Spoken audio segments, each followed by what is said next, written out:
Shellshock presents.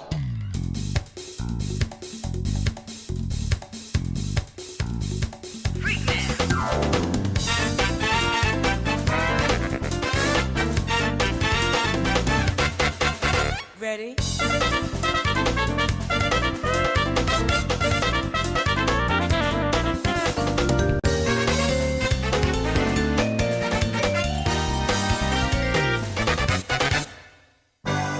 Sharing with Shellshock Season 4. New Age of Heroes.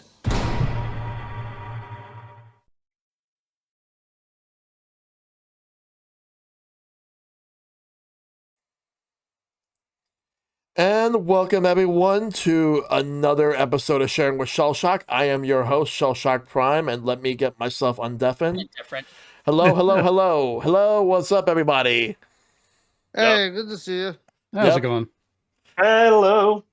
Good to see you all. Good to have you all on for the season finale of Sharing with Shellshock. This is the best games of 2025, where we talk about like what we think are like some of the best games of this year, or at least our favorite games this year. But we're gonna do a little bit something different in addition to all of that. So in addition to our like what we like the most this year, we'll also be talking about what we think is our most anticipated game for next year. So we'll be diving into that too. And everybody will be taking turns. Since I'm the host, I'm going last. Because I want to hear what you guys have to say first before I get a chance to talk. But it's great having you all here. Real quick, Minetta, if you have your webcam on, I cannot see it. It's giving me an error message. Like it says, like failed to start camera. Let me just restart. Okay. All right. But other than that, I see everybody else who have webcams just fine. But yes, we're gonna talk about what we think are the best games this year. So what I'm gonna do is give everybody like some time each just to be able to speak about what they think, what they like the most this year. So we're gonna start things off. And also Hello? there we go. I could see you, Minetta. Awesome. Okay, cool. All right. Sorry, I've been having some internet troubles. No worries. It happens to the best of us. Mantle, you're gonna be the one going first. You ready? Yes, I am. All right. Awesome. All right. So let's start with you, Mantle. What do you think are some of the best games of this year? Honestly, this was a pretty stacked year, and I know that every single one of us is in that very wonderful yet hard position each year whenever we have to figure out our favorite games. And I know hands down what my number one game of the year is, but as ever, I don't just want to focus on just a single game, but I've got 5 here with me. You might notice that they're all Switch or Switch 2 games. Yeah. So I'm going to go over each of those real quick. So my absolute hands down game of the year, which I know is going to completely shock everyone here, came out too late to actually count for any of the award shows because, it's one of those later year releases. That's fine. For me, it absolutely has to be Hyrule Warriors Age of Imprisonment. Nice. Because y'all know Zelda's my favorite series of all time. I especially love the Warriors style games, both the greatest Zelda fanfic that ever existed, you get to play the original one, as well as the canonical Age of Calamity and Age of Imprisonment. I mean, yes, there's time shenanigans, but it's Zelda. There's been time shenanigans since before Ocarina. Right, yeah. But basically, now Age of Imprisonment, I genuinely love like the Zelda Warriors games. Like there's the original non-canon one is my 5th favorite game of all time. And I can flat tell you that as much as I still need to rank like where I have all my Zelda canon games, because Zelda fan that comes up in conversation. Yep. I can say at least for the Wild Quadrilogy, that Age of Calamity is hands down my favorite of those. That's my 5th favorite canon Zelda game. Second would have to be Breath of the Wild itself. Age of Imprisonment has taken the 3rd slot in there, and then Tears of the Kingdom. I love all of them. They're great. So Age of Imprisonment, for those who don't know, takes place early in Tears of the Kingdom, where basically Zelda gets sent to this Hyrule's distant past, and just a little thing. The Hyrule in the Wild Quadrilli has been confirmed that it is canon, but it doesn't connect to the rest of the timeline. It's its own thing, which honestly, I like that they did that because it gives even more creative freedom, helps connect it, and we don't have to be like, oh, but this. And a bunch of the fans are going to be ridiculous anyways, but whatever, we're all used to that. Yeah.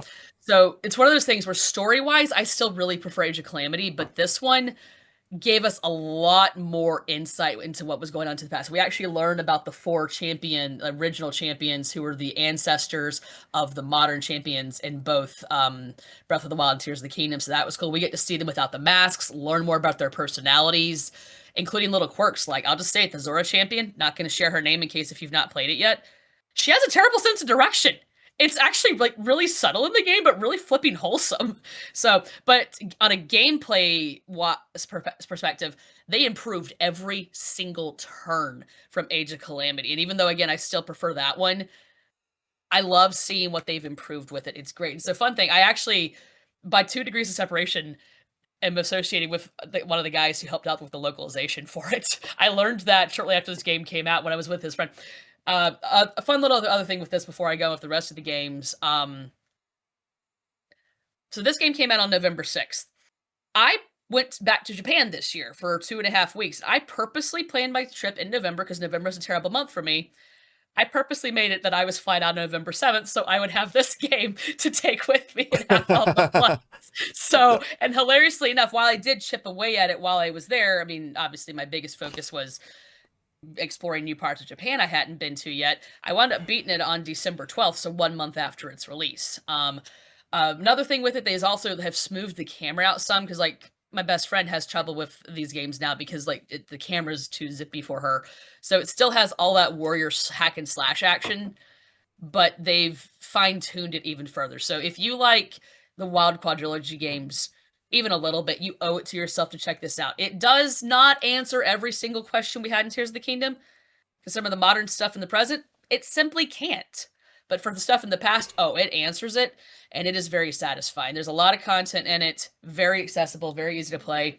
And even if you're not I agree with you, Noble Boy, I'd like a Switch 2 update for Age of Calamity, but it's fantastic. Anyways, that's hands down my game of the year. If you have not played Age of Imprisonment yet, you owe it to yourself. If you don't have a Switch 2 yet, it is worth getting a Switch 2 for. I will say that. Carrying on, for my second choice, I gotta admit my second choice is actually a Switch game, which is a port of one of my favorite Wii U games. That would have to be Xenoblade Chronicles X Definitive Edition. Yep. I am a huge Xenoblade fan.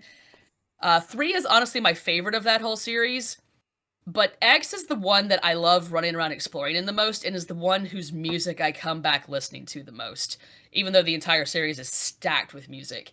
This game, the original one was already incredible. I still go back on my Wii U and play it. This took everything about that game, made it better, improved it. There were quality of life features that they didn't have to add that they did. And it's just ridiculous how much they stuffed into this little cartridge. So if you, again, enjoy Xenoblade or looking for a big, fun RPG and like one of the most beautiful and engaging worlds to explore in, you owe it to yourself to pick it up. And especially since the Switch, even just the Switch 1, is the little Xenoblade machine, because all 4 games are on it.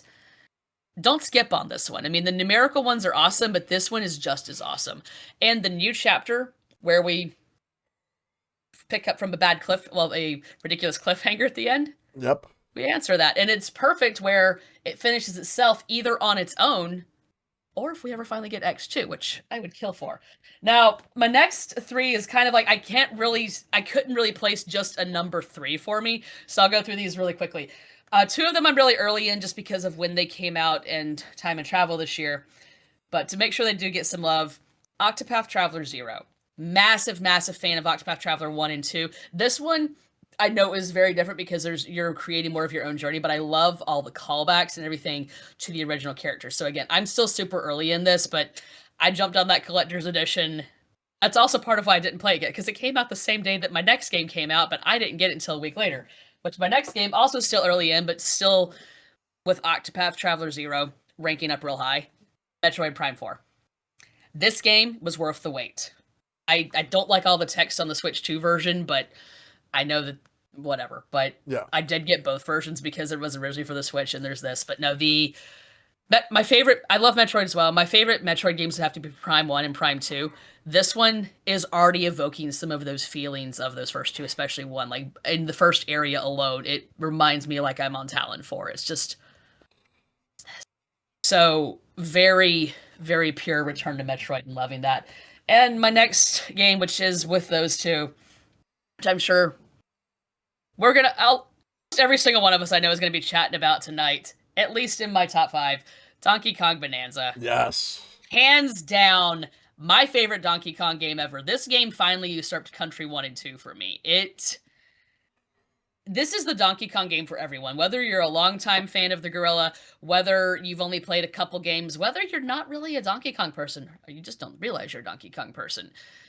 This game is like so ridiculously accessible for everyone, regardless of playstyle. The music, graphics, story, everything are incredible. Like, breaking through. If you want to hit my emotions, just start playing that song. But no, I still need to play some more of the DLC, but no, seriously. Even though my game of the year is absolutely Age of Imprisonment, if I had to say what is the Switch 2 game of the year, what is the one that you would tell someone to get a Switch 2 for, it would be Donkey Kong Bonanza. Yes. It would absolutely be Bonanza. So absolutely incredible game. Those are 5 games of the year. Again, 4 of them at least on Switch. Well, 3 of them actually are also just on the Switch as well. The 3 in the middle. But it was a stacked year for Nintendo. And the fact that we had all these great games coming out, even with a new console, is wild. So do definitely give each of those a shot sometime. Yeah. All right. And what would you say is your most anticipated game of next year? I've got 3 confirmed because I know they're coming next year, and one which is my most anticipated game that I'm waiting on, but we don't know when it's coming out yet because all Nintendo gave us, they shadow dropped a trailer about it. Splatoon Raiders. Yes, Splatoon Raiders. That's the one that I'm most excited for. We don't know if it's coming out next year. I would imagine it is based on Nintendo's shadow drop tease versus actual release, because let's face it, outside of rare circumstances like Metroid Prime 4, they tend to only announce things like a year, maybe 2 years out. So tentatively, Splatoon Raiders. That's my absolute most looking forward to. I've been wanting a Splatoon spin-off game since the first game. Yeah. And we're finally getting it. I might actually get a mechanic costume ready before MagFest. So, which if anyone's going to MagFest in 2 weeks, I will be there. And on photo shoot staff, running all those, run the Nintendo Splatoon meetups. For really quick though, for confirmed games coming out next year, it'd have to be like a nice toss-up between Fire Emblem Fortune's Weave, Tomodachi Life Living the Dream, and 007 First Light. All right.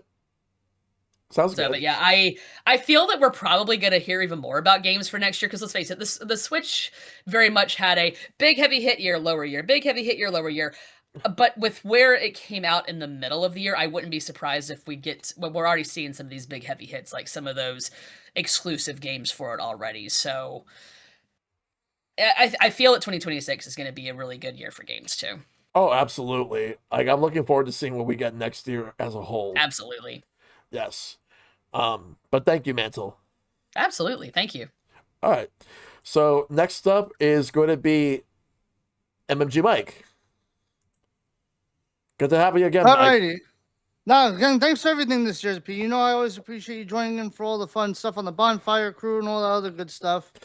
Same with you, dude. Same with you. Like, always good to have you.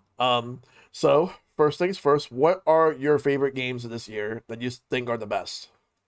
All right. Well, I had 3 cakes this year, but I'm going to wait till the end for those because everyone is already going to want to know my thoughts between the 3 major kart races of this year. But before that, I do want to give a couple of shout outs to some other good PC games that everybody should probably go pick up. Yep. One of those being Repo. Yep. Repo was a huge hit in February, and honestly, it's been my go-to multiplayer game with you guys. It's been a lot of fun. Oh, yeah. Again, semi-work coming from the bottom and really making such an incredible multiplayer game when you're just running around as these little bots and just getting as much gear as possible and just trying not to get killed by the crazy monsters that these guys came up with has absolutely been a fun time. And again, just watching their Friday videos of them actually showing updates and development on the new cosmetics update, I'm really excited to see what they're going to be coming up for next. Oh, yeah. But the other game I want to give a quick shout out to that I put at least 150 hours into just for the demo itself before the game even came out, Clover Pit. Yeah, Clover Pit. So yeah, if you guys like Balatro, it's basically Balatro with slots. I literally just call it Baslatro. Literally all these. I can't even begin to describe how crazy it is as a slot machine game. You have all these little trinkets, and you're just trying your best to keep your money going. Again, if you played Balatro before, imagine that with more gore and a lot of crazy items. Yep. But yeah, it's absolutely been crazy with those two games. But obviously, my top three games are all kart racing games because if you guys know me on the channel, I am huge on the kart racing genre and I love racing games in general. You can see, spoiler alert, there's Rainbow Road in the background from one of the games. I'm actually going to go from bronze to gold in terms of which games I actually think, in terms of the three kart races this year, which ones I enjoyed the least and which ones I kind of enjoyed the most, but all of them are still incredibly good games. I want to preface that by saying that, all three of these kart racing games are phenomenal games and genuinely, all three of them are games that you guys should absolutely pick up. Yep. But in terms of the bronze medal, I'm actually going to have to give it to Mario Kart World right now because, again, I've been wanting an open world Mario Kart for a long time, and I think Nintendo absolutely delivered with that. The whole open world concept, I think the whole traveling between the courses is absolutely incredible. I waited 11 years for a brand new Rainbow Road, and I absolutely lost my feelings when I finally got to go. And, I'm not going to spoil it for you guys, though, even though you guys see it in the background. But again, if you guys end up picking up this Christmas, I want to emphasize, play the game, go through all the cups first before going online. Don't be that guy on day one spoiling Rainbow Road for the kids. Yeah. Because I know, unfortunately, Pete and a few of the others got spoiled with that on launch night. But Yep. the new Rainbow Road is honestly probably the best in the entire series for me. It's a wonderful game. I just really wish Nintendo didn't leave so much stuff off the table at launch. Yeah. Again, the physics are great, the driving mechanics are great, but only having 30 tracks. I mean, once you collect most of the stuff in the open world, you kind of ended up doing most of the stuff. Yep. Again, I kind of wish that Mario Kart World had more options and accessibility. That's kind of what's killing it for me at the moment. Yeah. I personally think that shouts to Bonanza also. I think Bonanza should have been the flagship title for the Switch 2 and not Mario Kart World. I think Mario Kart World could have used a couple of more months in the oven, but I understand why after the next game I talk about is ended up talked about. But yeah, I mean, I think Mario Kart World is still going to be a phenomenal game. I think it's going to actually beat the other two games years from now when all the DLC and other stuff is out and all that good stuff. But Yeah. I still think Mario Kart World is a phenomenal game. Do I think it's worth the $80 right now? I'm kind of on the fence about it, but I think having the custom items update and everything else really helped out with that. Yeah. All right, well, for the silver medal, I'm actually going to have to give it to Sonic Racing Cross Worlds. Because Sonic Racing Cross Worlds, let's face it, I mean, I don't think Sonic Racing Cross Worlds is as good as Sonic Racing Transformed, but this comes pretty damn close. Yeah. I'm genuinely happy that, honestly, the way Sonic Cross Worlds handled the track design and stuff is kind of what I wish Mario Kart World would have done in a sense. So for those that have not played Sonic Cross Worlds, basically you start lap 1 on one track, and then lap 2 you end up in a actual cross world. There's a certain batch of tracks, like you'll end up starting off on Metal Harbor, and then you'll end up maybe in cyberspace from Sonic Frontiers, and then you'll go back to Metal Harbor. It's a really cool concept. Yes. And again, I think what really does it a little bit more for Sonic Cross Worlds compared to Mario Kart World for right now, I'm genuinely thinking that, every race for Sonic Cross Worlds feels different. I feel like you're kind of kept on your toes because, yeah, you do have a certain set of tracks. You kind of all know what they all go through and what they all look like after you've played them once. But the fact that one of the choices for the Crossroads ends up being random, you're kind of kept on your toes until you go through the portal, and then you end up going through, the portal and seeing what lap 2 is. Yep. I kind of like the freshness that Sonic Crossroads ended up giving to the franchise. And the fact that also we're getting a lot of DLC coming from now into the new year. At least every couple of months, we're going to be getting a new track, a new set of characters, probably a new event, because Mario Kart World hasn't really done too many events, but Sonic Crossroads, every time a new DLC is dropped, we've gotten like at least a fest of some sort to collect like the new decals for the customizable machines Yep. and everything else. So I really think Sonic Crossroads excels in that department. Yep. I do think that Mario Kart World plays a little bit better than Sonic Crossroads, but Sonic Crossroads is still a phenomenal game. But I think in the long run, Mario Kart World, once it gets more polished and stuff, I think is going to definitely beat that game. All right. But in terms of the gold medal, though, I am absolutely giving it to Kirby Air Riders. Nice. The fact that we're even getting Kirby Air Riders, the fact that we even got Kirby Air Riders, you guys got to remember, Kirby Air Ride came out in like 2003 to 2004. Yeah. Legitimately, it's been like 20 plus years, and I never thought we'd actually see the day that we'd actually get Kirby Air Ride with the peak freaking city trial and everything else. Mm-hmm. Honestly, Kirby Air Riders is just so easy to pick up and play. I love the fact that it's accessible for most people. I think honestly, I really wish Kirby Air Riders would have been eligible for the Game Awards because I honestly would have given the Innovation and Accessibility Award to Kirby Air Riders. Yeah. Sakurai literally thought of everything from, the screen tilting, the screen shaking, all the accessibility options, and the fact that you could play it with just 2 buttons. Like, I love that about Kirby Air Riders. Yeah. It's legit the easiest to pick up and play, and that's why I personally want to give it the gold medal over Mario Kart World and Sonic Crossworlds. Again, if you guys have never played City Trial, you guys have not lived until you played City Trial. City Trial is literally worth the entire price of the package alone. Absolutely.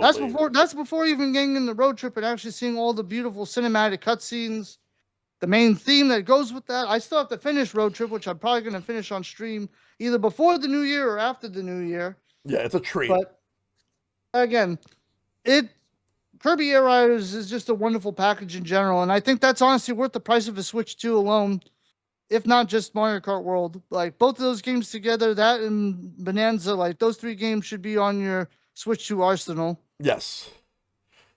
And what would you say is your most anticipated game of 2026? Mario Kart World DLC, even though it's not announced yet. I feel like they're still going to put something out there next year for it, but the jokes aside, I genuinely think the new Mario Tennis is going to be great next year when that drops. And the new Rhythm Heaven when that drops next year, and the new Tamagotchi Live next year, I'm really looking forward to. Oh, yeah. Like, the new Rhythm Heaven looks really good. I'm happy for Silver that we got the new Rhythm Heaven next year, because Bits and Bops is another like little small like mention on here. But yeah, the fact that we're getting a new Rhythm Heaven next year. If you guys like Rhythm Heaven, go check out Bits and Bops, by the way. Yeah, I gotta check that out as well. Other than that, though, that is pretty much it for my list. But again, much love to everybody here in the chat. Much love to everybody here on the call. Happy holidays to all those out there. Again, please check on your loved ones. Make sure everyone's mental health is in good health. And yeah, again, Pete, thanks for everything this year. I appreciate you as always. Yeah, thank you for everything, Mike. I appreciate you as well. Now back at you. Yep. All right, so thank you once again. I will pick the next person, and the next person is going to be Bubs. Bubs, you ready? Yeah, I'm good. Sorry, I couldn't find the unmute button. All right, so what would you say are your best or favorite 3 games of this year, or as many games that you think of, but preferably 3? Oh man, I didn't play as much this year.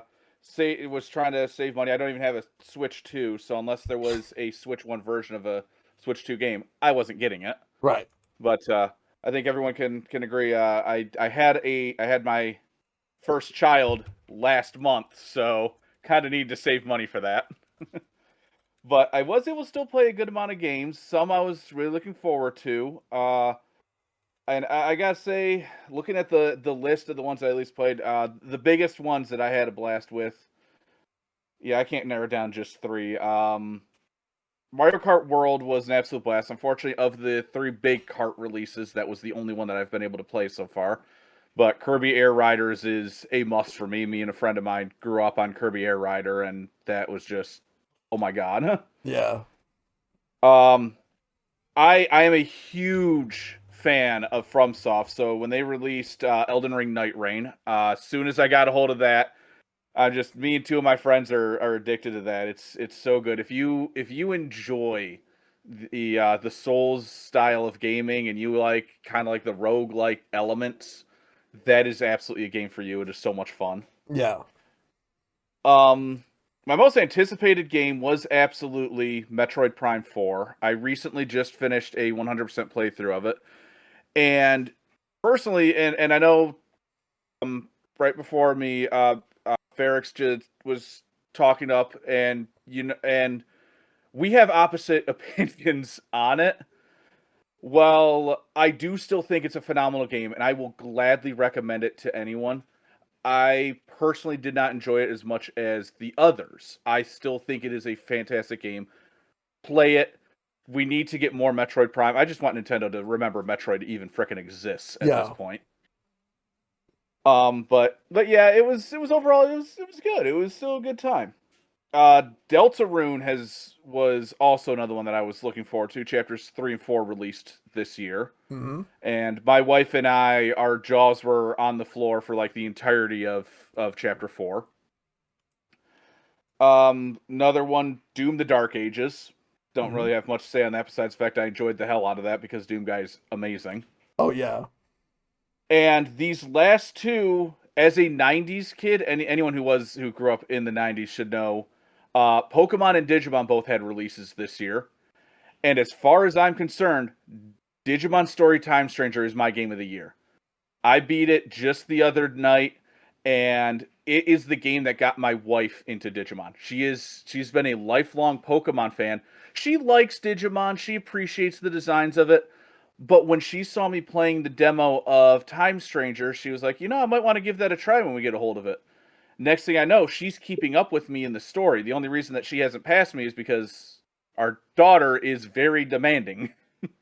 So while I did beat it, she is still looking forward to finishing it herself, Yeah. and she's even going so far as like I am doing and collecting every single Digimon. Mm-hmm. So like she fell hard into that. I can't recommend Time Stranger enough. I think it is exactly something that was needed.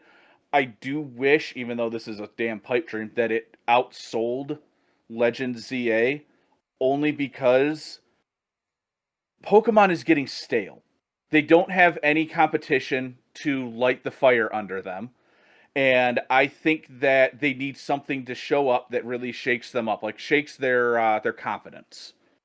And I think Time Stranger was a step in the right direction. And I'm hoping that it can keep going because while ZA was good, it was just another Pokemon game to me. I don't think that it did enough to keep the attention. Yeah. Yeah, I still need to play that game myself. Time Stranger or ZA? Time Stranger. ZA, I have played it. Okay. Yeah, ZA and ZA was good. I haven't touched the DLC yet, but my wife and I are waiting until we get a hold of a Switch 2 before we buy that. Just because then we should only need to buy the DLC once, whereas if I do it now, high probability I'm buying it twice because she's got her own Switch Lite. Yeah. Oh, absolutely. But like overall, it was still good. Finished the Pokedex almost completely. I'm only missing trade Pokemon because for some reason they made the baffling decision to remove the link cable item instead of are like, okay, now you have to trade just like it's the '90s again. It's like okay, but most people only buy one copy of this game. Exactly. If I had 2 copies, that wouldn't be an issue. Yeah. And what would you say is your most anticipated game of 2026? Honestly, I'm not sure if a game has really quite caught me just yet. There's some. I mean, always down for more Bloodstained. I've really enjoyed that, and that's rumored. Yeah. But like, other than that, I really don't know what's stuck out. Like, I'm even just making sure that I know for sure. I'm actually flipping through a list of supposed releases next year, and nothing's really standing out. I don't know. I guess it just nothing stuck to me yet. Hopefully something will. I always look forward to new gaming, so Oh, yeah. It's always good to have like a game that you look forward to for the following year. Like there's plenty. It's just a matter of like which ones speak to you Oh, the you know, most. there is one, and it's only been mentioned. I don't remember Nintendo talking about it since its announcement. Yoshi and the Mysterious Book, only because I am a sucker for Yoshi games. Oh yeah, Yoshi's, I am 99% certain Yoshi's Island was the very first video game I ever played.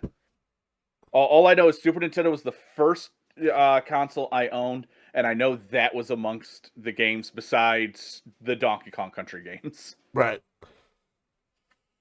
So I would say, yeah, Yoshi and the Mysterious Book might be my choice for most excited for. Okay, sounds good. Yeah, like I've seen some of that game. It actually looks really good. It actually looks a lot more charming. And it looks like it's a lot more. It looks like it might be a lot more fun than Crafted World, but we'll see. I would like to see more of that game once Nintendo shares some more information on that game. It'll be cool. Yeah, because Crafted World was fun, but I see myself going back to Woolly World before Crafted World. Right. But I burnt myself out on Crafted World in that I went for 100% in it, which, first off, that's a grind. And secondly, I made it 10 times harder on myself not knowing that there's an armor system in the game. Yep. I didn't know that there was an armor system until after I already got 100%. And it's like, oh, I could have done this and not had to worry about the boss fights as much. Yeah. But yeah. So, is there anything else, or is that it?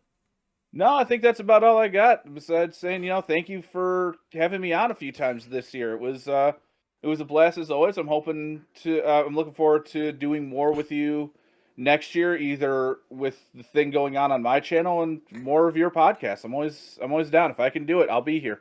Oh, 100%. Like, I always look forward to having any of you guys on, especially you. I would love to have you on again for next season. Sounds good. I look forward to it. Just feel free to reach out and I can check my dates. Alrighty.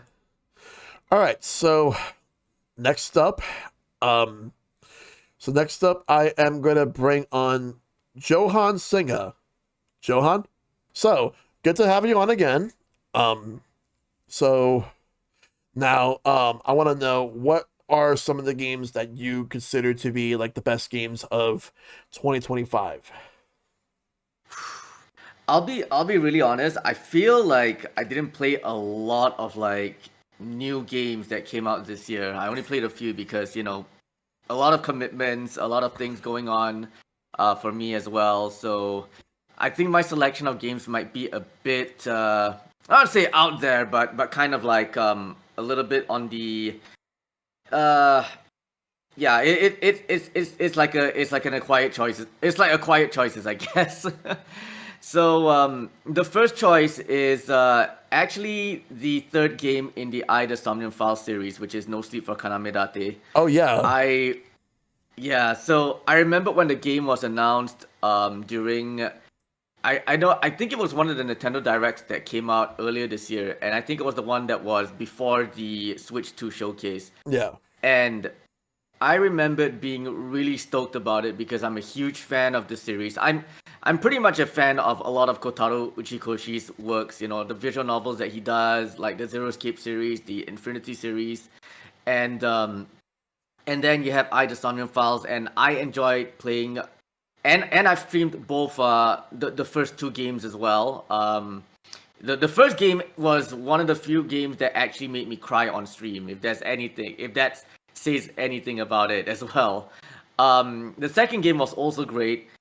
And I did enjoy No Sleep for Kaname-date as well, because even though the game was short, and I think that was one of the biggest criticisms that it had, I think for what it had as an overall package, I think it was great, because you have your investigative detective segments where you go around talking to people and finding out clues and info and gathering everything and anything that you can get.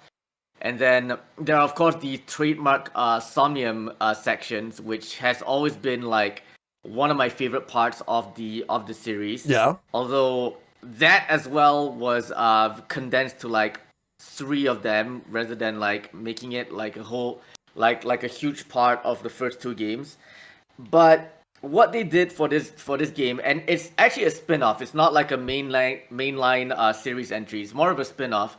So and the guy who directed it is not Uchikoshi. Uchikoshi is there as sort of like an advisor, but the guy who directed it, he had a pretty good. He decided to play around and mess around with things. So what he did was he brought the escape room segments that made the Zero Escape series very famous as well.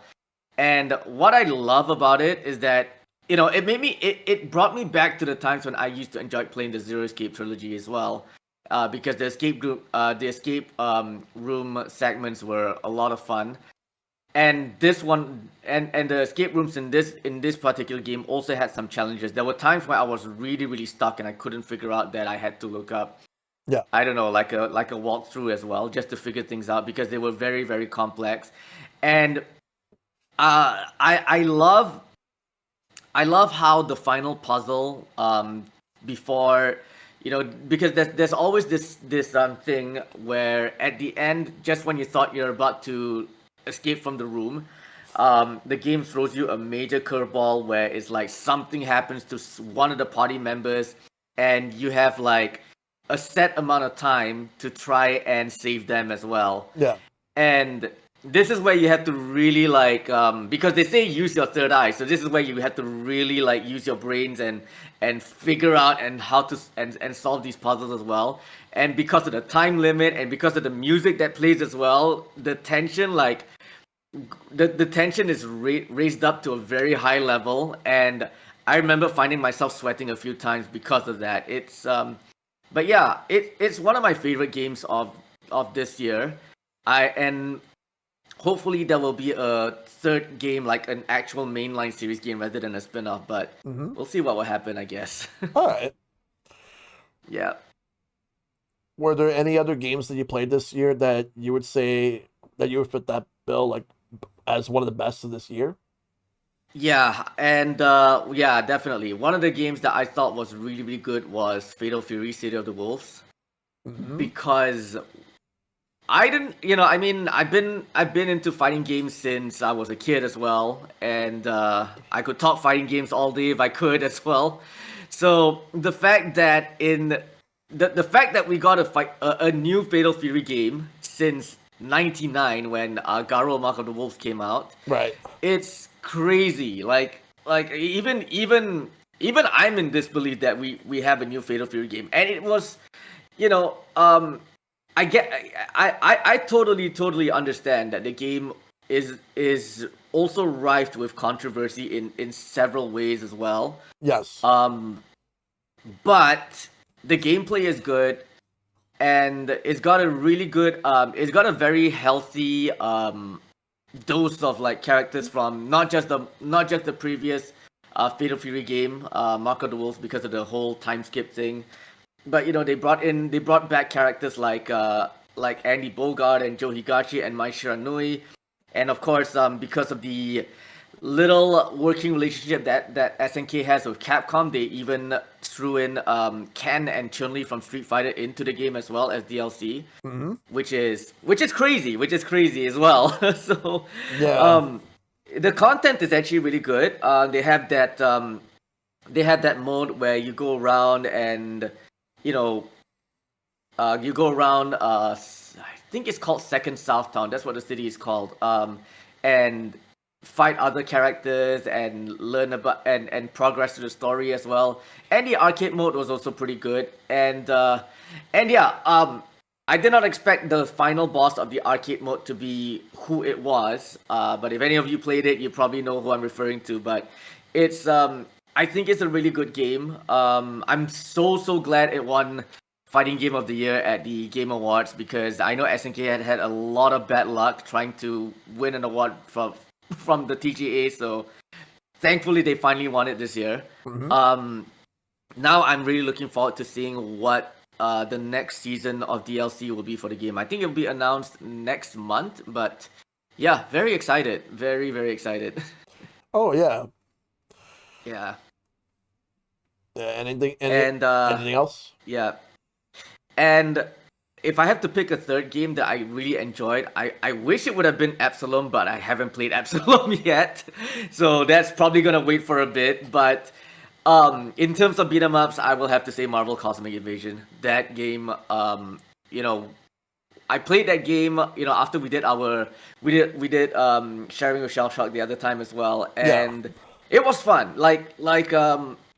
I wasn't sure. I knew it was gonna be fun, but sometimes you kind of go into certain games where you try not to put too much high expectations because you do not want to be let down. You do not want to be disappointed, and yeah, from start to finish, that game was a lot of fun. It was tough in some areas, like this like the stage where you're supposed to like fight Venom and acquire him as well. That was actually a pretty tough stage. Yeah, I I've heard died a about few that. times, and yeah, I died a few times, but it was fun. It was a lot of fun, and the fact that you get like 15 characters, 15 playable characters, not exactly at the start because you have to unlock at least 4 of them, but the fact that you get 15 characters in a beat 'em up is insane.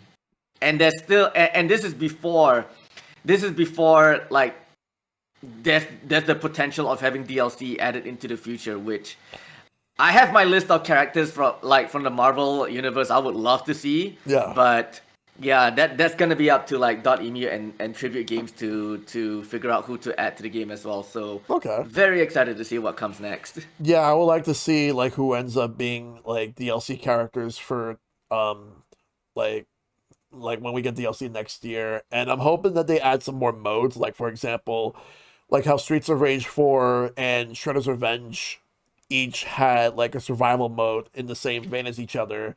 Something like that, but fits into the Marvel universe. That's something I would like to Yeah. see.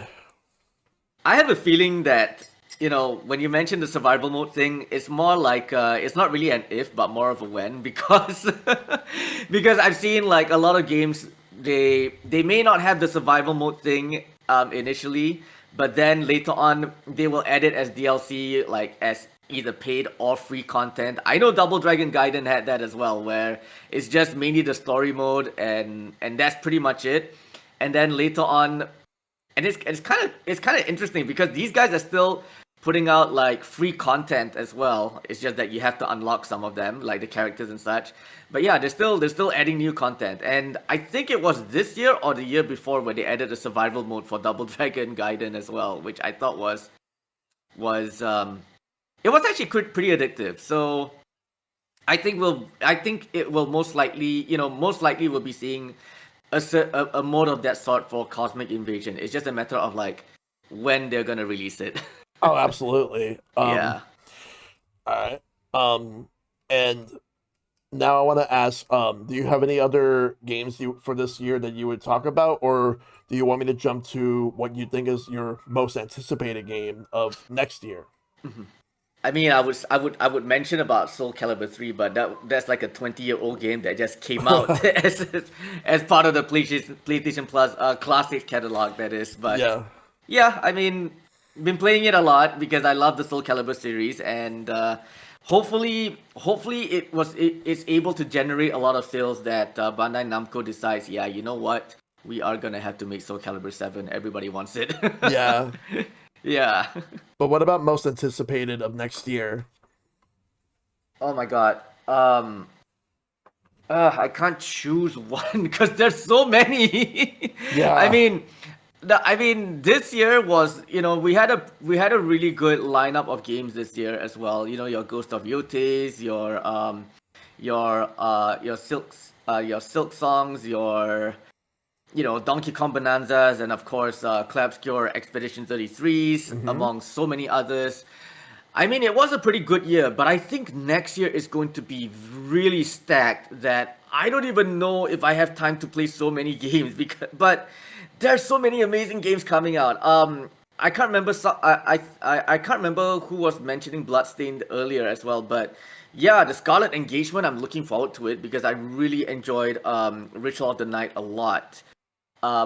And I think the Scarlet Engagement is going to be a lot of fun. So I'm looking forward to that game as well. There's Marvel Tokon as well, Marvel Tokon Fighting Souls, which is very interesting considering the fact that it's a Marvel game made by Arc System as well. Yeah. I'm very curious to see how they are going to handle that game, how they're going to handle a Marvel fighting game. But very, very excited to check it out. I'm also looking forward to see which characters will also be added in gradually as well, and what the roster will look like at launch. There's also 007 First Light, which looks amazing. I mean, we've come a long way from like GoldenEye 007 with the whole like mission based objective completing thing as well, and I feel like First Light will probably have those aspects as well, and I think it's gonna be a lot of fun playing it. And another game I'm really looking forward to is Marvel's Wolverine. Like, Oh yeah, Marvel's ever since it Wolverine. was announced, yeah. Because among all the Marvel characters, I'm a Wolverine guy. So ever since it was announced, I was like, oh my gosh, what is Wolverine gonna be like? How is it gonna play? What is it gonna look like? And from the trailer that dropped, I think it was during the State of Play, sometime a few months back or something. Yeah, when the trailer dropped and we saw all the footage, I was like, okay, I'm definitely looking forward to playing this. So yeah, very excited for Wolverine. And probably the most obvious one I would say is Grand Theft Auto 6. So Of course. yeah, I enjoyed the heck out of the fifth game. So I'm definitely looking forward to the new game when it comes out next year as well. All right. So, well, Johan, thank you for coming in, Yeah. and talking about what you think were your favorite games this year, and as well as your most anticipated game. Yeah, thanks so much for having me on as well, Shellshock. It was a pleasure. Oh, absolutely. The pleasure is all mine. Yeah. All right. All right. All right. So up next, in terms of who will be, but yeah, thank you, Johan. Up next, in terms of who's going to be the next person to speak, the Nostalgia Alchemist, you are up. Hey, that's me. Hi, everybody. How's it going? Hi, Shell. How are you? I'm good. Good to see you. How are you doing? Great. My son says hi. um, Well, yeah. So just for back to back that up, my son has come to the Long Island Retro Gaming Expo with me for the last 2 years, and every time we see Shell there, and he's like, "Are you doing this podcast?" I'm like, "Yeah," and he goes, "With ShellshockPrime," and I'm like, "Is there any other?" yes. So yeah, he says hi, so he wishes you well. Yeah, so wow, here we go. This is my 4th year coming in hot for the end of the year. This is like my new annual thing with you. I love this. Oh yeah. So I feel like a lot of times I come on here, it's more about gaming moments instead of like favorite games for me. I will list my 3, but I do have a couple of crowning moments from this year. And usually they'll involve my children. I'm a dad of 2. My son is 8.5 and my daughter is 3.5. So it's been an ever-growing adventure and it's been wonderful. So highlight of the year, I always do Extra Life for the Children's Hospital of Philadelphia. So we were able to raise $1,160 this year with the help of my children this year. They Yes. both got involved, which was wonderful. I did a Kirby marathon, and it's just wonderful for them to get to see that we can use like hobbies and potential careers that to like help other people, especially children and their families. So it was great to have them both involved this year. They were amazing. The cuteness factor also helped a little bit, but I digress. So a couple of favorite gaming moments for me this year, other than that one. Just watching my son flourish in, venturing through retro games is wonderful. He really has a knack for going between Minecraft and then all of a sudden today he's like, I'm going to play Donkey Kong Country 2 Diddy's Conquest without the rewind feature. And I was like, who did you become in the last year? So dropping challenges out of nowhere. But yeah, so it's really nice to see that he has an affinity for the old as well as going into the new. So I think my favorite moment before I get into that, my daughter loves when we're like home together sometimes, like if it's like a rainy day, she'll like So say, can we play games? And I know exactly what that means. I have to turn on Super Mario 64 because she wants me to beat Rainbow Bowser. So I have to go all the way to the top and beat the Dark World and fling him 3 times. And she wants to watch the credits for 6 minutes. I'm like, this is the best part of my day. And I probably did that like 15 times this year. Nice. But my favorite gaming moment this year, before I get into my top 3, is my daughter. I handed her the Super NES controller for the Nintendo Switch Online, and she beats Gabby J with a counter. Oh, nice. And I'm like, where did that come from? I'm like, you just beat Gabby J with a counter, and she just goes, yeah. 3.5-year-old cutie. I'm like, you're golden. We're fine on hobbies, no problem. Yep. It's been amazing. But anyway, okay, so top 3. Holy cannoli. I was in a major car crash earlier in February. Oof. So, yeah, I'm lucky to be here. Involved no one else except myself. Slippery road in the ice and snow. Went right through a light pole, and it barely missed me. So I am glad to be here. So this whole year has been quite a feat in just like optimizing my time and kind of feeling out what is most important. So gaming took like a secondary back seat for me this year because I really did prioritize a lot more. So my gaming choices for this year are a little bit more mainstream instead of the obscure. Yeah. So number 3, Shellshock. I am breaking my streak this year. Digital Eclipse did not put out a Gold Master Series game this year, so it is not my number 1. Let me guess. It is not Atari 50. It is not Age of Karateka. It is not Tetris or ever. Is it Mortal Kombat? So that is my number 3, and a lot of people have been giving it a lot of slack this year because it was just a lack of stuff. But I gotta tell you, just having that collection again reminds me of how intense it was at the arcade in the 90s. Like, there would be times where if you were too physically small, they would take your quarter and use it for themselves. Like, that's how crazy Mortal Kombat was. So I just have these innate memories of going into the arcade, dropping my quarter on the side, and they're like, F you, kid, like, this is my quarter. You know, so for me to like get in and get gritty, nasty with this computer, and remember, casual is where the demons go to play in Street Fighter, but Mortal Kombat is just brutal. So it was nice to just kind of hone skills again and be able to just have fun with my arcade stick. So yeah, the videos, seeing the actor who plays Sonya Blade still kicking butt is just like, yes, we have made it. This is tried and true Mortal Kombat, like to its essence. And it's wonderful to see Ed Boon and John Tobias together again in the same room. It was just kind of like, everything's just coming together. You know, as you get older, I just hit 40 this year too. So just seeing people like just settle it and coming together, it just really feels like we're on the right track, especially for the year that we all had. Not getting into that. Oh, yeah. I don't want to digress. 100%. 100%. So number 2,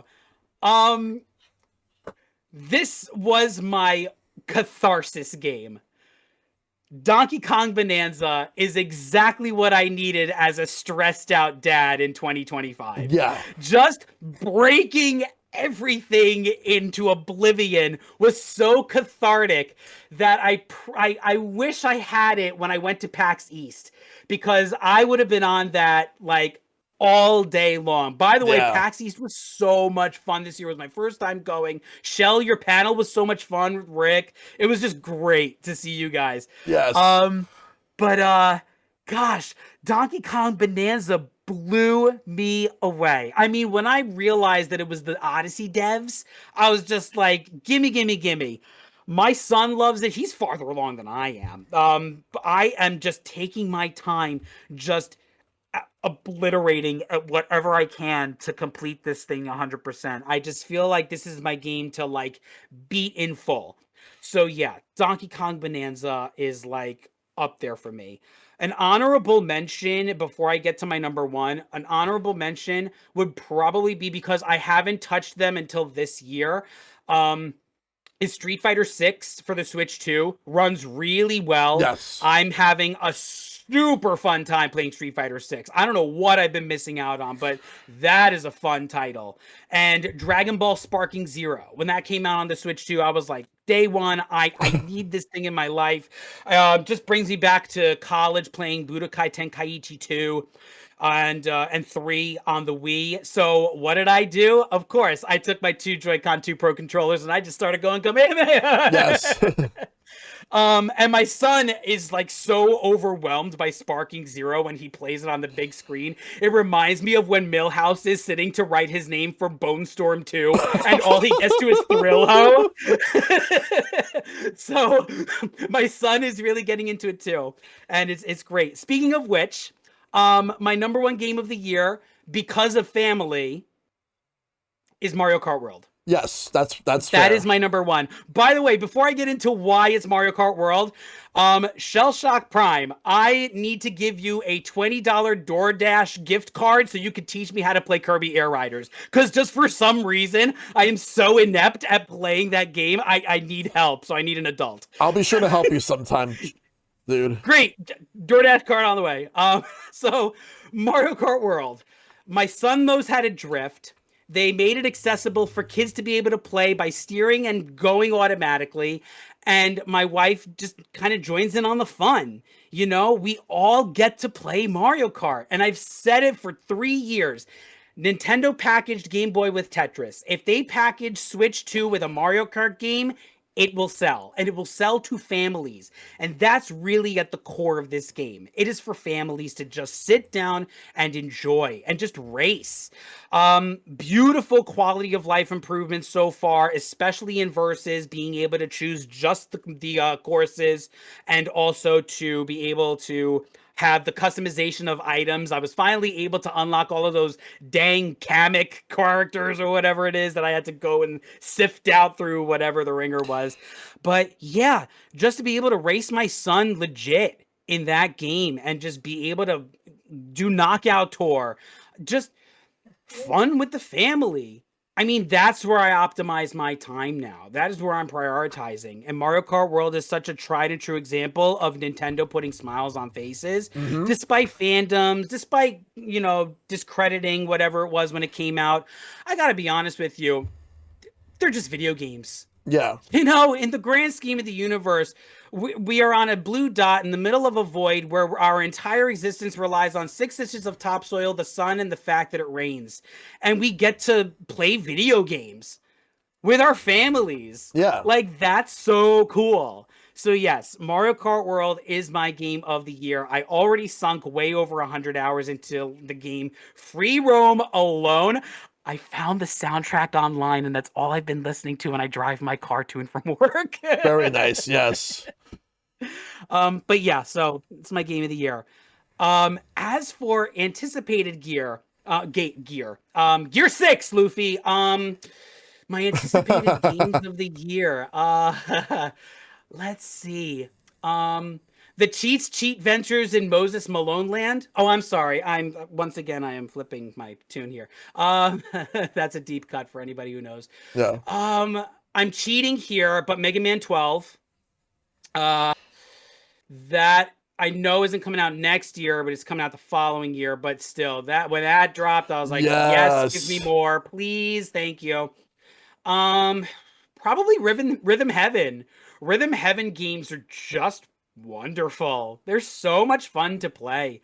I remember when it came out on the Wii, and well, of course the DS first with Beyonce in a commercial nonetheless, Queen Bee, playing a DS with Rhythm Heaven, I was just like, yeah, I'm sold. So the Wii version really just solidified, oh, this is my new series to like want, need, have.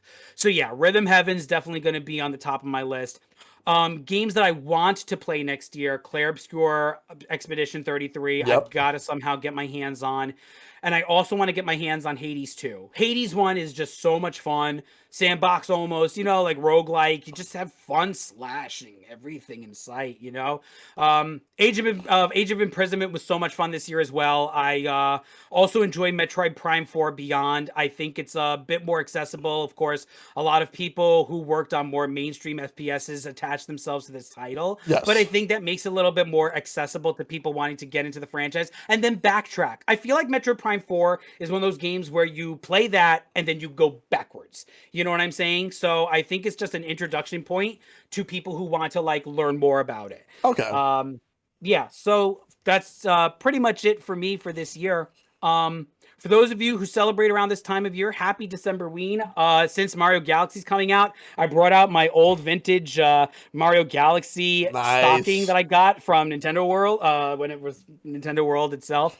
Yep. But yeah, happy Decemberween to everybody. Shell, it's always a pleasure to be on. Thank you for allowing me to expand my my energy here. Always a pleasure. You're amazing, and your whole crew is just super awesome. And of course, I wish you nothing but the best. And if you'll have me back on, I can't wait to remind everybody that I'm always here for whenever you remember why. Absolutely. Thank you for being on again. Thank you, everyone. Yep. So, Homecoming, you're next. Yeah, hello. Hope everybody is doing well. Happy holiday season to those who celebrate, and Merry Christmas to those who celebrate along with me. Hope everybody's doing well. Yeah, 2025, it was a pretty good year. Something I want to shout out really quick. I know this is mostly games, but I do want to mention that something that definitely impacted my 2025 for the better to the point where I'm still thinking about it. James Gunn's Superman.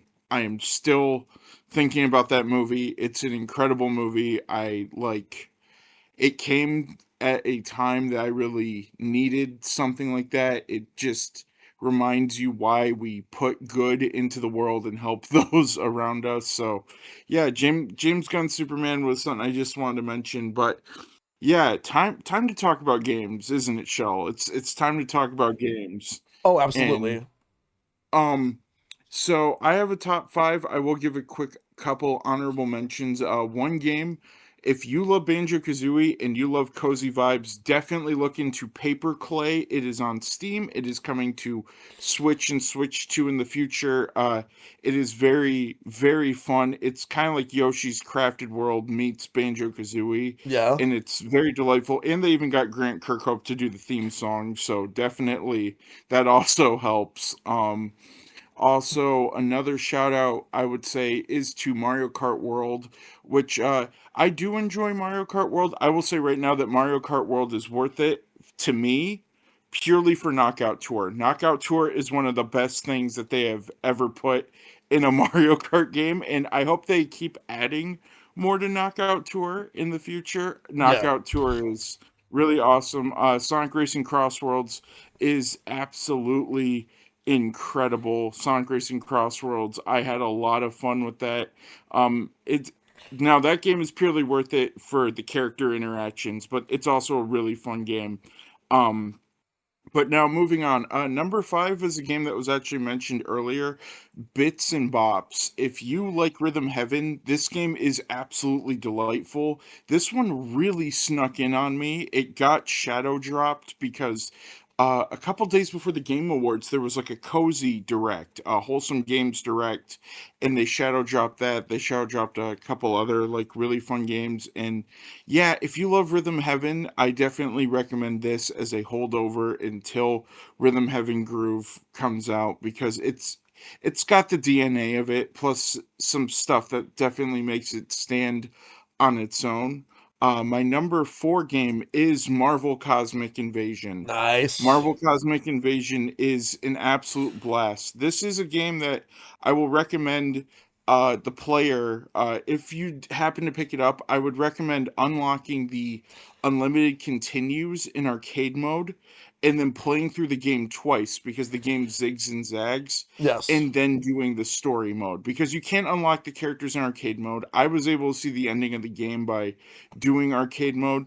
The story mode, I hope they add the ability to either earn lives or get like unlimited continues or something, because I do think that game is like really good, but that's the one little flaw that I have with it, is the fact that once you lose both of your characters, you have to play through the whole stage over again.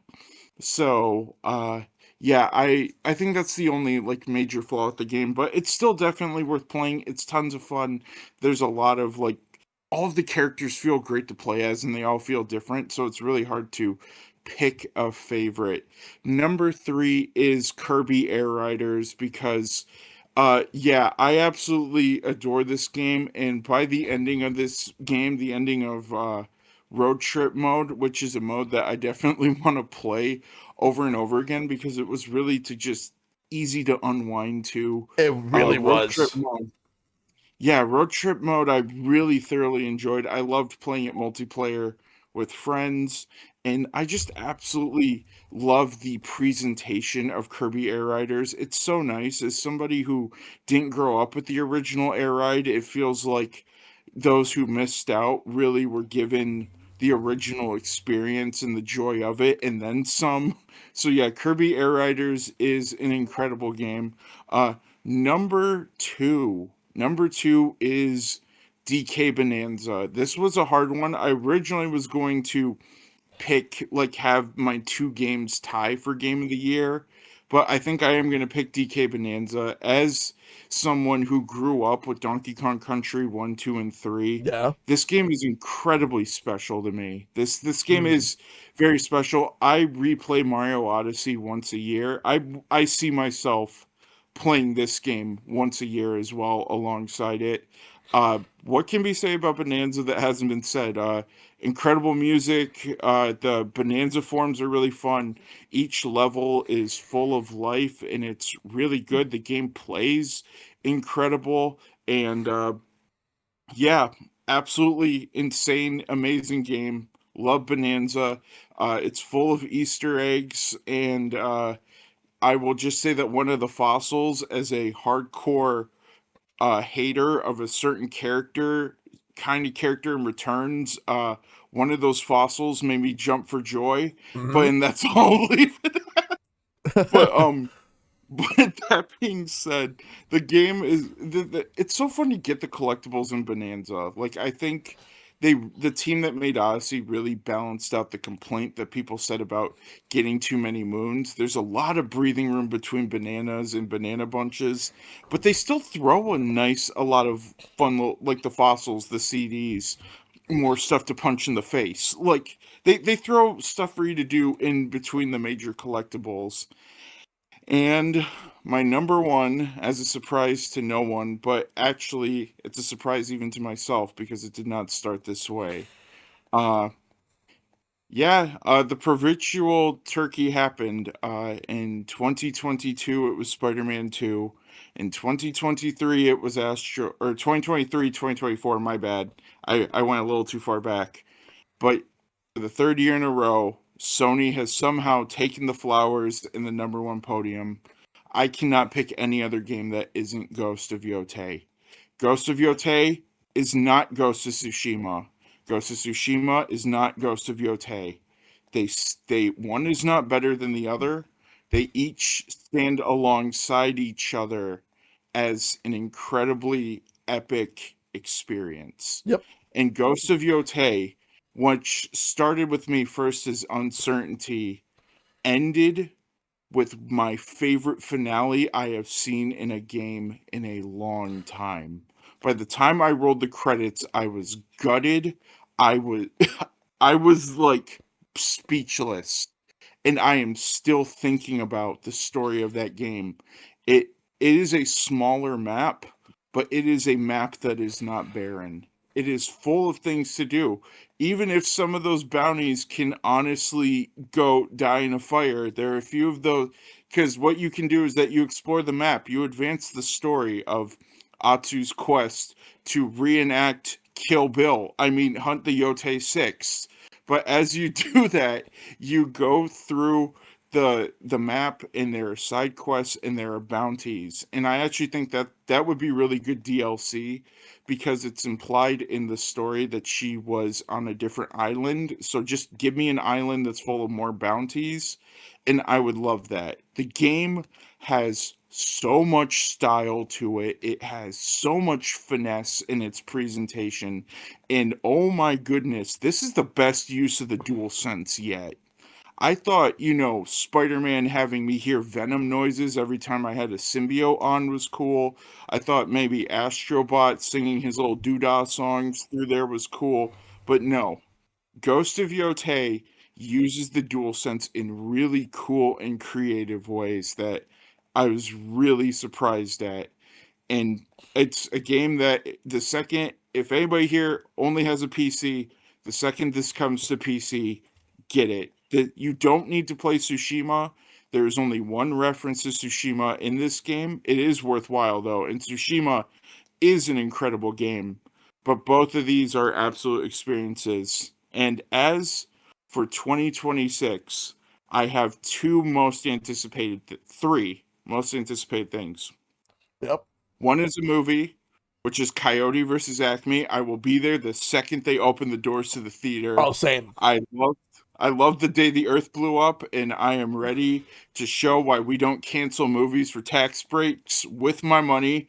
And you know what? I'll just buy like 3 tickets, and I will just spend the whole day watching Coyote versus Acme. I'll be there. Yep. But then the next is Rhythm Heaven Groove. As a longtime Rhythm Heaven fan, those games are absolutely delightful. I'm sure that game is going to be one of my favorites next year. And my most anticipated game of next year, especially for the trouble that this went through to get here, will be Insomniac's Wolverine. I am happy that after that game leaked and after all the hardships that Insomniac went through, that this game is seeing the light of day.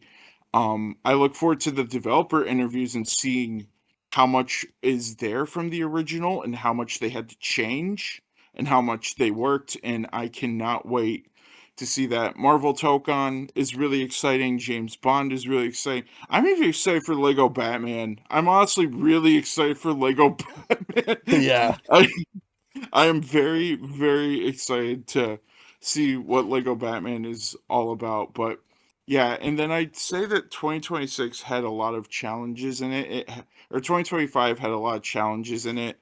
It had a lot of hardships, but I will say that I'm thankful, for my friends, for my family, for games to play, for Yes. making new friends, for meeting new faces, and yeah, and of course, I think it's really nice at the end of 2025 signaled. I've only been on YouTube for 2 years, but crossing 1 million views in 2 years, I was a little shocked when that happened, but I decided to ring it in by playing the Super Mario Galaxy Grand Star jingle, my favorite game of all time. But yeah, so to everybody in the chat, I just say I hope you have a happy holiday season if you celebrate, and if you don't, I hope you just have a good weekend and take care of yourself, take care of your mental health, and just keep pushing forward. Absolutely. I 100% agree with you on that. But thank you for being a part of this as always. It's always good to have you, Homecoming. Thank you. It was nice to be here. All right. So next up is going to be Mr. Ben. Hey. Hey, good to have you here, Ben. So, yep. Well, not really much to say that hasn't really already been said, honestly. Mm-hmm. I do have a couple of suggestions that not really anybody's really talked about, but I'm going to go over some of the stuff that people have already mentioned, and I will go ahead and give some of my thoughts.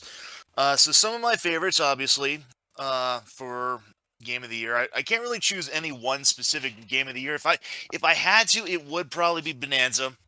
I loved that particular game. I loved the redesign. I will have to admit, it didn't strike me all that much at first. I didn't care for DK's new design when I first saw it, but then it grew on me, and I loved. By the end of it, I just love how completely more expressive DK is. I loved young Pauline. Hmm. She was adorable, and I can't believe nobody's mentioned this yet. I can't believe that it took 18 freaking years, but they brought back the big boy. They brought back K. Rool, finally. They absolutely did bring him back, yes. So, yeah, and I'm sorry if that's a bit of a spoiler, but, you know, the man's been long overdue for a reappearance. Yep. But, yeah. I do wish, I will say this for the record, I do wish that they did have proper voice acting for K. Rool, like they did with Pauline. I wish they brought Bennett Campbell back from the cartoon for that specific scene. That would have been really nice. That would have been amazing. I say what you will about that abomination of a cartoon. Bennett Campbell fucking carried that. Mm-hmm.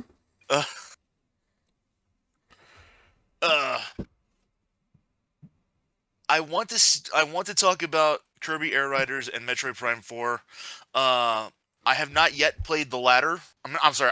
I have not yet played the former. I have both Prime 4 and Air Riders.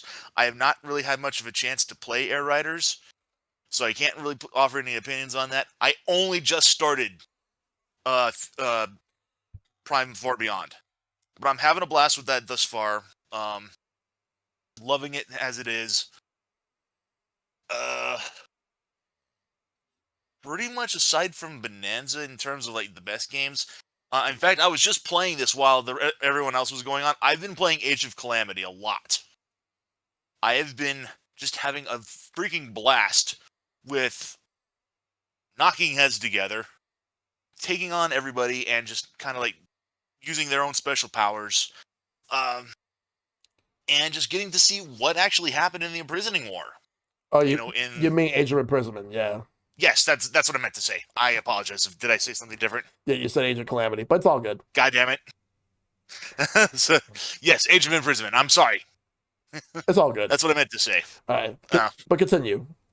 But yes, I even mentioned in chat that I'm kind of confused that like they mentioned that like Zelda's a direct descendant between Rauru and Sonya, but we like see no offspring or like children between them. Like, you would think that we would at least see something about that, but guess not.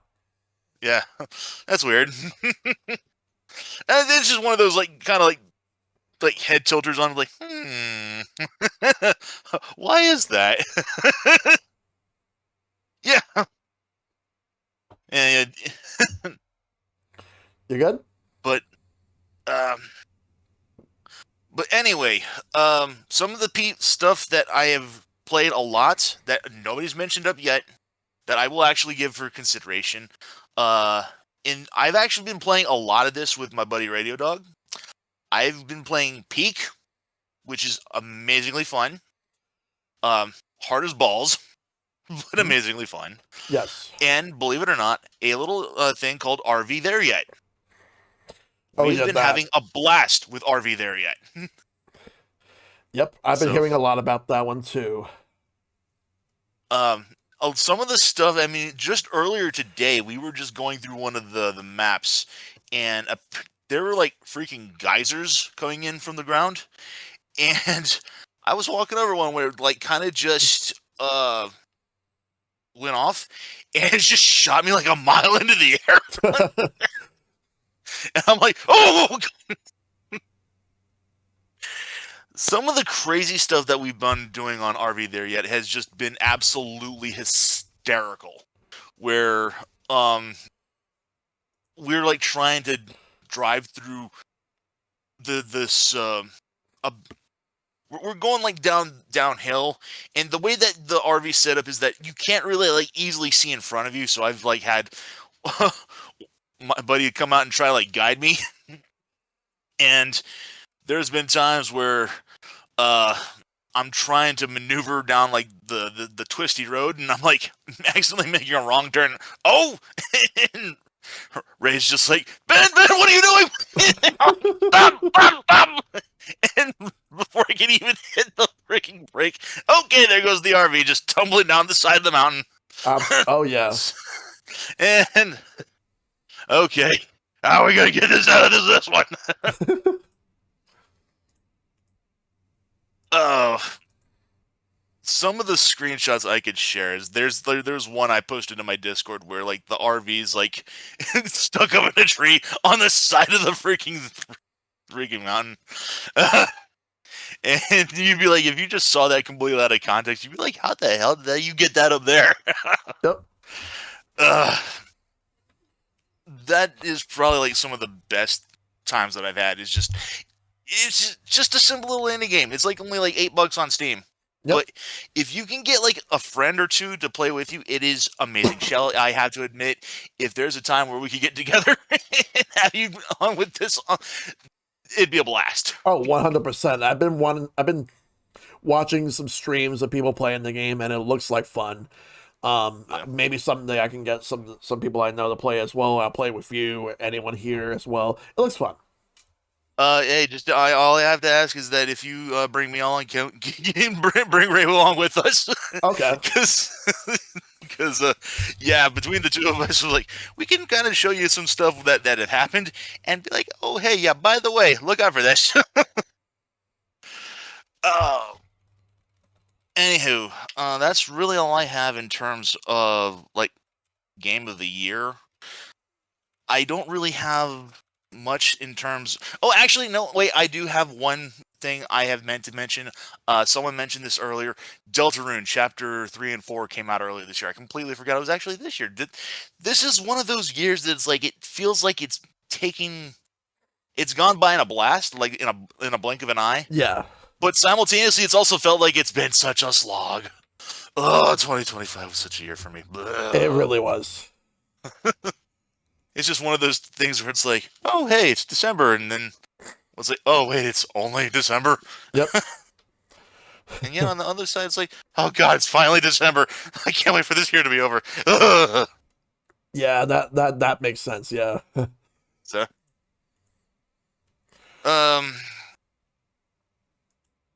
couple of things in terms of games I'm looking for 2026. Mm-hmm. Someone mentioned Dual Overdrive.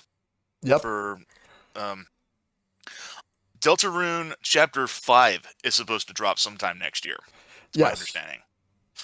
So I'm looking forward to that. The Star Force collection for Mega Man.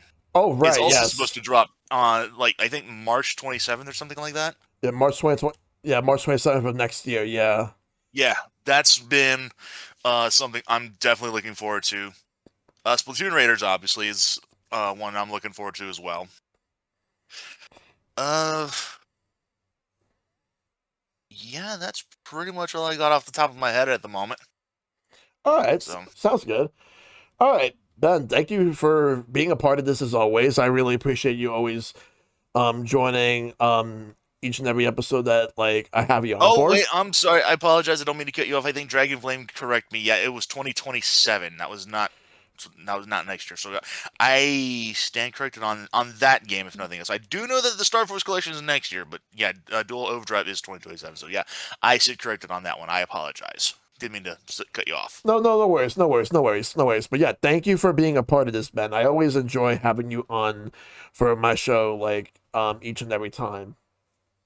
Hey, I'm always glad to be here. I always look forward to being a part of this. So I thank you for having me on here. So yeah, absolutely. All right. So Rox, you are going to be next. Hey, Rox. Hello. How's it going?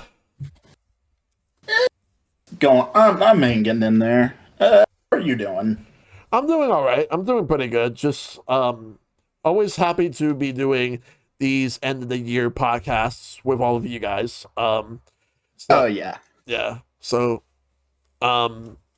my next question to you is, what are some of the games that you think are the best games of this year, 2025? So I was putting together a top 5 list, and then I realized it's actually a top 6 list. So at number 6 for me is Sonic Racing Cross Worlds. Yep. The interactions are amazing, so much so to the point where this game kind of sparked somewhat of a revolution for Silver in the Sonic community, where they actually, a lot of people want a game that like explores his future because of this game. Yep. The this has some of the best racing that I've seen in the franchise outside of Sonic Riders, but that's like an entirely different type of racing game. Shout outs to Sega being perfectly fine with mods when it comes to this game, because they're fine with modding as long as it's just cosmetic. And I know that a lot of other companies, when it comes to online multiplayer games, wouldn't even be okay with that much. Yeah. So shout outs to Sega for that. At number 5 is Kirby Air Riders, which, regardless of how I feel about Sonic Racing Cross Worlds or Mario Kart World, Kirby Air Riders easily beats both of them for me. Like, I was a fan of the original, and this takes everything that the original was doing and just does it 10 times better. At number 4, Pokemon Legends ZA. I'm currently going through the DLC right now. I honestly don't understand the discourse when it comes to this game online, where some people are saying it's one of the worst Pokemon games ever made. Like, It's really not. I mean, it really isn't. Like, I understand it's not perfect and it does have issues, but it's still a really good game. Like, I just, yeah. But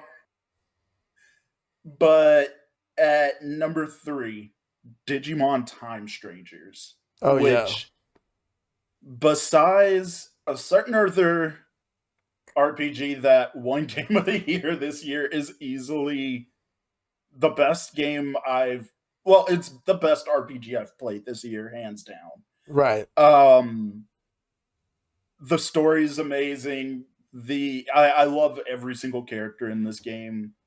I still got to go through and beat it. I'm like part way through. But yeah, if you haven't played it yet, give it a shot. Like, even if you're not a hardcore Digimon fan, it's still just a really good RPG. Number 2 is not Digimon, I'm sorry. At number 2 is DK Bonanza. More or less for the exact same things for the exact same reasons that have been echoed throughout the show so far. I agree with all of them, especially the ending. Besides King K. Rool being there, I don't want to go into more detail, but the ending is wild, especially for a Donkey Kong game. And for my number 1 pick, I honestly can't believe it's a mobile game, but it's Uma Musume. Oh yes. I have been addicted to this game. I suffer from the horse girl brain rot. You can ask any of my friends, I will not shut up about this game. Somehow, some way, every conversation I have comes back to this game, even if the conversation had nothing to do with horses. Also, I just want to say this because something that happened recently. Fuck PETA. And I'll leave it at that. Yeah. Yeah. Yeah. I'm pretty sure no one's going to disagree. Yeah. Yeah. But yeah, if you haven't played this game yet, if you're interested, give it a shot. It's a gacha game, yeah, but it's also a roguelike, which I genuinely was not expecting this game to be. It's really good. Absolutely, yeah. And in terms of my most anticipated games this year, I have three: Mm-hmm. Wolverine, Double O Seven First Light, and My Hero All's Justice, which, as of right now, is probably my most anticipated game. Just because, like, for the longest time, I have been wanting an open world My Hero Academia game.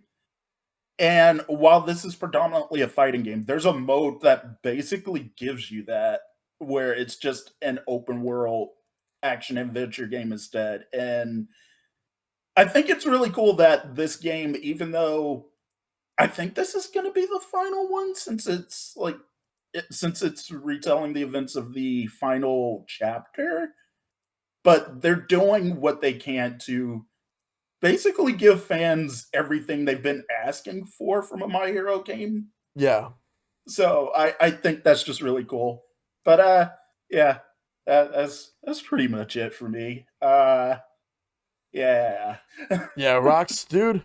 Again, once again, I appreciate you being a part of the podcast. Thank you for joining in and sharing the games that you thought were the best this year, as well as the games you're looking forward to for next year. Thank you. It's always a fun time being here. Not just with you, with everyone in chat. It's always a really fun time. Oh, 100%, dude. All right. So in terms of who is going to be next, I am going to bring on Kyle Gamer because I know that you have to go at a certain time, so I'll bring you on now. That's a good one, Shell. So good to see you. Good to have you on. Um, so let's talk about what you think are some of the best games to have come out this year. Yeah, of course. Like, there's just been so many. Like, I already have like three in mind. Like, they're in no particular order. Not sure the two I think of like my count since one is DLC, but it's like a standalone game on consoles. One is like a re-release as a special edition, but I'm still going to like mention them. So the first game that comes to mind is like, of course, Kirby Air Riders. Yep. Like that game is just like phenomenal. I grew up with the original Kirby Air Ride, and man, like the amount of hours I put into City Trial, like I think I have more in City Trial than I do in Air Ride and Top Ride. Oh But yeah. it's like City Trial in general, like just going all around the place, trying to like power up your machine, Mm-hmm. and man, like and playing like this game like online, like humans are a lot more aggressive than like the CPUs are, because I cannot tell you like how many times like they just like knocked me out. Like I had to like find a new cart. Like they're a lot more aggressive when you're playing like, against actual people. Oh, And absolutely. of course, it's like cool like to have like different characters to play as. Like in original like DDD and Meta Knight, they're like considered like machines, so they weren't like actual playable characters, but nice to see them like actually being playable characters along to the rest of the Kirby cast. Just cool to see them like how they're all different specials and everything. And of course like the road trip, like that's like one great story mode to like bring that game together. Yep. It's like, especially like, with all the different paths you go to. I'm currently replaying it because there are some paths I didn't take, but my checkbox for like for that, like I have like only like 3 left I need to get, and then like that checkbox will be all complete. Oh, 100%. Like just the fact that once again we got another Sakurai produced game with all those check boxes, you can get like all those achievements and rewards is pretty cool. Yeah, absolutely. It's like it's nice that you stick it to its word of like no DLC, because that game doesn't even need DLC. Like it's perfect the way it is. Yeah, it's really good. Yeah. And like the next two games, like they're like from the same series. Like, so the first game that comes to mind is like they're both from the Brock the Investigator series. This is like Brock the Brawl Bar. It was released as DLC on Steam, but like on like all the consoles, it was like released like its own standalone game. Right, It's right. it's pretty much like a fun mode. Like you're playing at this bar, they're called the Brawl Bar, and you're doing like all these different challenges. And it's like some of those challenges are really like tough. Like I had to restart them like so many times because of like how challenging that they are. of like trying to like beat the enemies with slippery conditions, try and Mm-hmm. pop all the balloons without falling, trying to beat the bosses. Man, like and all the bosses in there, like during the sorry, I cannot speak today. I've been speaking all day today. It's all good. It's all good. Yeah. But man, like during like the hype of the Brawl Bar, Calcat like was like releasing like so much artwork of like all the new bosses that were featured, and man, there's like so much fan art of a lot of them, and man, they just wanted Brock dead with from all the fan arts. Yeah, like I haven't really been following the games much. I've seen you post screenshots here and there, and I've seen and even the Twitter, not Twitter, the Blue Sky account follows me. Yeah, it's really like just a fun game, and especially like seeing like all the fan art that's been posted in it. That's the one thing I like about like the about Calcat and the games that they play post, like just sharing all the fan art that's like all the fans created. It's just so phenomenal. Yep. It's cool like to see like a little bit more lore and different characters in the Brawl Bar, like from Tender Jar to Puzzles to Bubbles, and even like the new character who is Oz dad, Clint. He started off as a background character with no speaking roles, and then like he got like an actual speaking role. But it's Hmm. like all the fans like they went at it like with all the fan arts when he was announced. Oh And yeah, man, yeah. They and some really of the had fan all art, the fan art. Yeah. yeah, some of the fan art has been nice, but there's just been some questionable ones. Like I would not recommend looking at. All I can say is like it's just furries in a nutshell. 100%. Yes. Yeah. Yeah, and this game is like the Brock. It's like a visual novel from Calcat. It's called Brock Natal Tale. It's a Christmas special. It was actually released on PC and itch.io like last year, but then like they re-released it this year with a whole new special edition. And it plays like an actual real visual novel where you make choices and it changes like how the game plays.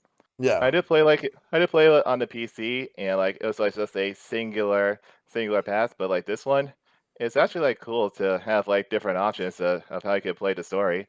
I'm still playing through it, but it's like really cool to see the different options that you can choose. Hmm.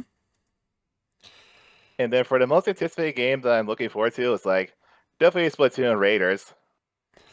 Yeah. Splatoon Raiders, like from what I did see of it, looks really cool.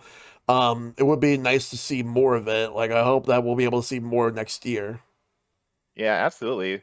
I'm curious to see like what the whole story is about and how it counts as a spinoff.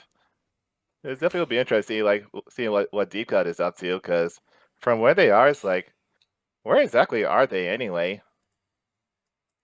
Yeah, that's the thing. Just being able to figure out just where are they and what they're doing. Yeah, yeah, definitely curious to see like what that whole story will be about. It's Hmm. like cool to see them like have like actual like story plot, because I know like in Splatoon 3, like they were kind of like they're kind of like anti-heroes where they're kind of like blocking a way of getting like the items, but like in this one, like they actually have like an actual story to them. So it will be interesting to see what Shiver Fry and Big Man are up to. Yeah, that'll be great to see. Yeah.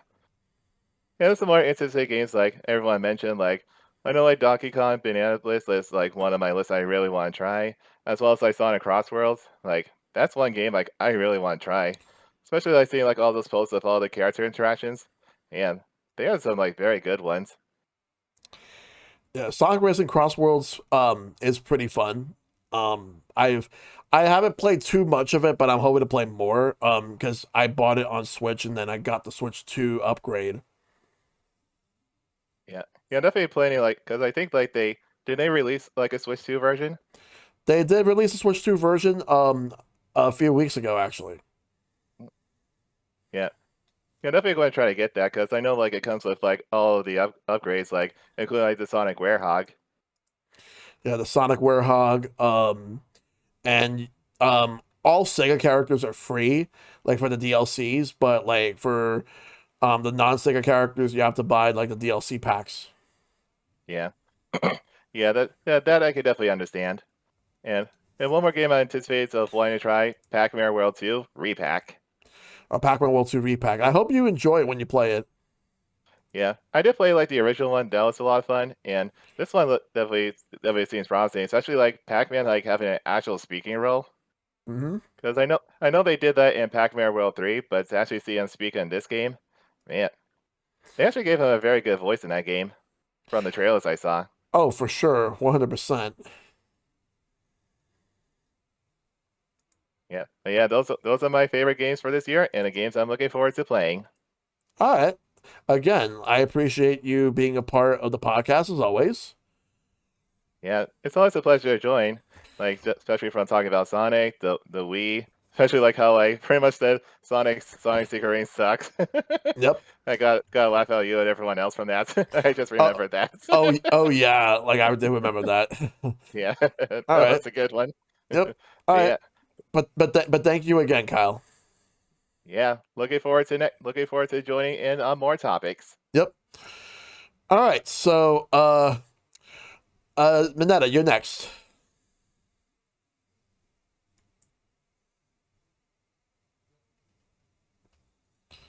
Minetta, I cannot hear you.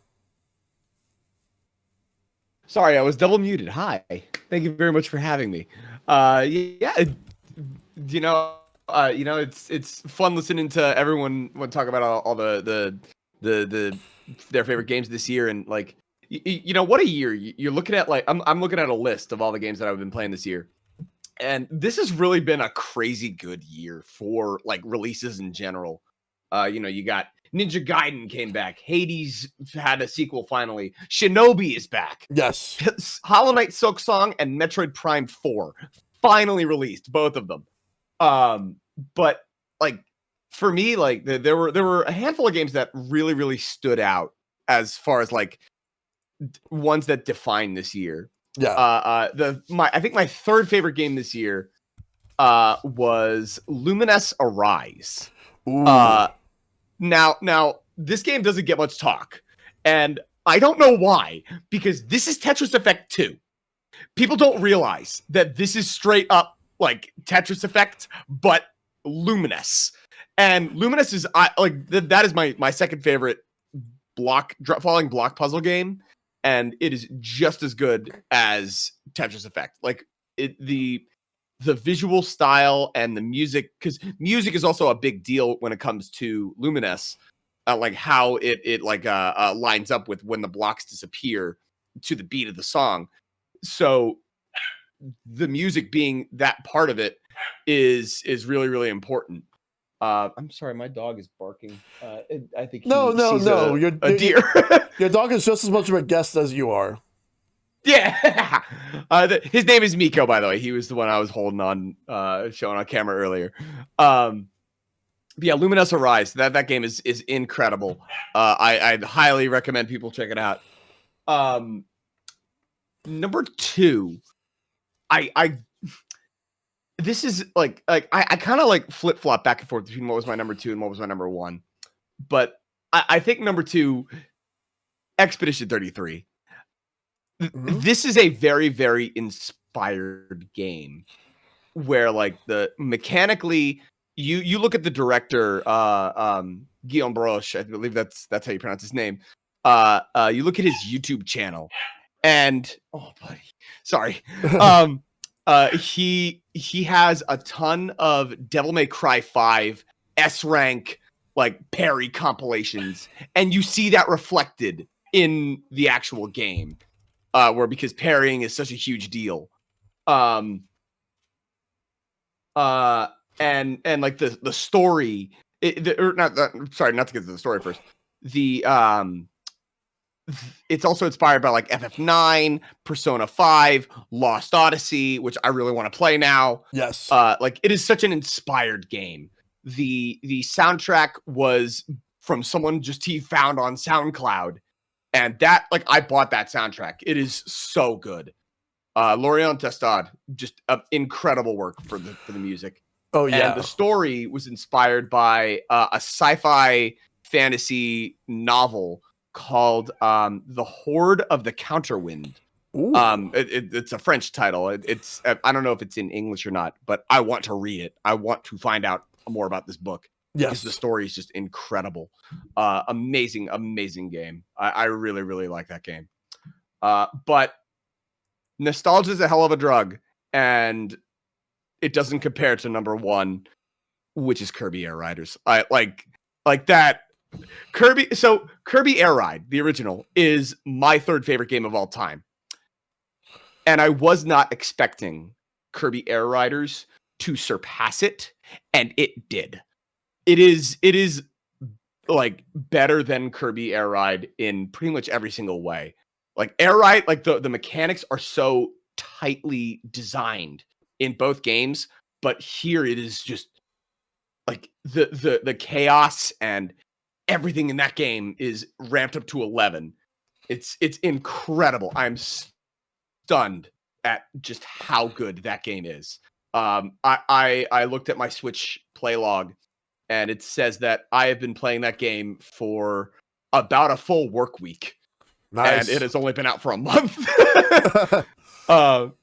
And like, you know, you could play as other characters. You could in the original, you could play as DDD and Meta Knight, but you could only play as, you couldn't like switch vehicles or anything. It wasn't great. Here you got 20 playable characters, and they all have their own special abilities. Kirby has 4 of them, and it's great. It is a remake of the original game and does everything better. And you even have the original courses. You do. So I love it. Incredible game. As far as like some honorable mentions go, I loved Mario Kart World. Haste. So this is I'm gonna mention right now. I have a bias with this game, Haste by Landfall. My sister worked on this game, but I really do like this game. It's a very, very fast, like it evokes like Team Fortress surfing, Counter-Strike surfing from back in the day. That's a cool indie game.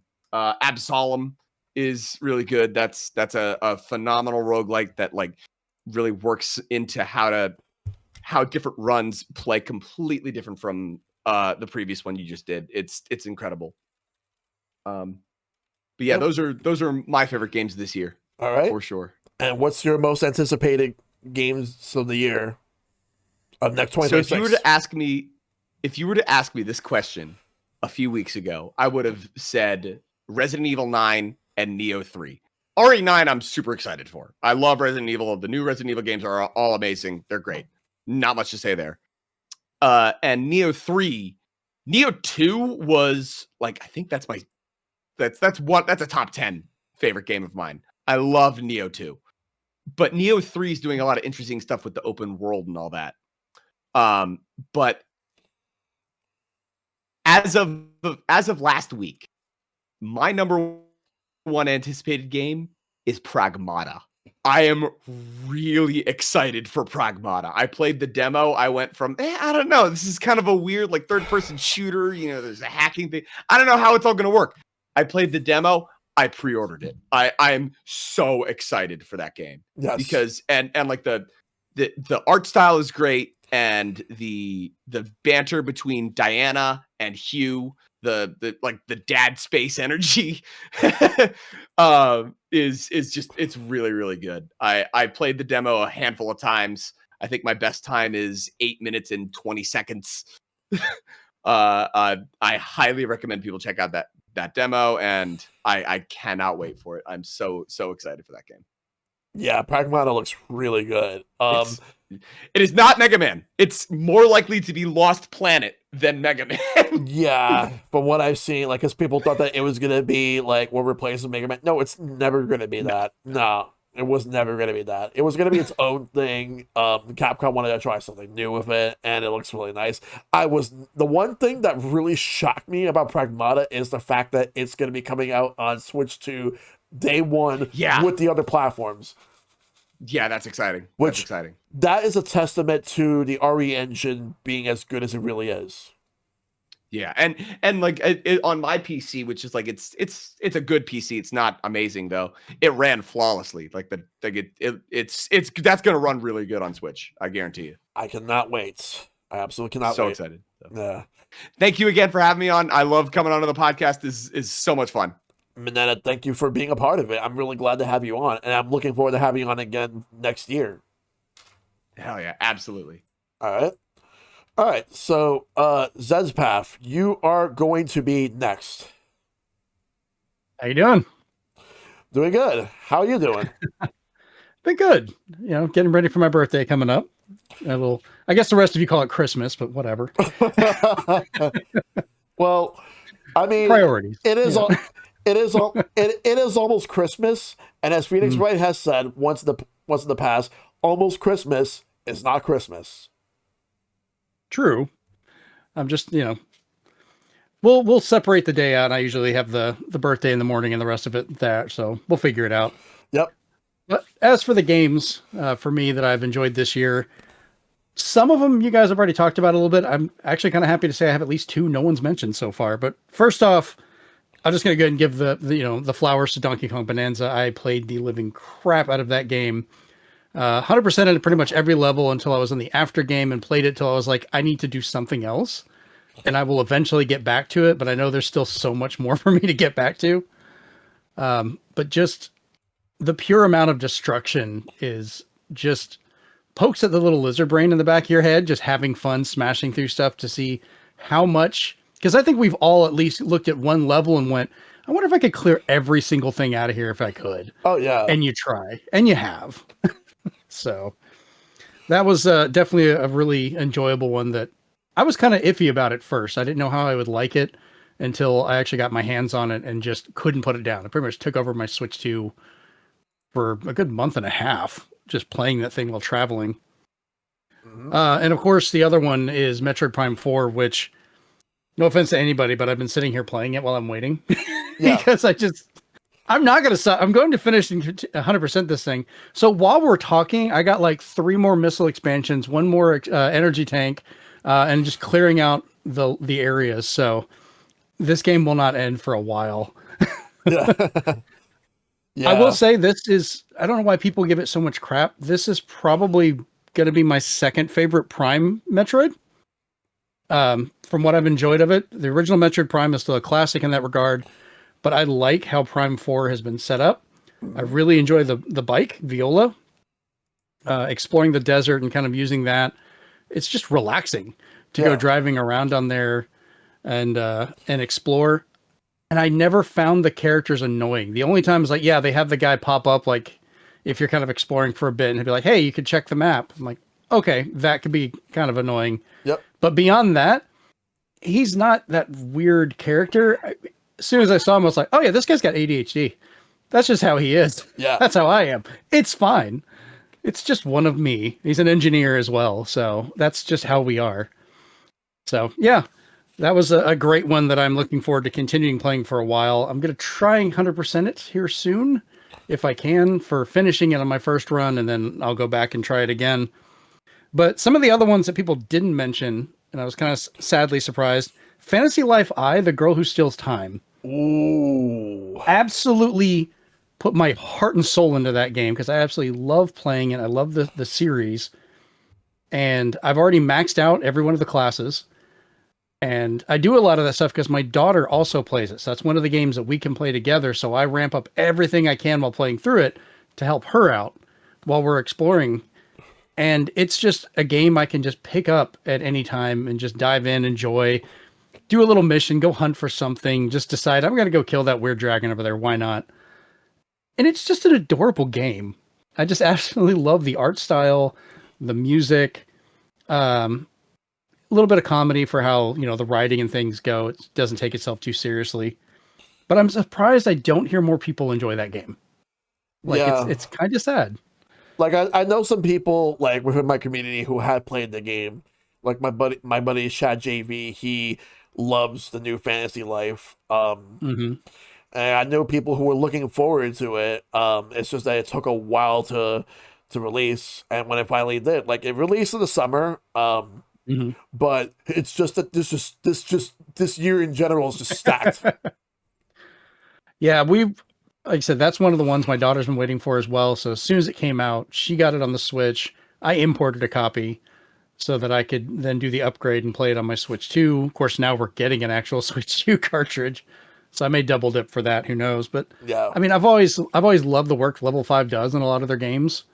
And this is just another one that just hit it out of the park for me that we'll be playing for years to come. I think we didn't stop playing the 3DS one until we had the Switch one. Yeah. We would still break that out. Oh, of course. Of course. Oh, yeah. And then after that, I don't know if anyone else has actually mentioned an Xbox game so far, but Avowed from Obsidian Entertainment was a game that I was really looking forward to. And of course, we had many times on the show when Steven and I would mess with each other because Steven apparently loves to hate everything I love. So this was a contentious back and forth, but I played the crap out of Avowed. I got it digitally because they didn't really physically for that, but that also let me play it on PC. So on my Legion Go, I could actually play it portably. So it kind of became my portable RPG for a while as I was exploring the worlds and just kind of making your way through everything. It's a gorgeous game. I don't know if anyone else has actually played it. Yep. But it's a fun RPG, really good writing. You kind of find your little favorite characters as you go through stuff and see how you can kind of bend the world to what you're doing for the ending. And I kind of hope we get more content for it. I would love to see some expansions or a sequel to it eventually. But it's made me interested in kind of going back and looking at the book series and the other games that this world is kind of based off of. Like, you don't tie directly to those other two mentions, but it's an island attached with them, which is nice. So that's one. And then for a somewhat cheating, and that's going to be kind of the Nintendo 64.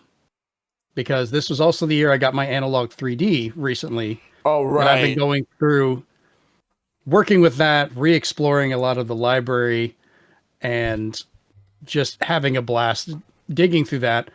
And for the first time in a while, getting people to come over to sit down and play multiplayer together. Just getting into an almost laughing, screaming match with a friend of mine, racing each other in Beetle Adventure Racing was just always so much fun. I sadly have to say Diddy Kong Racing does not hold up like it used to. We found it kind of boring. It was kind of sad, but I'm sorry to hear that.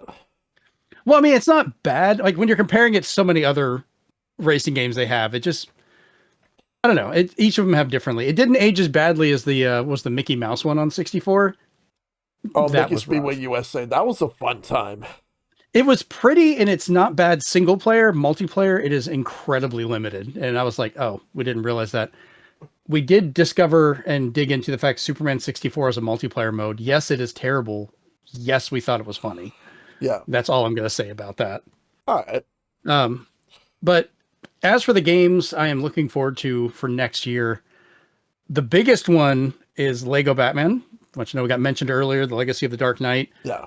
Which I am a huge fan of the Batman series. I've got Batman stuff all over my game rooms, all over the house. I've got, a life-size cowl from the 89 movie in the other room, along with figures, toys, Batmobiles, all this stuff everywhere. So games like this, where it's basically going through the history of all of the Batman games, TV shows, movies, and everything tied together, I just can't wait for all the references. I think that's half the fun I had in the Arkham series to begin with, was finding those little details everywhere that they would hide, be it posters on the wall that just pointed to some obscure Batman story from back in the day, and just getting excited going, oh, I know what that is. So I'm looking forward to doing that again, just in Lego form. Yep. So yeah, that'll be the one I'm definitely looking forward to next year. All right. Sounds good. Mm-hmm. Yeah, well, it's always good to have you on. Like, I'm looking forward to having you on again for next year. Yeah, Steven and I both are hoping to join you again at some point. Like I said, we just had our 200th episode of our show, and always just looking to expand and, chat with other people about games and everything else. Oh, absolutely. Yes. All right. But yeah, again, thank you so much. I appreciate you having me on, and I've got to hop off here after this, but thank you again. Have a good holiday. You too. And I will see you guys later. You take care. See ya. Yep. All right. So, Rick, you are going to be next. Cool. First of all, thank you for having me. It's great to be a part of this with everybody. I got to join in for last year as well, and it's great to be surrounded by so many awesome people with so many different walks of life in real life and in gaming and all this stuff. It's great to I am scribbling down on the side oh, I should check that game out. I should check that game out. Oh my god. I have a very different sort of relationship with modern game releases. Not that I don't want to keep up more with modern games, but a lot of the times a modern game will only wind up in my hands in one way or another if we're covering it for the channel, which is tricky when our channel is predominantly retro focused. Not always, not exclusively, and especially when it comes to stuff like streaming. So like the list of games from this year that I have played, or at least I have been part of the playing party to, is like maybe 10 games Yeah. for this year. So short list. Meanwhile, I wrote down literally, oh, what were the games from this year that I would like to play? And there's like 30 games on the list. So this may have a bit of a different texture to some of what other folks have kind of talked about here. In terms of like 2025, as everybody's been talking about for favorite games of the year, as a shout out to games that I would love to play and I'm hoping to sometime soon. Yep. Blueprints, Everhood 2, Hades 2, Hollow Knight Silk Song, Hyrule Warriors, Age of Imprisonment is sitting on my shelf. We're covering it literally within the next like week or two. Same Nice. goes for Kirby Air Riders, Metroid Prime 4 Beyond, as soon as I'm done catching up on the series during streams. Yep. Monument Valley 3, the Off remake, remaster, whatever we're calling it, and Split Fiction as well. Ooh, Split Fiction, yes. But as far as the games that I've enjoyed the most this year, I will double down on a statement that I made earlier this year at PAX East on the panel with you, which is not only was it my least favorite Switch game, but now it's my least favorite game that I've played in 2025, which is Donkey Kong Country Returns HD. Oh, I'm man. so sorry, but it's just not a very good Donkey Kong Country game. Tropical Freeze picks the ball up and travels really nicely with it. And obviously the classics are the classics. Yeah. But Returns just is not up to par. And that lives down in the bottom with Nintendo Switch 2 Welcome Tour, which barely qualifies as a game and is more of a like tech demo thing. But that one's okay. I've got personal beef with that one because it's impossible to get good Let's Play like recorded footage of that. Once it goes, hey, check out our HDR, check out our frame rate switching. It's like I can't do any of this stuff right now, man. Please don't do this to me. So a big topic for a lot of folks has been 2025 seems to be the year of the racing game, the year of the mascot racer. I haven't played any Kirby Air Riders yet, though I am historically one of the freaks of nature who doesn't get. I am not a big fan of Kirby Air Ride. I'm hoping that Air Riders will win me over. I think some of it is just some of it literally is. I think Kirby Air Ride's frame rate, the original game's frame rate, is just not very conducive to not getting a little bit nauseous playing that game. Yeah. I'm hoping Air Riders is going to be better. I'm willing to give it all the benefit of the doubt and give it a fair shot. And I've heard amazing things. I'm looking forward to it. I have played a little bit of Sonic Racing Crossworlds. That one. So I'm not a big online multiplayer gamer just in general. I don't really go for seasonal, like season pass style games. I don't really go for the ones where it's you're going for rank matches and stuff. So unfortunately, Sonic Racing Crossworlds as an offline experience or a single player experience is disappointingly limited, I found. We got through Jeff and I sat down to play some of it earlier in the year, like right after it came out. And we got through the first there's like the three essentially difficulty levels, and then there's the one that comes after in like mirror mode, whatever. But the default highest one that you have, whatever the middle one was, we got through all 8 of the Grand Prix for that, and then we hit credits and we're like, wait a minute, hang on, that cannot be right. Get back to the thing. It's like, oh, there's not a lot else going on here for like there's a more difficult mode, which we're going to cover. And then the one after that. And it's like, I think we might be done with it after that. We will do some online matches. On the flip side, you've got Mario Kart World, which actually is in my like top list for the year. Mostly to do with just, I wasn't sure how Mario Kart was going to handle an open world style scenario.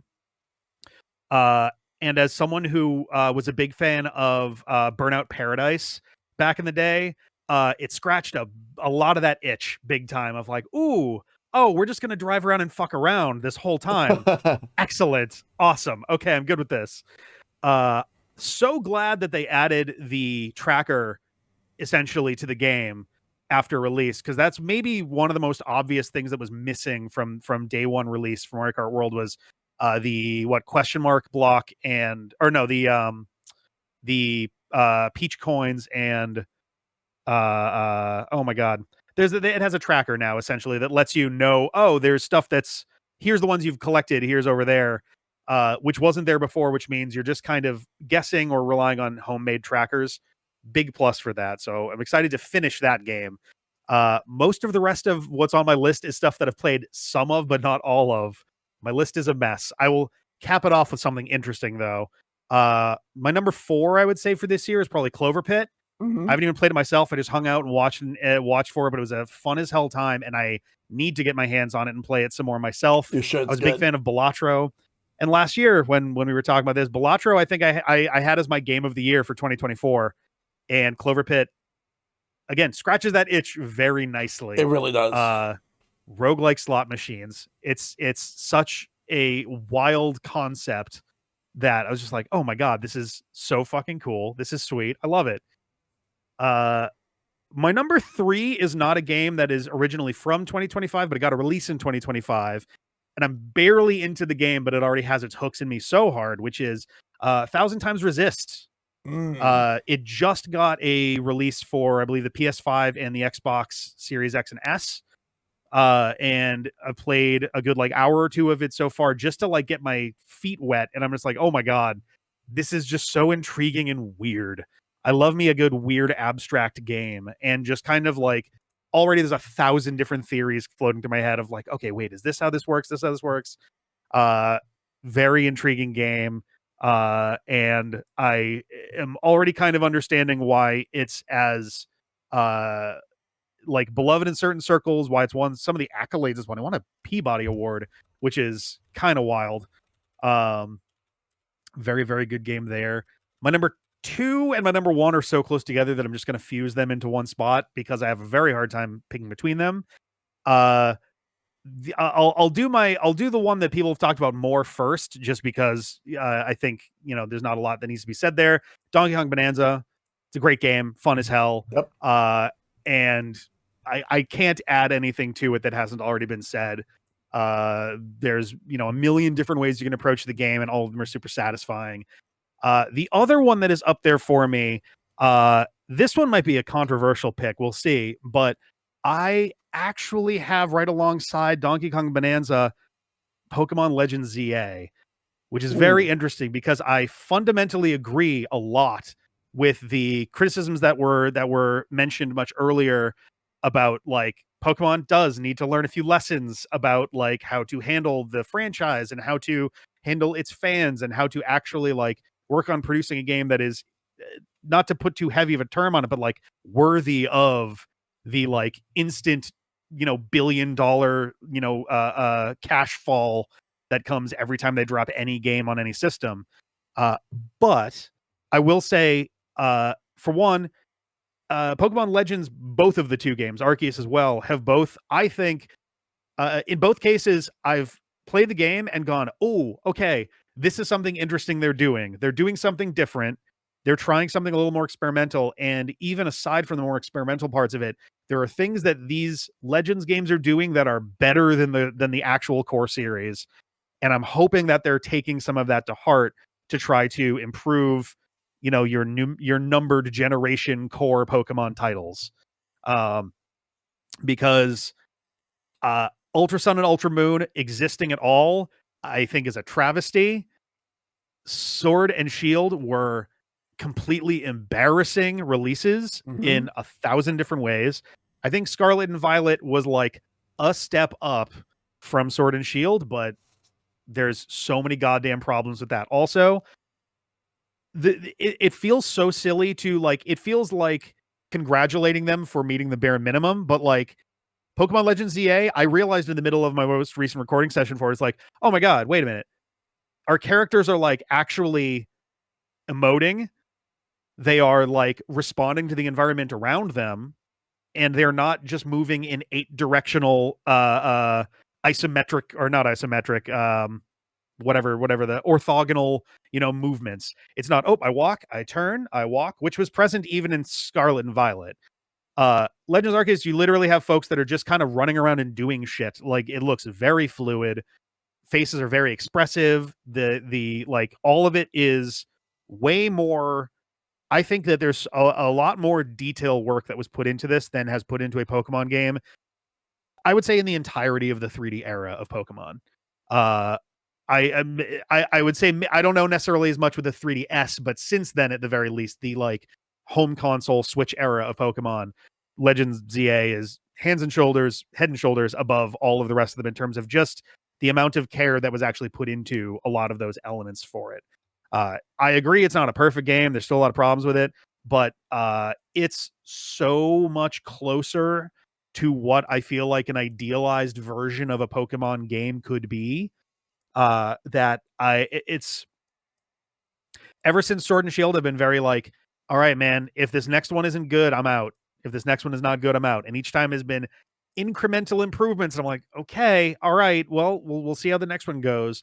And ZA has been good enough beyond that I'm like, okay, all right, I'm feeling comfortable with where we are again. Yeah. I'm looking forward to Gen 10, which I mean, I'll call it right now. I know there were leaks talking about like stuff with, concepts or dates or whatever, but like, or like estimated whatever's, but third Friday in November, 2026, expect Gen 10 to come out. Cause they always do third Friday in November. That's how they do it. Right before Black Friday weekend. Yep. Absolutely. Every time we literally started a Pokemon series on the third Friday of November last year because there was no Pokemon release coming for that. And we're like, hey, this will be perfect. Mhm. With permission, and feel free to say no on this, requesting permission to put on gloves and grab the beehive. Yes. Yeah. Okay. Part of why I tried to breeze through the rest of it is to try to make space for this. So, both of those games, very, very good. I'm putting them at number one, shared. But there was a game that I had at number one for almost this entire year up until very, very recently. And I mean, I'll mention it once because it'd be silly not to. And then I want to kind of expound on that a little bit, which was Clair Obscur Expedition 33, which is now a game that I and many others are in a spat with over, in case anybody hasn't heard, I guess, generative AI that got used during its development. Yeah. Unclear how much, unclear how often, unclear when it stopped. The only one that I think has been outright proven and admitted at this point is in the Flying Waters area. I think it was Flying Waters. It's like the second real area of the game. There are telephone poles that are covered in newspapers. And folks noticed immediately upon release that if you got very close to it, you could tell that the texture of the newspapers was generative AI. It was very smeary. It had a lot of the telltale signs, essentially, of generative AI. And people had been hypothesizing about it. People had come up with theories about what it could be, what might have happened there. Some folks had been suggesting that they might have bought stock assets that happen to be generative AI, which I can say from experience that does happen. It is unfortunately a thing that now stock image websites and sources are unfortunately polluted with generative AI because everybody's trying to get their shit in there. However, the folks at Sandfall wound up admitting that that in 2022, kind of midway-ish, I guess, through development, that they had used generative AI for essentially placeholder graphics, which at the very least included that. Might have been more, probably more, realistically. And it's such a goddamn bummer. It really is such a fucking shame. And I say this as someone who I consider myself a creative of various, forms. I'm not like an artist in the sense of drawing stuff, but I've done graphic design. I've done a few things like that. I do video editing. And then on top of that, I also have worked in tech for the last 12, 13 years now. Actually, a little over 13. Mostly in web. I've taught web design and development, and I've worked in that realm since then. And so I've seen a lot of different angles for this stuff, and I've seen a lot of different I'm trying to be charitable, but I don't think I can be. Excuses, I guess, for using this stuff. And I'm not going to pretend like there are 0% cases where some form of an algorithm can be used for a thing, in the sense that, like, yeah, if you have handwritten your own, if you've written down your own notes in your notepad file or whatever, and you want to have it auto summarized, then fucking whatever, I guess. Yeah. But like the generative AI is so like insulting and embarrassing on so many goddamn levels. And especially as a creative type, it bothers the shit out of me that someone, or not just someone, there's so fucking many right now. There's so goddamn many people and companies and CEOs especially Yeah. that are promoting it. But this was a subject that came up literally last night when I was streaming. I finished 100%ing Brawl last night, and this kind of came up in conversation. Yeah.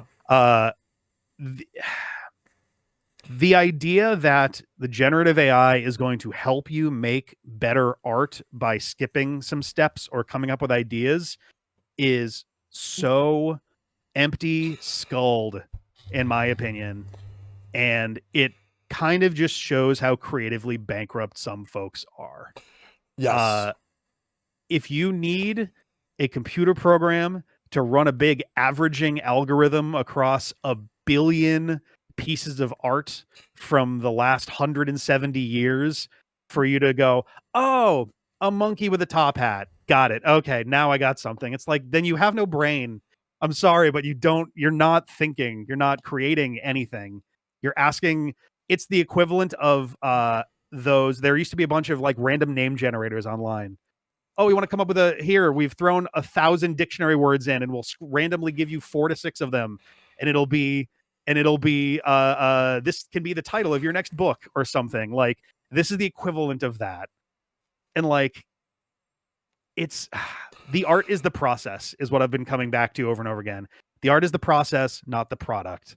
And it's very clear when folks are going to bat for generative AI, which of the two they think the art is.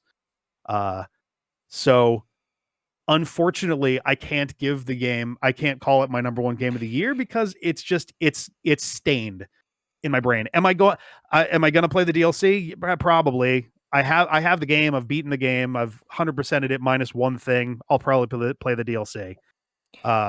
But I can't justify going to bat for it or promoting it or vouching for it, I guess, in that sort of way, knowing that's there. It's like the Barry Bonds of RPGs of this decade, where it's like, oh, huge swing for the fences, crazy thing. Oh, but steroids. It's like, oh, well, fuck. Yeah. So that's my big rant that's been weighing heavy on my head since the newspaper. It's been more prevalent recently because they got denied. The Indie Game Awards essentially rescinded their nomination and such from the game. But yeah, and I think that's more what's getting people's attention on it. But the newspaper thing's been known about since I think the summer or something. Yeah. So yeah, unfortunate. Very unfortunate. Very. I hope they take some lessons from it, because otherwise they seem like a very skilled studio. I would hope that they can realize how much they just fucked themselves at that. Yeah. And at the very least, I can understand too. In 2022, we barely had Dolly, and everyone is playing with it. I played with it back then before I started thinking more about it. So like, it fucking sucks, and I hope they choose to be better about this stuff going forward. 100% agree with you on that, because like it's one of those things where like Claire Obscure was actually a game that I really wanted to play, and it's one of those things where like I was actually planning on streaming it, but now like I'm just gonna hold off. But at least for now, I'm gonna hold off until like I see like if they really are going to be better about this in the future, which I do hope that they are, because it's just very disappointing just to hear and read about that. Absolutely. And fingers crossed, 2026, maybe the year the bubble bursts. We'll see. No. Speaking of 2026, what's your most anticipated?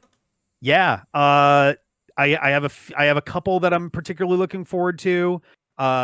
as kind of a prelude to this, and because folks are talking about movies and things before too, I want to throw a movie in as well for 2026. And maybe this is a little bit hopefully there's not any reason to not go to bat for this one, but if folks haven't heard, Markiplier has been working on producing an Iron Lung adaptation for film for the last 3 years. And it is coming out very, very soon. I think actually in January. It is out in over 1,000 theaters across the country. He put out a video last week kind of talking about the experience a little bit, but mostly just kind of emotionally wrapped up in a blanket in the kind of, well, we did it kind of thing, which I've done, indie film stuff. I've done stage play stuff. I've done a lot of like performing arts things. And there's a certain amount of like, holy shit, we did the thing. It's done. Yeah. And like, it's very heartwarming to see that kind of emotional response to seeing your creation kind of exist in the world and stuff. So I'll go to bat for that and say, hey, maybe go check out Iron Lung. As for games though, the actual games, the ones that I'm the most looking forward to, there's, I would say 5 that I'm really looking forward to most of all for next year. Saros is one that hasn't gotten mentioned. I did not play Returnal. I was the same studio, I believe, that did Returnal. And I wound up experiencing Returnal by way of video essays, examining the story of and kind of the gameplay. I think Jacob Geller might have done a Returnal video at one point. And it's just fascinating to see what the deal with that game is. I would highly recommend not doing what I did and just go play the game. Yeah. Because the twists of that game I have straight up never seen in a video game before. And I was like, fuck, that would have been really cool to have actually experienced. But also the original way that Returnal was advertised seemed like a game that I was like kind of interested in, but not like, whoa, I have to play this. In hindsight, I should have just played the damn thing. But so Saros, same studio, similar like basic concept, but like there's not a ton of details out about it yet, I don't believe, but it just looks badass. Resident Evil Requiem. We've been playing a lot of Resident Evil on the channel. I actually just literally today I got a copy of Resident Evil Outbreak delivered, so we're gonna try to cover Outbreak and Outbreak File 2 before Requiem comes out to have an idea of what the deal with everything is. Rhythm Heaven Groove, I'm also very much looking forward to. It's probably the one I'm most looking forward to for 2026. 2 that I don't think anybody mentioned so far, though. One of them is Professor Layton in the New World of Steam. Oh yeah, I am very much looking forward to. I need to catch up on my Layton. I played the original trilogy of Layton games and nothing since, but I really need to play the rest of the series. I'm looking forward to New World of Steam, and also another one that. This is one that like most of the other games we've talked about in the past or in the present, like literally today, you could be like, oh, I could see why that game would come out and people would be interested in it. This one is one that nobody talked about and I would never have believed would have been a video game in the first place, which is Samurai Pizza Cat's Blast from the Past. Oh yeah, that game. I cannot believe that we're getting a Samurai Pizza Cats game in 2026. And it looks really fucking good. It does. Like, I'm super excited for Samurai Pizza Cats. I cannot wait to play as I've had the Speedy Cerviche. He's the leader of the bunch. That's right. It's stuck in my head for fucking 30 years. So I'm pumped for that. And as an addendum, I would be remiss not to include, even though it's not coming out next year, obviously Mega Man Dual Override in 2027. Yes. Which the sad asterisk is that by the time it comes out, because they announced it 2 years in advance, it will be longer since 11 than 11 was from 10. And I really hope that when Capcom says they're trying to put Mega Man back into the focus again, that they mean it this time. Agreed. Because they kind of said the same thing back in the mid 2010s and they didn't really follow through on that. So I'm hoping they fucking mean it this time. And yeah, I would say that those are my big games for 2026. Also, I'm a big Battlestar Galactica fan. I've actually just been showing my girlfriend Sarah not the original series, the 2003 Reimagined series. We're like almost halfway through it already. And I watched a shitload of it back in college. Apparently there's a BSG game coming out next year.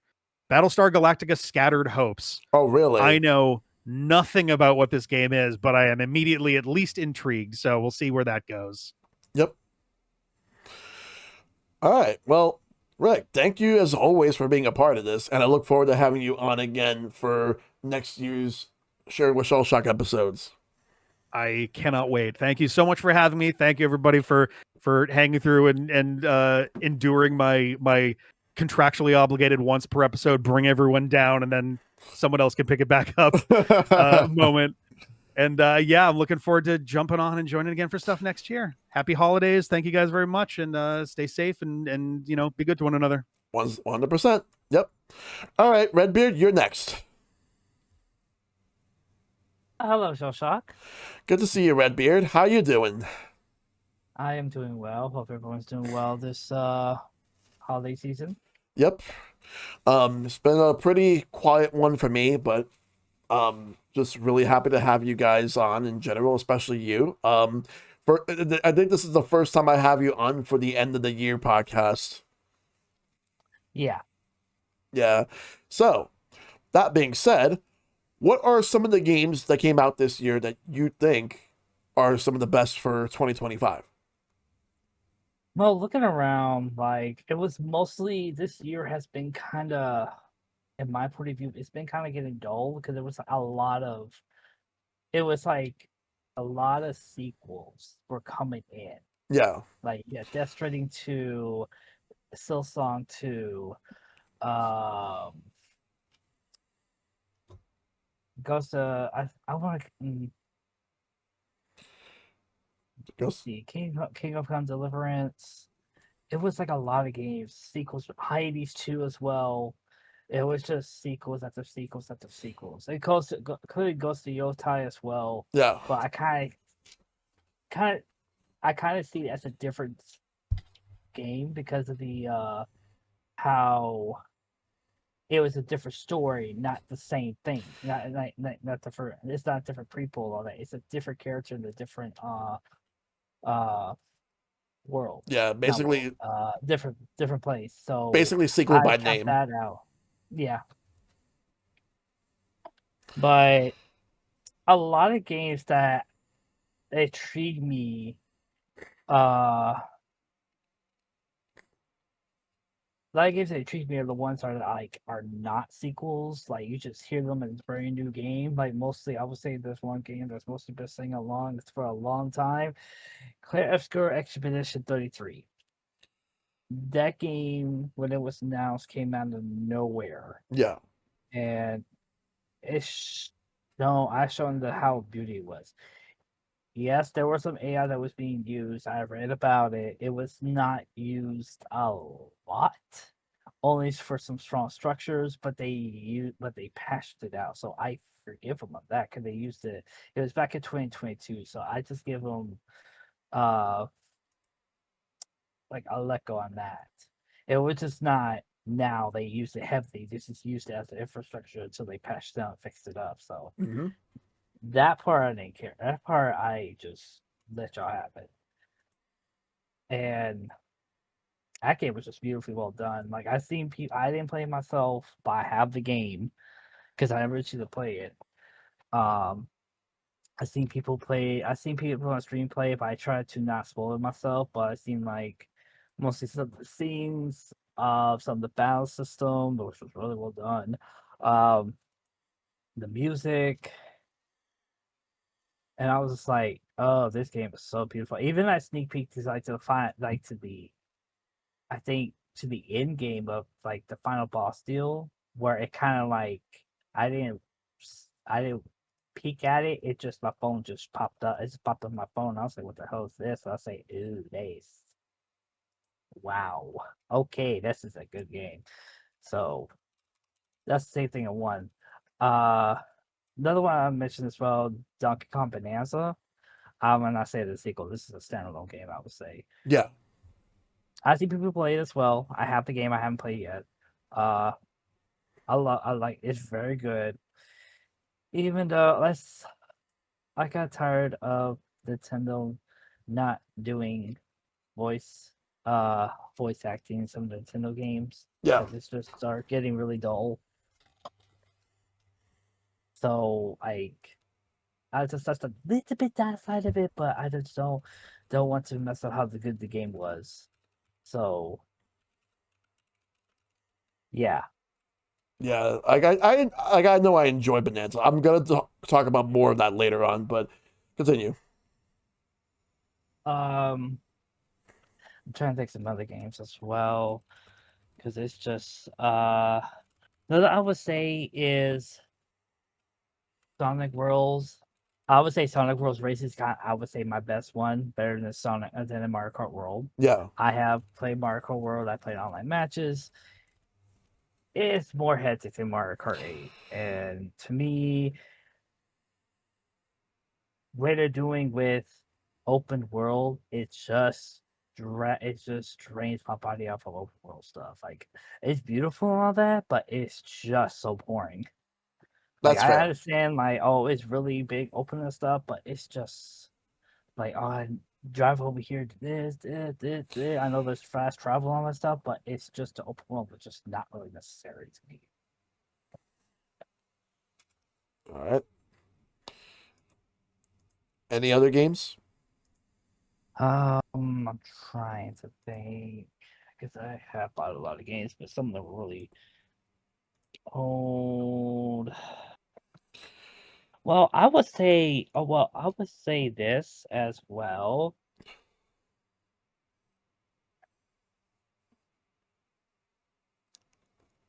I would say I will add in some of the HD remasters or HD remakes Okay.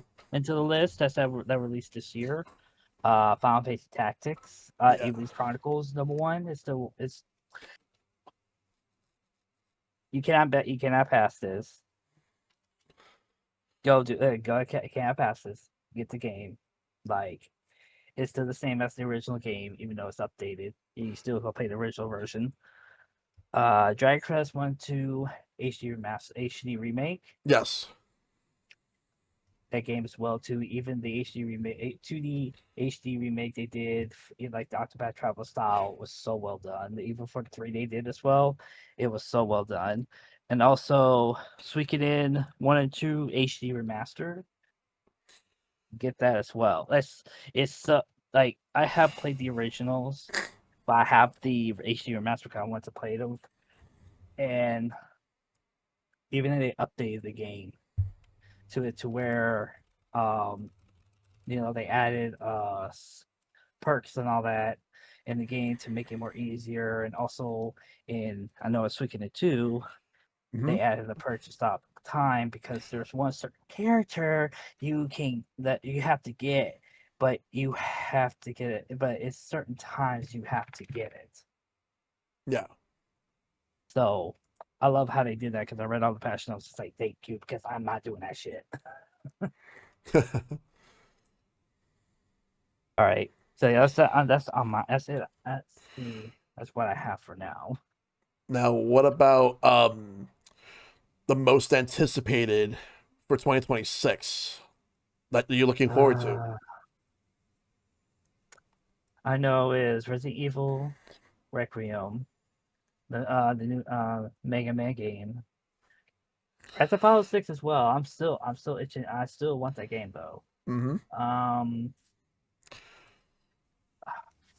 I forgot some. It's been so long. Yeah. Because I do think next year has the potential to be another stacked year. Plus, there's going to be games we don't know about yet that we're going to see. I need to see it. There were some games that was just really I remember now as I forget. Just going to do a quick run through. All right. Well, no, I was thinking Dragon Quest 7. Imagine it was supposed to be a remake of 3, a remake of 7, but I said no because I did not like how the characters looked like in the game. It just looked so weird.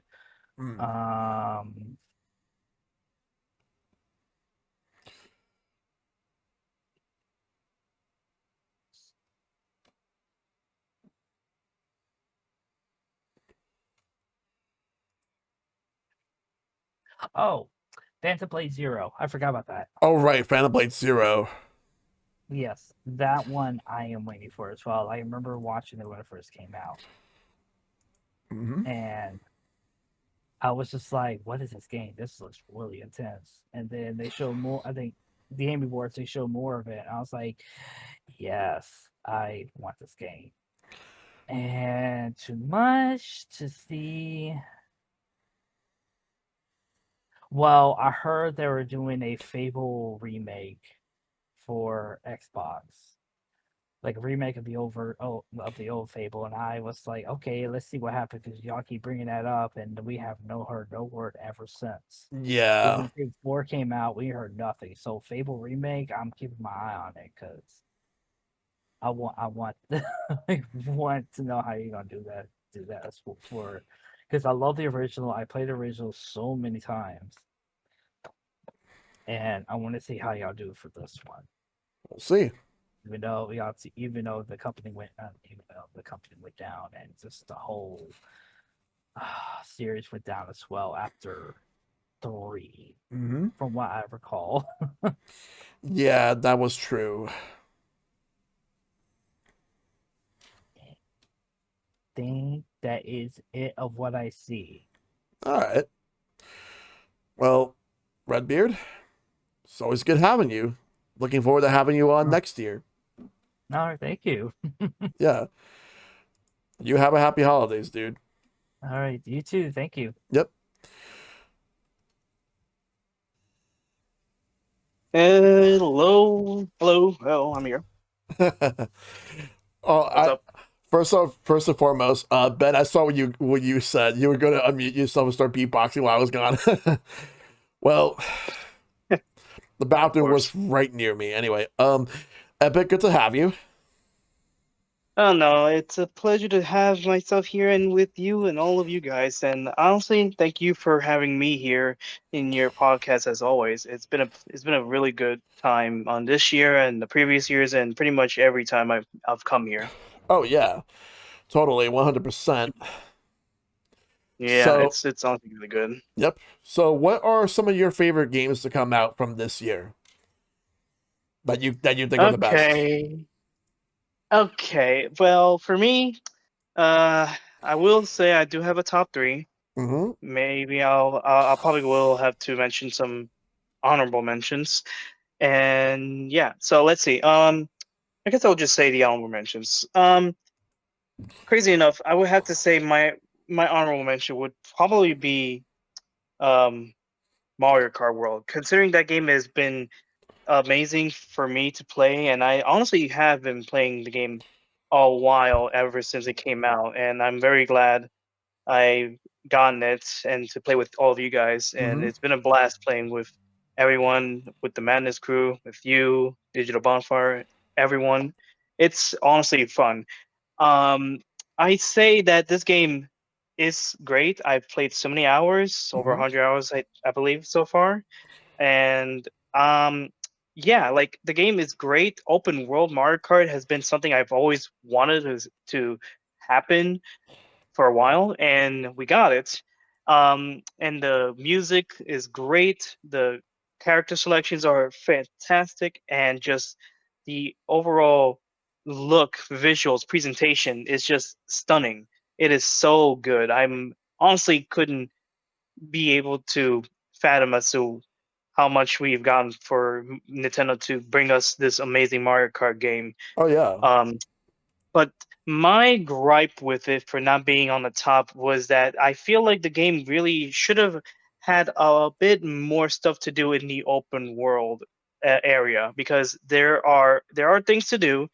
There are missions around the world that you had to find, and there are collectibles you got to find with the medallions and the question mark blocks.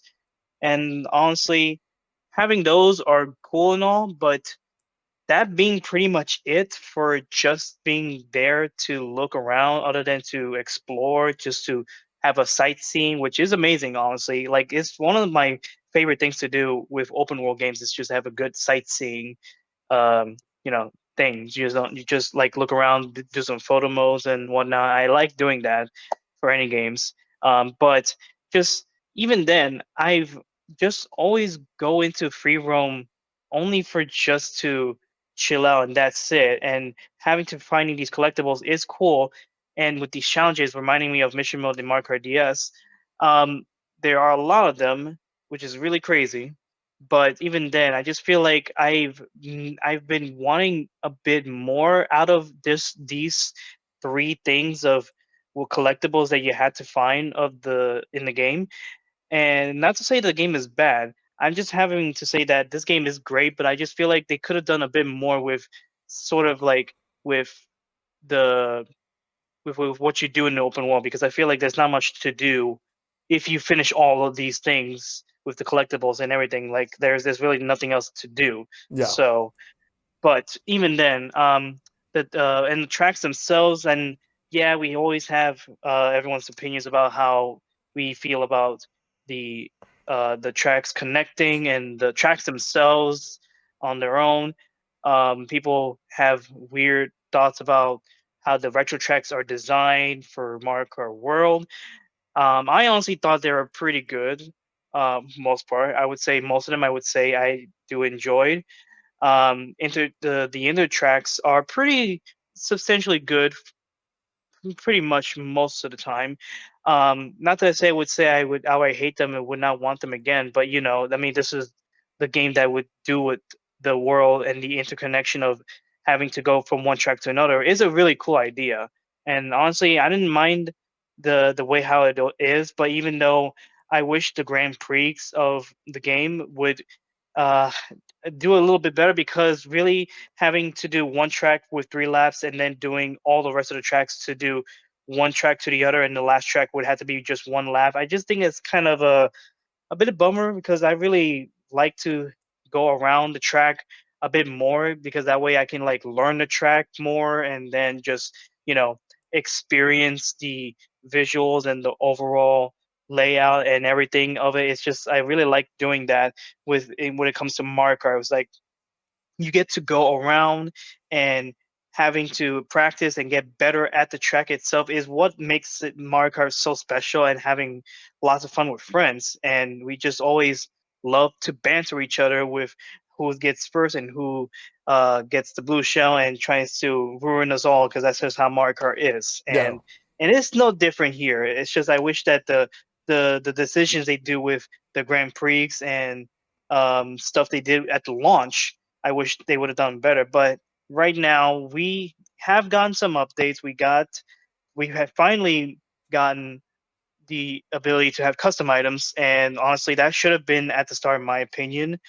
And I wish we could have gotten some more options with online, like we did in Mario Kart 8, like tournaments. I honestly miss having that for this game to have because really, it feels like there's not a lot of stuff they brought over to Mario Kart 8 to World. They could have honestly made it so that they should have bring those stuff over instead of just taking them away, like with battle mode. Battle mode in this game really did not do so well because it only has 2 modes, only balloon battle and coin runner, and that's it. And I'm like, really? That's really you guys are forgetting all the other modes? Renegade Roundup, um, we forgot bomb battle. Like, really, we're forgetting all these classic modes in the battle mode. Really? I mean, I don't know. It feels like they should have just easily added those in, but I mean, who knows? I really hope that later on they will add those in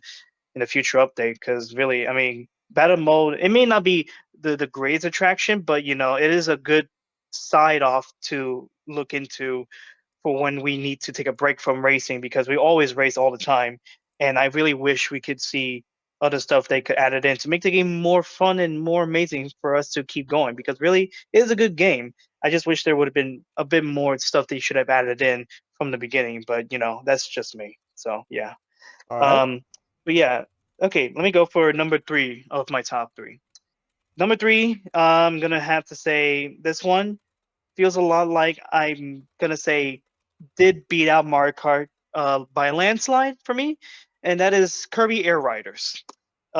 This game is fantastic. I mean, I would say it is a racing game, but it's also a really fun party game, but also action and just things to do with you are just Kirby and his friends going at each other with their machines and just having a fun to like race and battle and just doing lots of kooky stuff with it, like because it is not just a race, but there's also city trial where you go around, collect stuff, and doing all these really cool things in the game mode, and just having fun. Really, the game is all about having fun, which what Sakurai wanted us to have for this game particularly, and it is super cool. And yeah, Rick the hamster. Everyone loves Rick the hamster. Yep. Everyone is so hyped about it. When we saw the direct that came out with his 45-minute presentation, which honestly is bonkers for me to see from him,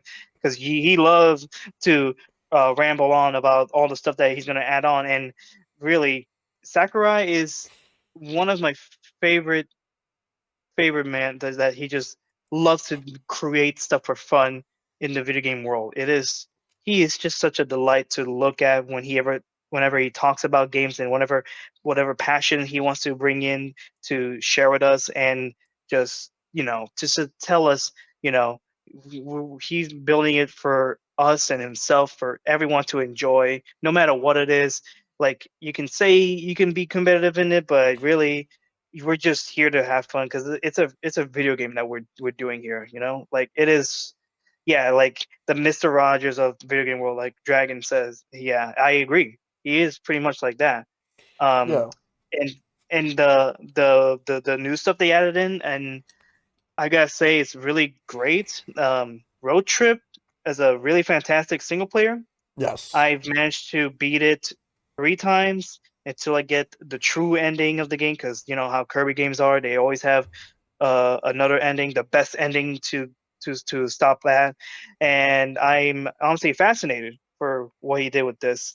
And then there is customizable on the machines, where you can literally just put in patterns, decals, colors. You can change anything what you want the machines to look like, to make it like an anime character, or something of an Amazon box, or a GameCube, or just literally anything you want. Like, it is so amazing that he let us have the tools to create and share with everyone, and it is so fantastic. I get to, when we get to buy them too, we get to use them in the game. We get to show off to show to friends, like, hey, look at this, look at this FedEx box that I found that somebody created.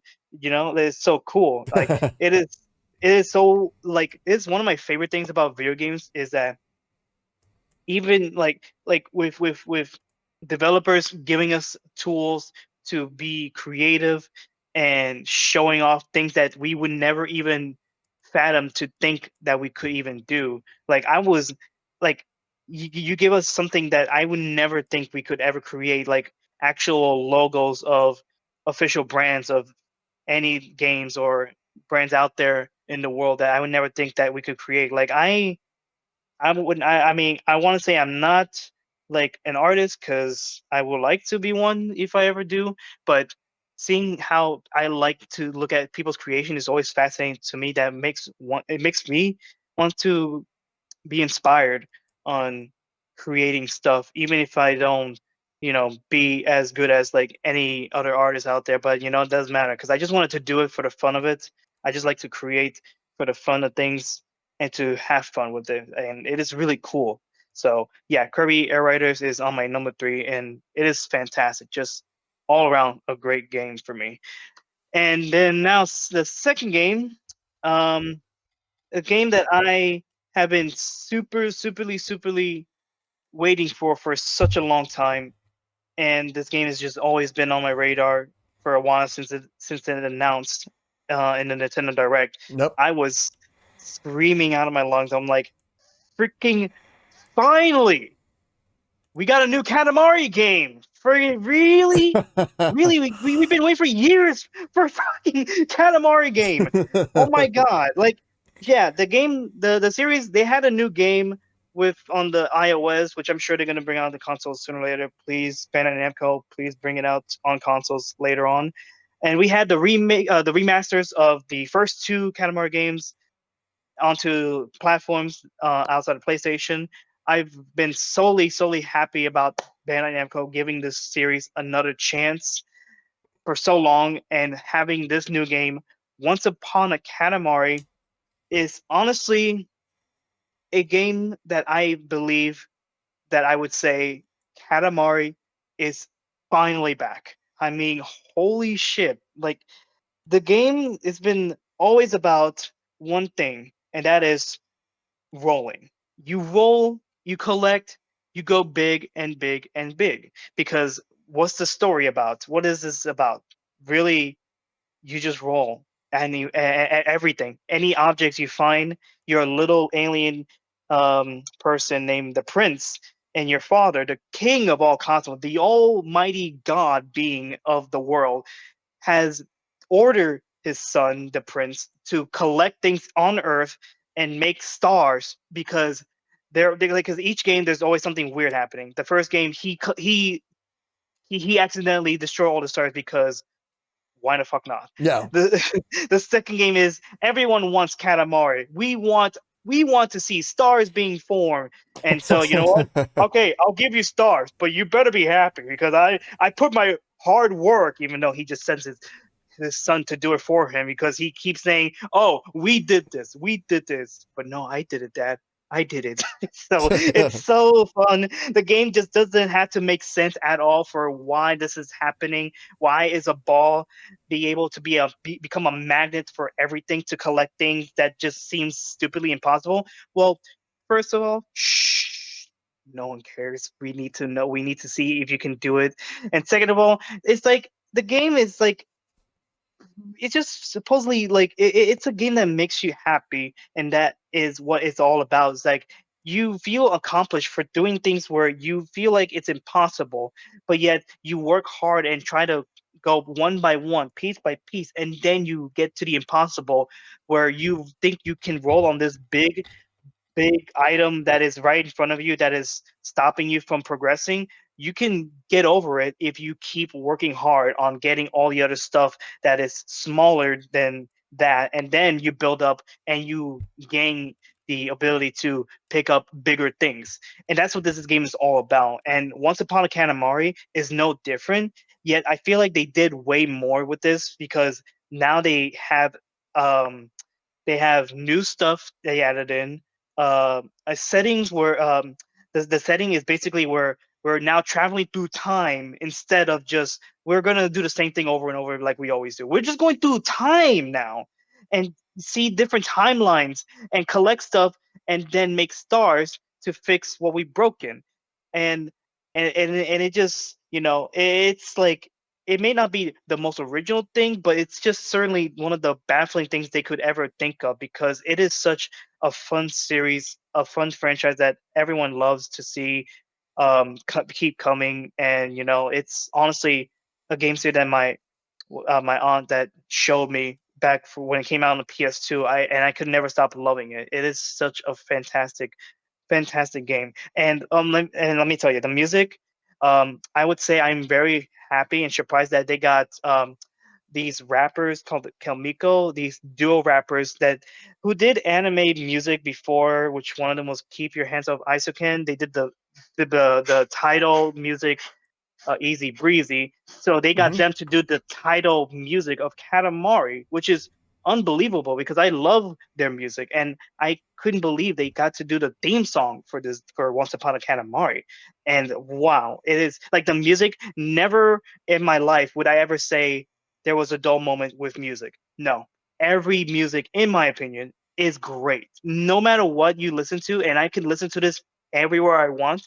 It is amazing to listen to no matter where you go. It is such a fantastic music choice for this, and really, it is so amazing. I mean, I would recommend it wholeheartedly. If you never ever play a Katamari game, you can start with this too. Really, like no matter what games they've made, you can start with any games. Really, they are all the same type of game of you rolling, getting big, and having fun. And I would say start with any. Start with any game and you will have an amazing time. And that is my second game. Now, let me go for the first one, which I'm pretty sure we already talked about it right here, and I'm just gonna go straight with it. Uh, Donkey Kong Bonanza. Yes. It's my number one game. It is really fun. I cannot believe we got another Donkey Kong game. I mean, seeing how this is made by the Odyssey team, which is a big, big, huge win for me because I love Odyssey, and Donkey Kong coming back in the 3D space after the last game was for Donkey Kong 64 being the other open world game they've done. Donkey Kong Bonanza, it is much better in every way. Like so much better. Like you are you're playing as Donkey Kong, you're breaking through everything because he is known for being the big guy that likes to smash things and getting all the bananas, and that's what it is. That's what this game is that he wants to collect bananas, and you collect them as a way of like collecting moons or stars in Super Mario Odyssey. And but yet you do more than that. You have other collectibles to collect. You got things to like find what's it called, like you want to find all the banana gems, but you also try to find um the fossils too. Like everything in the game you would see, you want to break too. Like if you see anything, you can break anything, and that is what fascinates me, is that you can literally break anything you see, and you can literally break the whole entire level too. And I've seen videos of people trying to see if it's possible to break every single terrarium in a level, and it is possible. There are things like there will be some things left that cannot be broken, because really you like just imagining everything is gone. It's just really crazy. Yep. But it's possible to break everything, and you'll be surprised of what would they do for everything. And yeah, like the music is fantastic. Like holy smokes! I mean, the music, you cannot stop listening to it. It is so good. Pauline, she is so cool. She is, oh my god, the voice acting with her, she is so fantastic. The story really gripes me in my heart, especially near the end when, of course, we said King K. Rool coming back, which I was honestly surprised, but also not surprised. But even then, I was very surprised to see him coming back, because we didn't even think he was gonna come back, other than we just kind of expected when we saw some glimpses of hints that maybe he could be back, and just but we all wanted to believe it, and yet here he is. He is back in full force, and the ending, the boss fights in the end, holy crap, I cannot stop loving it. The game is, it can be difficult for a moment, and I think the boss fights, it did give me a lot of times. I did die like a few times here and there, but I love it anyway, because I mean, I love a good challenge. And Donkey Kong, it has been known for its challenges for mostly its 2D games, where Donkey Kong Country Returns and Tropical Freeze, they're all difficult games. And Bonanza, I wouldn't say it's difficult all the way, because it just tries to ease you up on the start, but then later on it will gradually becomes more harder the more you play, and it really just makes me really feel like this is a game that does a lot, and I wish it would do a lot more. So, I'm just so glad that they managed to get a new Donkey Kong game in 3D, and on the new system, to show off the spectacle of the Switch 2. It is fantastic. Like, oh my god, they can do so much more. I mean, at this point, I'm just like, I'm ready for a new Mario 3D game. Like, I can imagine what can they do if they do a Mario 3D game in the future, which I'm sure they will do. Just gotta wait, Like I can wait for a while. I can wait for years and years for them to come up with a new idea and whatnot, and what worlds they can show off to bring us to life with the Switch 2, the power of the Switch 2. I can wait for as long as they could even need to, because really they can do so much good things. Mario Odyssey was a breath of fresh air to see a 3D Mario coming back after Galaxy and 3D World. Just, I want to see more from them. I want to see what else they can do. Give us a grand scale of a 3D World aspect of a game of Mario. But Donkey Kong, shows us this is a next step for 3D games from Nintendo, and I want to see more. And Oh, 100%. Beautiful. So yeah, that is my top 3 games for this year. All right. Now, what would you say is your most anticipated game of 2026? Okay, the anticipated.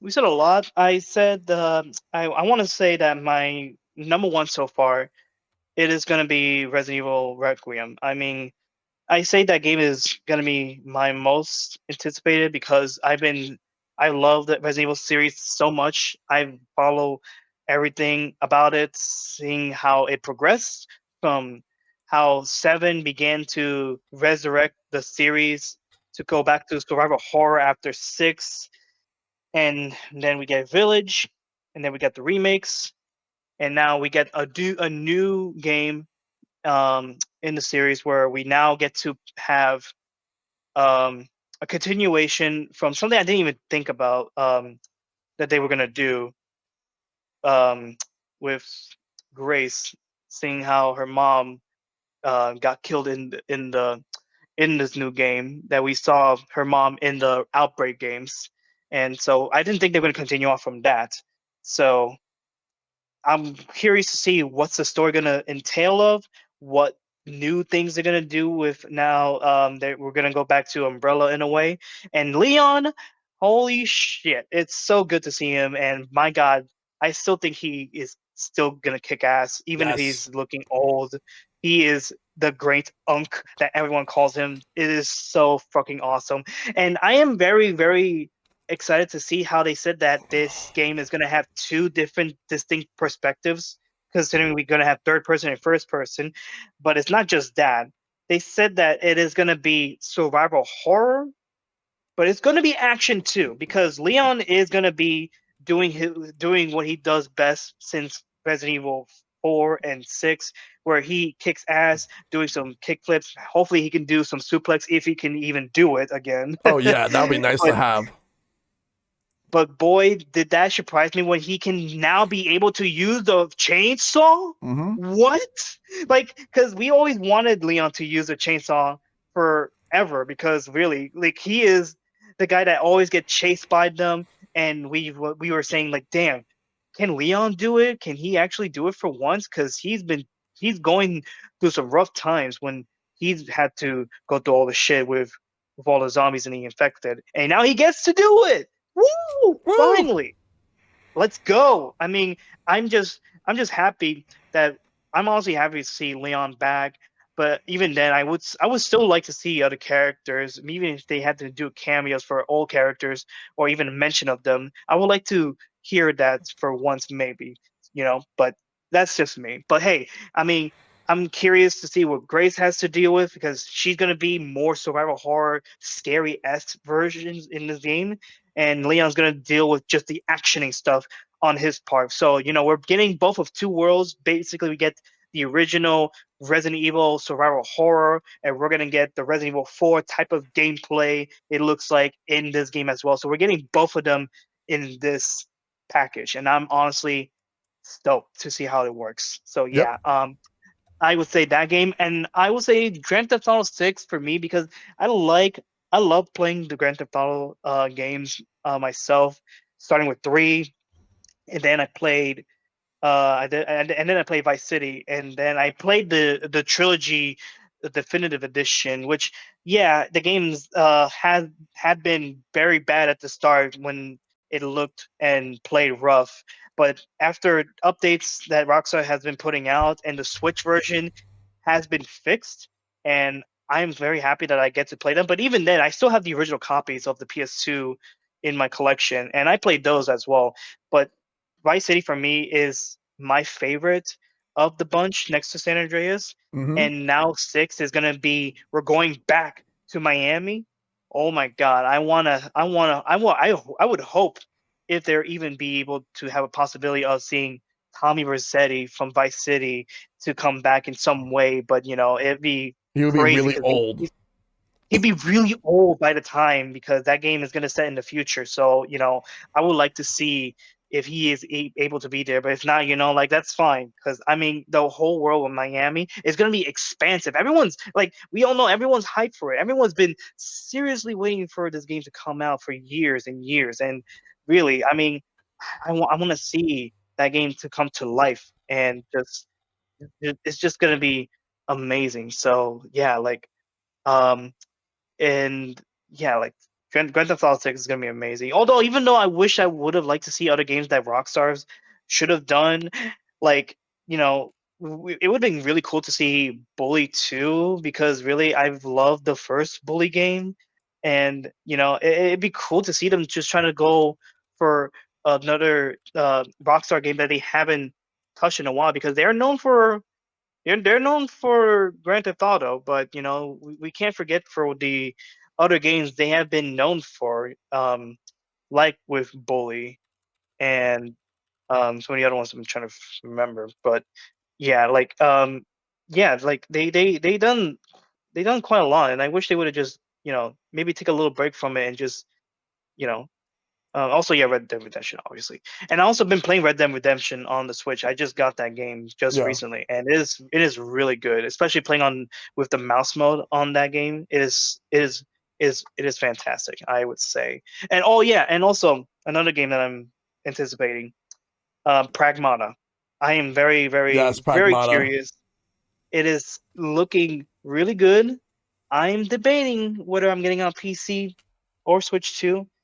I really honestly want to see a demo on Switch 2 first before I make my decision, before I pick out which one, because the game, I know it can run well on the Switch 2. I'm pretty sure, and I am honestly excited to see what's the story going on with this. What's the little girl deal with this whole world that they're in?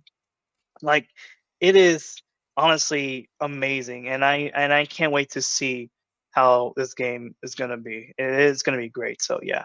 All right, that is my anticipation for 2026. Thank you again, Shell, for having me on No the problem, podcast. Epic. It's really been a blast, and I can't wait for it to be to come back again for 2026 whenever you have availability. So I'm always gonna be trying to come back for it, and I'm gonna be happy to share my thoughts for games. Absolutely. All right, Korshal, you're next. Why, hello. Thanks for having me back on. I am very happy to be here. It's great being able to be part of sharing with Shellshock for my first time around, my first time in the recap. So, hi, everybody. Good to see you. Good to see you too. Hope you're doing good. I am, actually. It's been a great but busy, very busy November and December for me. But that actually leads into my discussion of games. I've discovered that having personal time to play games that came out this year specifically has been really tough for me. I'm not gonna lie. I've been really busy with Mario Party Madness stuff. Yes. And especially streaming with my pals and Fortune Street and things. Like, love it, no regrets whatsoever. It just means I've gotten to play a little less games than I thought I would have between doing that and like my music stuff. I do have a quick couple of shout outs of games I've played, but don't quite top the list, but I think they're interesting, and they made it into the category of Corshal actually had time to play this, so therefore they get a mention. Yeah. One, I was really surprised in this year we had an English translation and release of Dokapon Sword of Fury for all our Dokapon Kingdom fans. Not a game for the lighthearted. That's why it's not on the list. I just thought it's a really notable game to get a release. It's crueler than Dokapon Kingdom, I'd say, for anyone who's played that.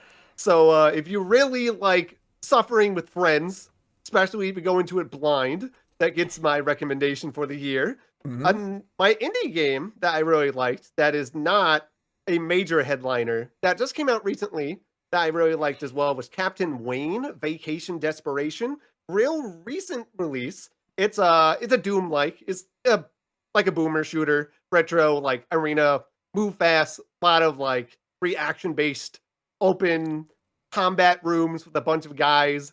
But its whole vibe is like if you kind of took the bravado of Duke Nukem and made him a ship captain, and then gave us the cartoon aesthetic of like older Lupin series, like Lupin the second or third, kind of crossed with like Rocky and Bullwinkle.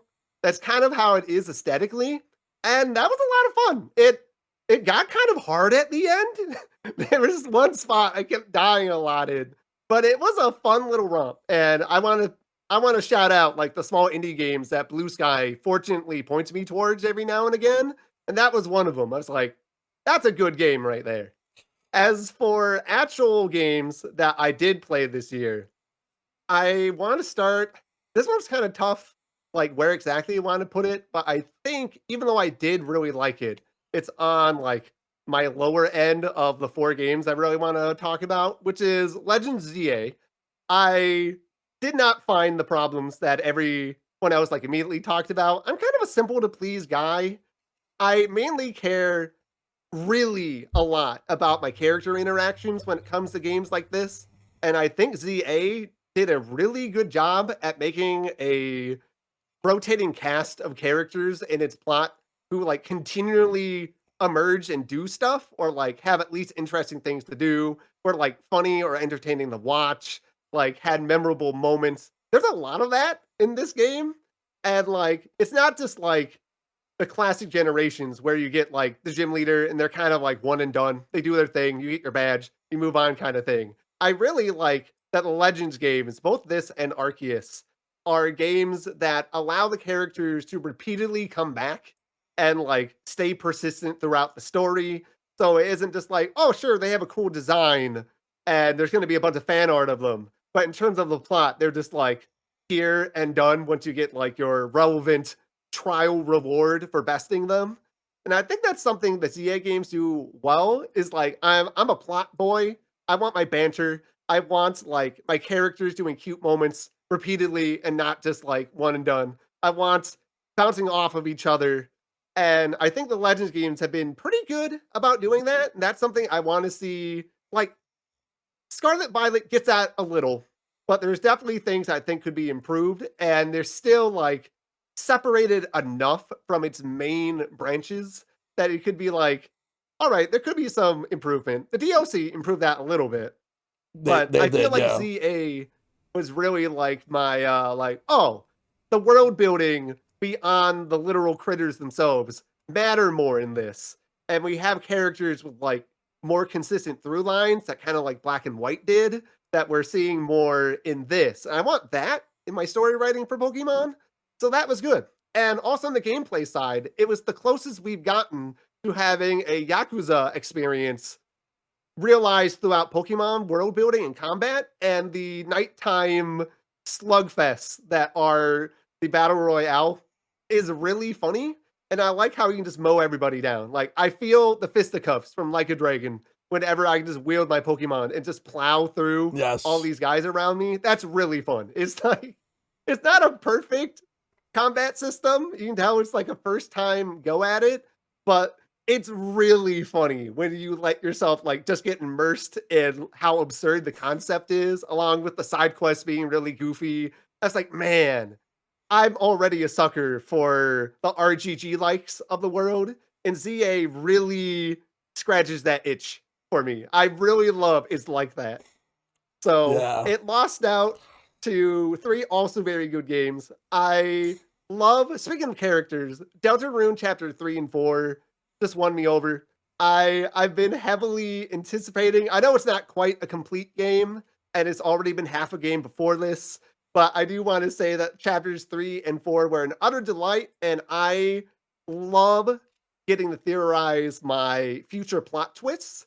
I do this for stuff like RGG, anything with like a really twisty plot where they're like, what could happen? Like, what's it building up to? I talk about this with friends all the time to like theory craft. I am heavily anticipating what comes next for the next parts of this game that's built up to, because there's a lot of crazy ideas in my head that I'm not just going to spell out here, but like I think about it a lot.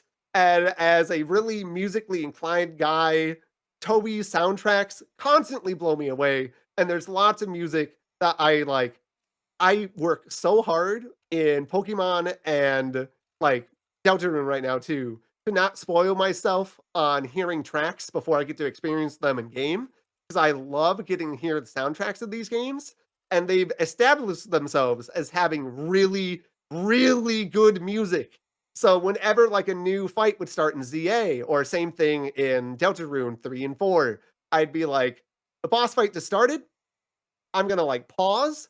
I'm just gonna listen to it. Like the trainer introduction in ZA, when the music starts, like I just want to listen to the Lapis song because I know it's gonna be good. Same thing in Deltarune. You're like, I'm just gonna sit in the menu before I do anything because I really want to hear this. And every time my ears are so happy, it gives me so many ideas. So Deltarune's been a highlight. That was a great, like the whole internet obviously got worked up. It was a great thing to get to play it right when it came out and experience with everybody else. And I've had some friends who've really gotten to like immerse themselves in it now. Like one of them from Madness and a close pal of mine, Lucas the Envy, got to do a really great job interacting with Chapter 3 and doing like a bunch of content editing for a video for it, which turned out great. And I love getting to see my friends catch up on some of it. Yeah. And when you get to play it too, Show, it's gonna be, I hope it's great for you because I have loved it. Yep. Next up on the ladder for my second place is another shout out to Bonanza. I've always been a Donkey Kong boy. I've been a Donkey Kong Country boy since I was really young. And I was just like, I can feel it. I could feel it even before we got to see everything and experience everything with the game's release. I was like, this seems like the one that's going to be like something really, yeah, Dragon, you've seen it. You've seen it whenever I join. You know I rep the Funky Kong. But yeah, Bonanza was really fun. It was one of those games I appreciate how like mutable the experience is. It's either a game that can be really long and like you get to explore everything, you get to comb over all the different layers, you get to find every single hidden banana, you get to go through all these trials that you choose, but then at the same time, as soon as you decide that like, oh, maybe I've explored enough, maybe I've upgraded enough, it's time to like start pursuing the plot to the end. The game just lets you flip a switch on a dime and it doesn't try to slow you down. There's not really any diversions that say you have to do this if you're going right near the end. If it's like, oh, your objective here is just to like smash and crash your way through the plot and you want to see what happens and you're like adequately upgraded that you're not going to get like blasted back by the late game challenges, you go for it. There's like one grindy thing with some gold. But besides that, the rest of the game is like you pick your pace, you do what you want. And I like that more than Odyssey, because Odyssey still felt like it had a couple like, oh, like we expect you to do this for a bit. Maybe you have to like grind this for a little while. Yeah. But I feel like Bonanza took that idea of like set your pace, do what you want, really make the experience how you want it to be for you personally, and like tweaked some knobs and refined it to like a more kind of like pure form of that. I think both are obviously great games, but for me, I think Bonanza took that kind of core feeling and made it closer to reality of what I would expect out of it, and I respect it a lot, besides my deeply ingrained Donkey Kong bias that I have. And last game that is definitely on top for me as well is I heckin' love Air Riders. Air Riders is my GOAT. It is the dream game. I had long harassed my friends with my praise of Kirby Air Riders, or Air Ride, excuse me, on GameCube for many years. It was the game I actually never thought was going to get a sequel. Like Bonanza, you go, yeah, there's going to be a new Donkey Kong game. They're going to keep doing that. Air Ride, into Air Riders with the pie in the sky, there's no way they're going to do another one, right? Like they had maybe thought about it and they're like, nah, I'm going to appreciate it for what it is, which is my perfect silly little guy and play City Trial and nothing else, because we all know City Trial is one of the strongest parts of the original Air Ride, and it's definitely a strong part of of Air Riders, and it does so much good. Like, I'm so glad too. It makes me think, oh heck, I'm trying to remember the name of the indie game that was getting its Kickstarter. That's the Chow Garden and Air Ride. Oh yeah, that one. I know what you're talking You about know what too. I'm talking about. Because I backed that too, because I want to play that. And that's also going to be fun. But to have people like, oh, they probably aren't going to do an Air Ride sequel, so let's do our own. And then you just immediately get slammed Star with like, Garden. oh, Air Riders is a thing and it's out this year. That's like, this is going to be it. It's called And Star getting Garden. to play it. Yeah, thank you. That one is Air Riders was pretty much everything I said. And like, hoped it was going to be. Everyone else has talked about it too, but it did meet my expectations. Quick emotional recap for the lore of me personally. I've said this before, but it's come to stuff. Air Ride specifically was the first game I got to save up and buy for on my own as a kid. So it has a very distinct place in my heart for like what it means to be. Like, yeah, it's the first thing I spent a month of saving allowance for. And I bought when it was like the player's choice. So it was a little cheaper than all the other games at the time on the shelf. And it was like, it meant so much to get that. I heckin' love it. I'm going to be playing Air Riders for a long time, especially if I get to like join anyone who does like bonfire group sessions. I have the time. I definitely want to join it. And it's going to keep amusing me for years. I love that heckin' thing. And yeah. So I know we talked about games in 26 that we're looking at, and I'm gonna not dawdle too long on them because I have like a long bucket list. There's no way I'm gonna get to play all of them with how busy I am, but I have like at least 8 things I want to follow, and I have marked it down. One, on the lower end of things, I keep going through the emotional cycle of, is this game going to be fleshed out and good? I don't know with this series right now. Is Mario Tennis Fever? The Mario sports titles keep being really hit and miss for see. how much content they have. So like, I keep giving them money. It's like, I want this to be fun and good. Don't turn out to be another Strikers, please. But like, I'm still gonna go play it. Tennis is like my favorite of the Mario sports spin-offs. I've always been a sucker for tennis, both as like the game series Mario and the sport in general. I really love the combination of like mental chess and physical like stamina endurance that goes with tennis as a natural sport. If it wasn't such like a kind of hoity-toity thing in real life, but like the concept of tennis is a thing I really like. So I'm getting that, or at least watching it. I want to pay attention to Dragon Quest VII Reimagined. Yeah. Because I do want to play more Dragon Quest. I've been meaning to. So that's one I want to like get into. I'm not put off by the graphics personally. It's one I want to keep an eye on if I think I have the time to play it, because I hear it's a long one. So I'm prepared for that to take a bit. In the realm of other games I didn't think would actually get sequels, but it exists and is happening, is Code Vein 2, I think is next year. Oh yeah. And that's one I want to play. Code Vein is my favorite Souls-like. It takes the gameplay of Souls and gives it a really bright and poppy anime friendship coding to it. And I'm a sucker for that. Give me my happy anime people, kind of happy given the world building, working together and saying hoorah friendship, we're gonna slug through some Dark Soul bosses. Bam, I'm in. I was stoked when I saw Code Vein 2 had a sequel, because I didn't think it was gonna happen. The next up, Yeast 10 Proud Nordics. I was a wise man. I saw the game coming out. I really like the Yeast games. I saw shortly before it came out here in the States in its vanilla form, they announced its expansion version, Proud Nordics, for Japan. I was like, hands up, I'm waiting. It's going to come out. I'm going to be wise. I'm not going to buy it yet. This is going to be my version. And then they announced it's getting its Switch 2 version next year. I was like, I knew it. I knew Proud Nordics was going to come over. I was right the wait. So that one's there. Let me see. Pretty much a day one buy for me is Yakuza 3 Kiwami and Dark Ties. I can't tell if the games are separate or not, but like I want to play Dark Ties. I eat up RGG stuff. So that's one I want to be able to play.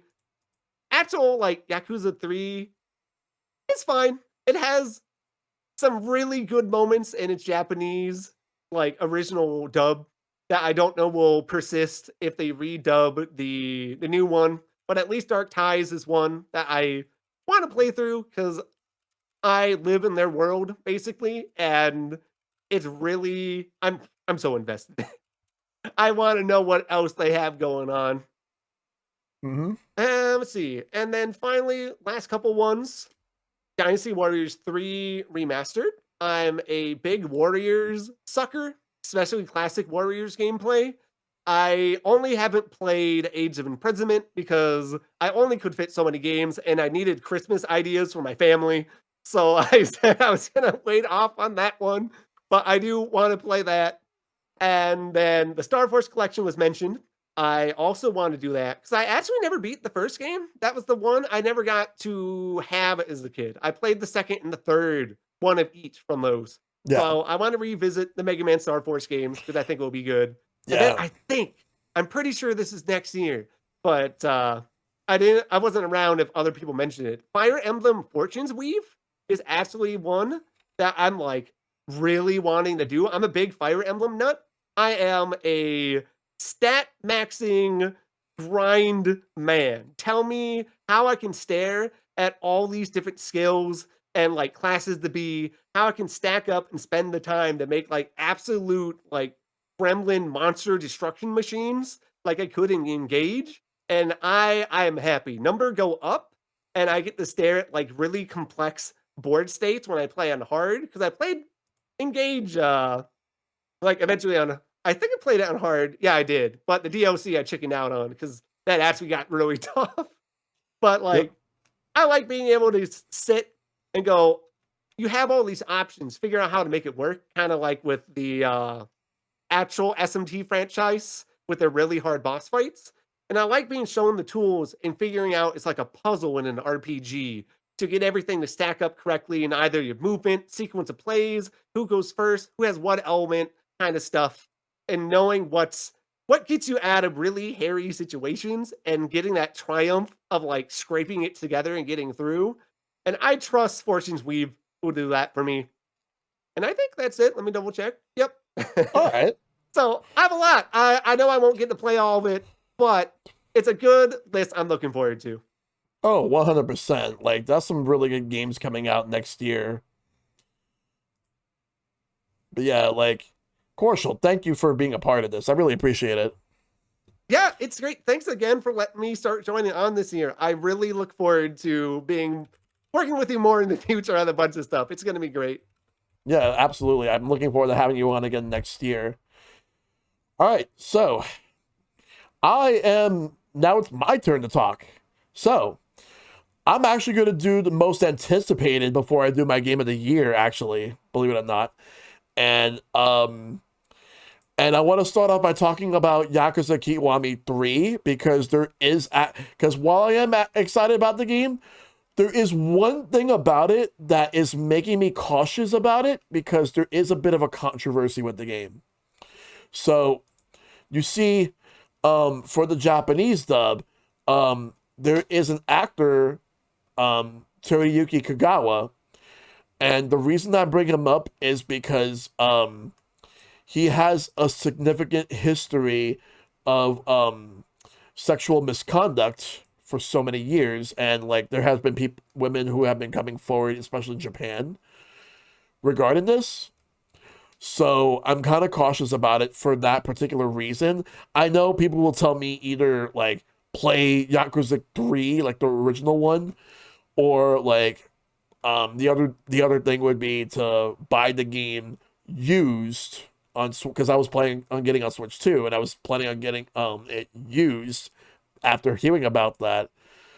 But it's one of those things where that just fucking kills my hype. And the fact that Sega still cast him anyway, even though like the stuff has been on the news for years and they still cast him for that. And the thing is that it's not like a minor character or anything. Like this is like a major character that he's portraying. So that right there just puts a stain on that game. But I just wanted to bring that one up.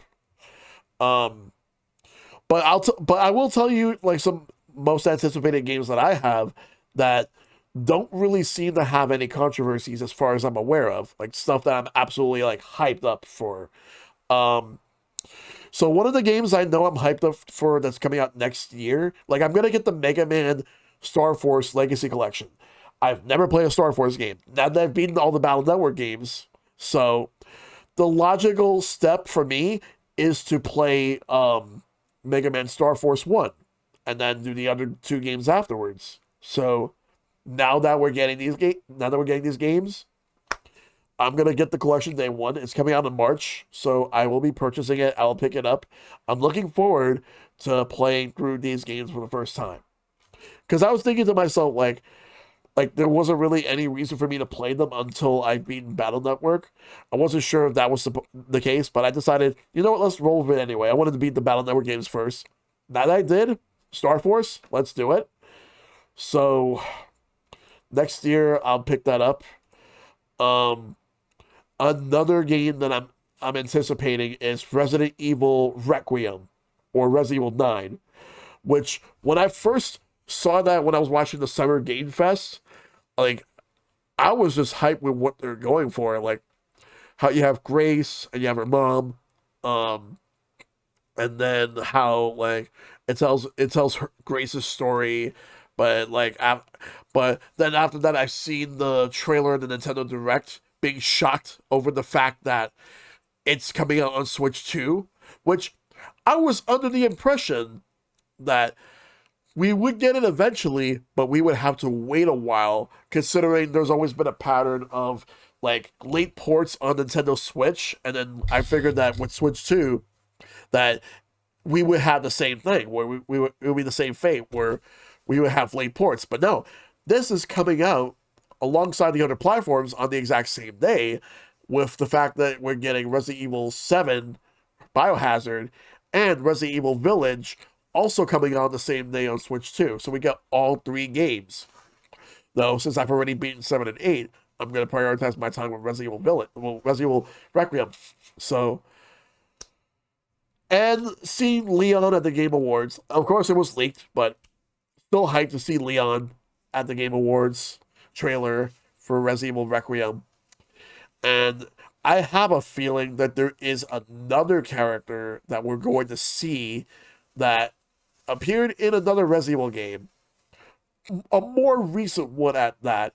I'm not gonna mention anything for like in case the people don't want to know, but I have a feeling that this one character will actually be a part of the game, but we'll see.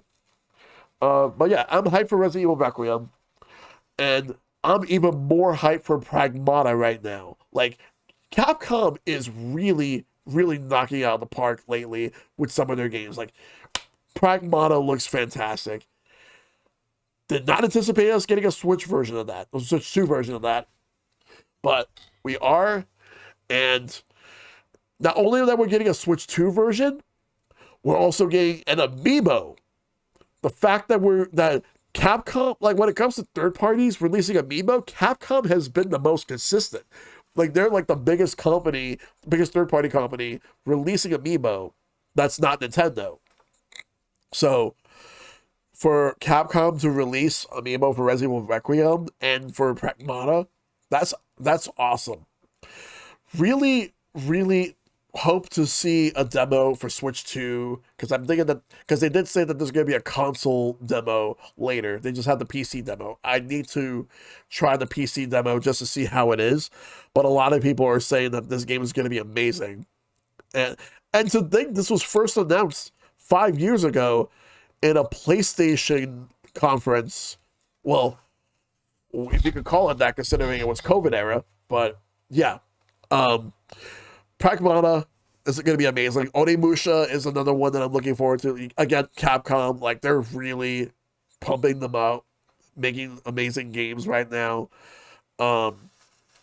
And I really want to see more from Onimusha. I really do hope that um, that game is like a worthy addition to the series. Like I still need to play the remastered version of 2 and the other game and then the other games afterwards.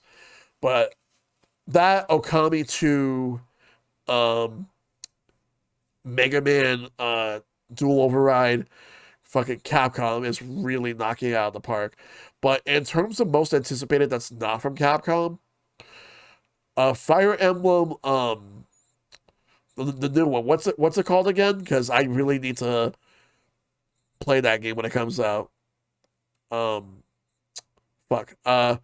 Fortress Weave. Yeah, get that day one. But I hope it's not going to be as bloated as Three Houses was. Three Houses was really bloated. Yeah, like actually 4 story campaigns in that game. One of which is like an alternate path.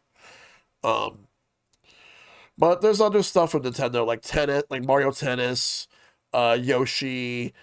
Those games look really good. I'm looking forward to seeing what else Nintendo has to offer. And yeah, those are my most anticipated games. I can't really think of anything else. Like, I'm not too crazy for GTA 6 to be honest, but that's just me. But cool for anyone that likes it. I just hope that like the workers in the UK are able to unionize and Rockstar can stop like getting their heads out. Rockstar can get their heads out of their asses and actually like let the workers work. But I digress. So let's talk about the games that I would say would be like my favorite games of the year. I'm gonna do a top 3, but I do have some honorable mentions. So for honorable mentions, I will bring up like all 3 of the racing games. Well, actually, 2 of the racing games: Mario Kart World and Sonic Racing Cross Worlds.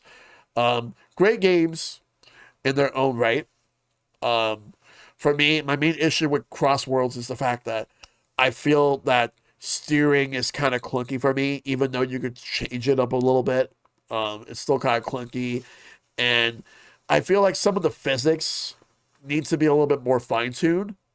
But other than that, it's really good. I don't think it's anywhere near as good as Sonic and All Stars Racing Transformed.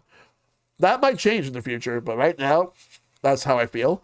And for Mario Kart World, fantastic game. You have like the open world, like being able to drive anywhere you want. You have Knockout Tour. You have like the standard like Grand Prix races, but like you do have the intermission tracks.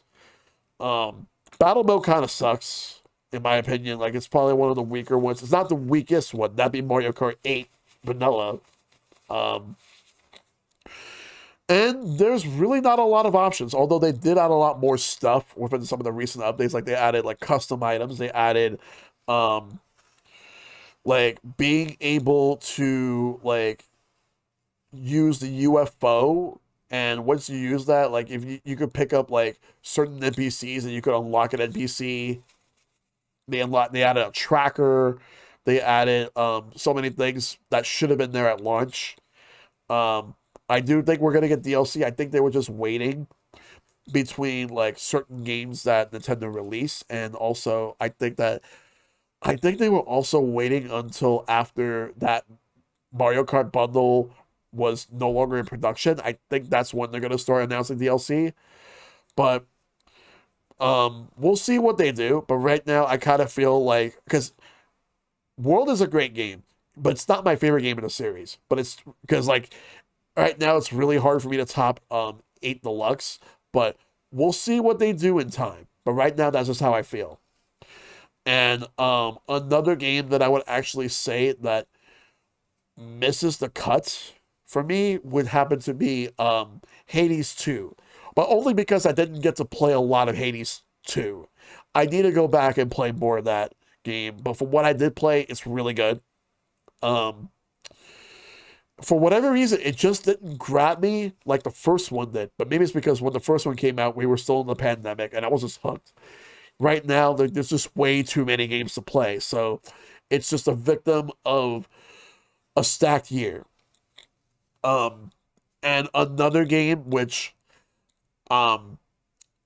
unfortunately, this game, it came out in late August, but it had the most unfortunate timing of coming out very late to the point where Silksong came afterwards, and then so many other games came after, that this game got fucking overshadowed. And I'm talking about Shinobi Art of Vengeance. This game got overshadowed. People were sleeping on this game. It's really good. Sega knocked it out of the park here. Trusting Lizard Cube to make a new Shinobi game, it just feels so good. It feels like not only is it a revival, but it's just a really good action adventure slash search action Metroidvania style game. It's really good. I think that it's probably a sleeper hit that people really should check out. Play Shinobi. And now we are going to do my top 3 games of 2025. There are many other games that I played that came out this year. One more honorable mention is Split Fiction, which I played with Silverstone Condor last month, and it's great. Very, very good. Like, I haven't played It Takes Two, but I love Split Fiction for what it was. It was this close to actually making it to my top 3 if it wasn't for one of the games that made it to my list, which I'll bring it up when it comes up. But that game almost made me cry. Like, there were moments that almost made me cry in Split Fiction. It's that good. So number 3 for me is Hollow Knight Silksong. So yes, I have played Hollow Knight Silksong. Yes, there are moments where it gets really hard, and I feel like sometimes it gets a little bit bloated in terms of like what they're going for, because it's twice as long as the original Hollow Knight. But I thought that it was really good. Like, the game was, I love the combat. Like, if anything, I love the combat more in this game, and I love the music and the world more than in the original Hollow Knight. Just being able to use the Hornet was fun. It was a lot of fun. There's moments where it can be frustrating, but it's rewarding once you beat certain bosses that are very difficult, and getting certain skills. And then it's like you're just wondering, does such a skill even exist in this game? And not only that it does, but sometimes it comes up at the right time when you know you really need it. But there's levels where it's designed where you see like you would need this or that, and then you finally make it to a point where it's like, oh, you finally get this skill. You can double jump. You could be able to cling onto a wall and wall jump, such and such. Like, so many different things you can do. But it's well made. Just the fact that this game took so many years, this one was definitely worth the wait. Hey guys, it's me, Shellshock, from a couple of days after this podcast, and I just want to bring up a couple of things that I feel need to be addressed, because there are a couple of games that I wanted to bring up. I wanted to bring up 2 games that I completely left out from the podcast. So, one honorable mention I wanted to bring up is Ball Pit, or Ball X Pit, or Ball Cross Pit, whatever you want to call it. So it is a game that came out back in October, and I bought it, played it, and I spent a lot of time on it, and I'm still spending a lot of time on it. I cannot get enough of this game. You just go and play a game where it's a breakout style game, but in roguelike form.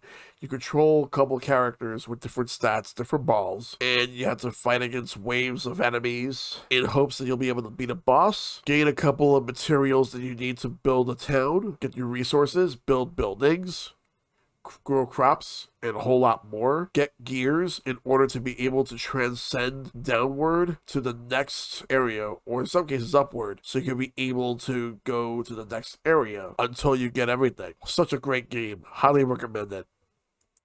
And now here is a game that I'm going to knock Silksong out of the top 3 that I forgot to bring up. And that game is Kirby Air Riders.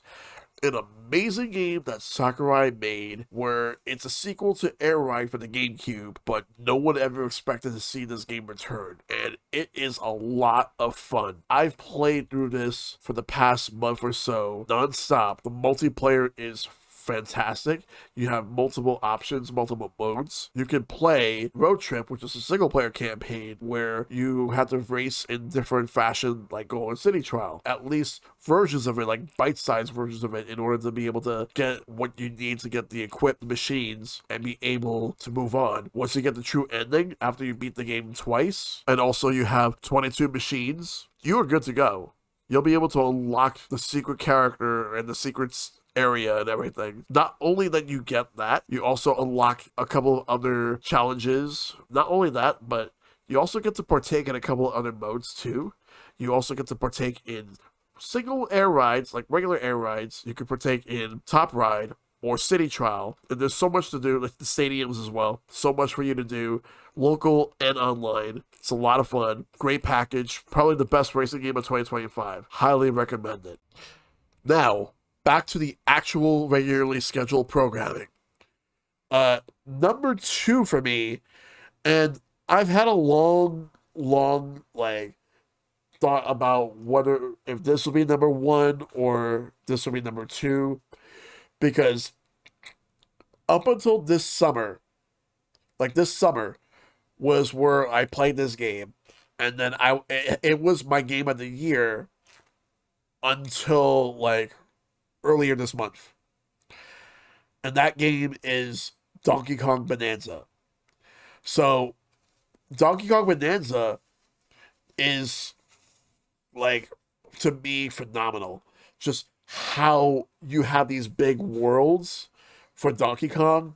Like a 3D Donkey Kong game that's well made, very polished. Sure, you collect a lot of stuff, like you collect bananas. You collect a bunch of tokens. There's so many things you can do. Collecting like fur dye so you can change your fur color, clothing, having Pauline with you, and sure, like I know like they have like characters grunting and all that, but Pauline was like just her singing alone was fantastic. But the game itself, there was a lot of really highs, very few lows, but I love the twist at the end. And I'm glad I did not get spoiled. I felt so terrible for a couple of people I know that did get spoiled over this, but I did not get spoiled, and I'm like just shocked at the fact that we actually had the return of the king. Like, King K. Rool. I cannot believe it. But and then afterwards, I actually made the final area felt so good. I loved everything about this game. So fucking good. Like, makes me hope that we get a Yoshi game like this. We get a Wario game like this within like the Mario universe. Or hell, give a game like this to Peach. Give a game like this to Daisy. Give a game like this to like I want to say like Rosalina. Like any character. Hell, even Bowser. Give him his own game. But yeah, Donkey Kong Bonanza was my game of the year. It was in the running for it, but it lost to one other game that came out like back in October, but I played it starting in November after watching a streamer there was a streamer that I was watching who was playing this particular game, and I loved the concept of it, and I was hearing people talking about it, and I just could not believe like how good the game actually looks, and the fact that whatever decisions you make changes everything. And the game I'm talking about is Dispatch. Dispatch is just a very well-made story. Like it's from a former like a studio filled with former Telltale devs. It feels like a Telltale game. At heart, it is a Telltale game. And it knows it. But damn, I don't want to spoil this one because people are still getting into it. It's now getting a Switch and Switch 2 port coming out next month. And I strongly recommend it. Like this game was almost not this game almost didn't even make it to this year. Like Critical Role saved this game. Like because it was taking a while. Like and apparently Aaron Paul, he recorded his lines like for 2 years prior to when the game was released. Like because he was Robert or Mecha Man. And just having so many interesting characters and how you could connect with them, just I thought that like the game, like the segments where you send the heroes out to dispatch them to perform tasks, and I thought that was really fun, as well as hacking, being able to hack into like different computers or other gadgets. I thought that was a lot of fun. Adds to the experience. It's 8 episodes. I recommend it. There is one thing that actually did kind of piss me off with the game, and it's not really a spoiler, but I do want to bring it up because I kind of feel like this was in poor, like this particular line that was said in the game was in poor taste. There was a dementia joke, and I was not happy about that. As someone who my mother has dementia, I was not happy about that. But that was the only thing about that game. Like, if there's any criticism I have towards that game, it's that. I have not run into anything that I could say was like criticism at this time. And you have multiple runs. You could play through this game like multiple times. So yeah. And I absolutely like love Dispatch. It's definitely my game of the year. Like Metroid Prime 4 Beyond is a really good game. I absolutely enjoyed it. It's not my game of the year. It's a great game, but it did have some flaws. I don't want to like springboard on it too much, but I will say I did enjoy the game for what it was. A lot more than a lot of people did, though. But yeah, I did not like the fact that they had that dementia joke in the game. I kind of wish that they could just take that out, but alas, I absolutely enjoyed Dispatch. It is still like my game of the year because like just the emotions of the game, the way the story went. Um, I enjoyed it. How do I feel about Legends ZA? I enjoyed Legends ZA. It's a really good game. I there's aspects about it I like more than Arceus, but there's aspects about Arceus I like more. Like I like being able to use the trade items for the trade evolution Pokemon in Arceus, which is something I wish that ZA had. But I will say I like the battles in ZA more. I like the whole ZA Royale. And also as a guilty pleasure, I like a couple of characters in the game. Like there's a couple of character designs that I thought were amazing. One of those character designs that I really liked the most, I absolutely liked well I absolutely liked your rival.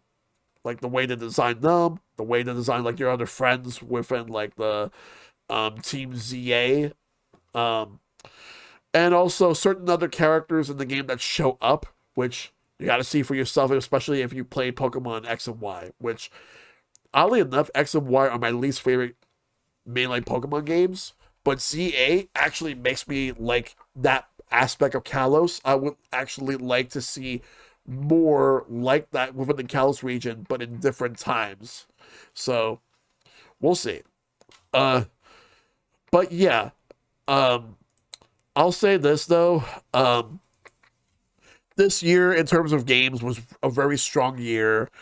Um, Unfortunately, like in terms of which, like in terms of which company I think is probably like the biggest loser this year, there's way too many companies, and mainly the ones that are all in on Gen AI. especially like the ones who yeah, like I know that Rick talked about earlier regarding like the devs at Clear Obscure, but there's many others who are handling it way worse than them and are completely unapologetic about it. Um, I would also say so. The developers of Split Game. Oh, right. Thank you for reminding me. Yeah, fuck them. Like, yeah. With that fucking hat that he wore, and then afterwards, like nobody wanted to fucking buy their game afterwards. Yeah, you done fucked up, my fucking dude. But whatever. Also, another one that I would probably say would be like the biggest losers of this year, Microsoft. Microsoft, because of the fact that with how they've been handling like the fallout of the buyouts of like all these acquisitions, laying people off, canceling games, not to mention like with their role at funding the genocide in Palestine. That's another factor right there. There's just so many things about Microsoft this year that's just absolutely wrong. To the point where it's really hard for me to even want to buy an Xbox at this point or support the Xbox brand. And yeah, like as Rick said in the chat, all they have to show for it is that the entire console line costs more this year than it did in 2020. Like that's another thing. Tariffs have been absolutely plaguing, like it's plaguing everything, but especially in video games. There are people who don't want to hear that because they're in denial. But tariffs are awful. Like it's not benefiting anybody. And if you actually are in agreement that tariffs are actually a good thing, kindly shove it up your ass. But it's been plaguing everything to the point where like even in games, while they may not be directly impacting the price of games on their own, they are, however, impacting the price of consoles, accessories, and whatnot. And in some regions, like, because I know, like the Switch 2, because here's my thing: the Switch 2 is fairly priced at $450. That's not the issue. It's pretty much everything else. Like it's easy to say that like, oh, stop supporting like multi-billion-dollar companies like Nintendo. They're actually being greedy, but it's not really that. Like, I mean, even if that was true, like tariffs are what's plaguing everything right now. How like Street Fighter amiibo they were originally supposed to be $30 because they were actually bigger in size, but the tariffs raised the price to 40. But now like they're doing sales for $6 on like the Street Fighter 6 amiibo. Yeah, that's the thing. It's like every company makes weird decisions, and Nintendo was no exception about that. But people, for whatever reason, like always go after Nintendo more than anyone else because they have this parasocial relationship with a multi-billion-dollar company that doesn't really know that you exist, other than the fact that you like buy their products. And the fact that there's like so many fucking grifters on YouTube who make these videos with those fucking thumbnails like this one fucking YouTuber that uses like fucking creepy ass Miyamoto thumbnails that make me want to fucking vomit. And the purpose they're serving is fucking like getting like a lot of fucking negativity for the fucking clicks. Plus, not to mention the fact that like AI ruining the market with the rising of the prices in RAM as well. It's not even just RAM; it's also affecting SD cards and micro SD cards. Not to mention Switch 2 cartridges. How we have 64 gig cartridges. Now, like we know that they're actually making smaller sizes. But here's the thing: another topic that I want to bring up about this is that people want to talk about game key cards. People talk about how game key cards are the worst thing ever. They're actually not. Well, the worst thing ever. What's worse than game key cards are code in box. The code in box is pretty much how you just release a piece of plastic with a piece of paper inside that has a code to download a game. At least with game key cards, they're not tied to your account. And if you don't want them anymore, you can just sell them, trade it to somebody, and you can lend it to people. They'll be able to download the data from the game. So the thing is, of course, don't get me wrong. If given a choice between game key cards and physical cards, I'm going with physical cards. Like everything like fully in the cartridge. Don't get me wrong. But at least now we know that new like smaller Switch 2 cards that will store games for a lot less size, they're coming, but they're still going to be expensive given how much it takes to make them. And it's gonna get to the point where like if you really want the physical copies of the games on Switch 2, they're gonna cost a little bit more, like at least $10 more. If you're willing to make that purchase, that's up to you. You do whatever you want. For me, it's like but like there have been some pretty like legitimate reasons why certain games were game key cards. Like some games were like there's no size available for them. Like Final Fantasy VII Remake is on a game key card because it's bigger than the maximum size, which is 64 gigs right now.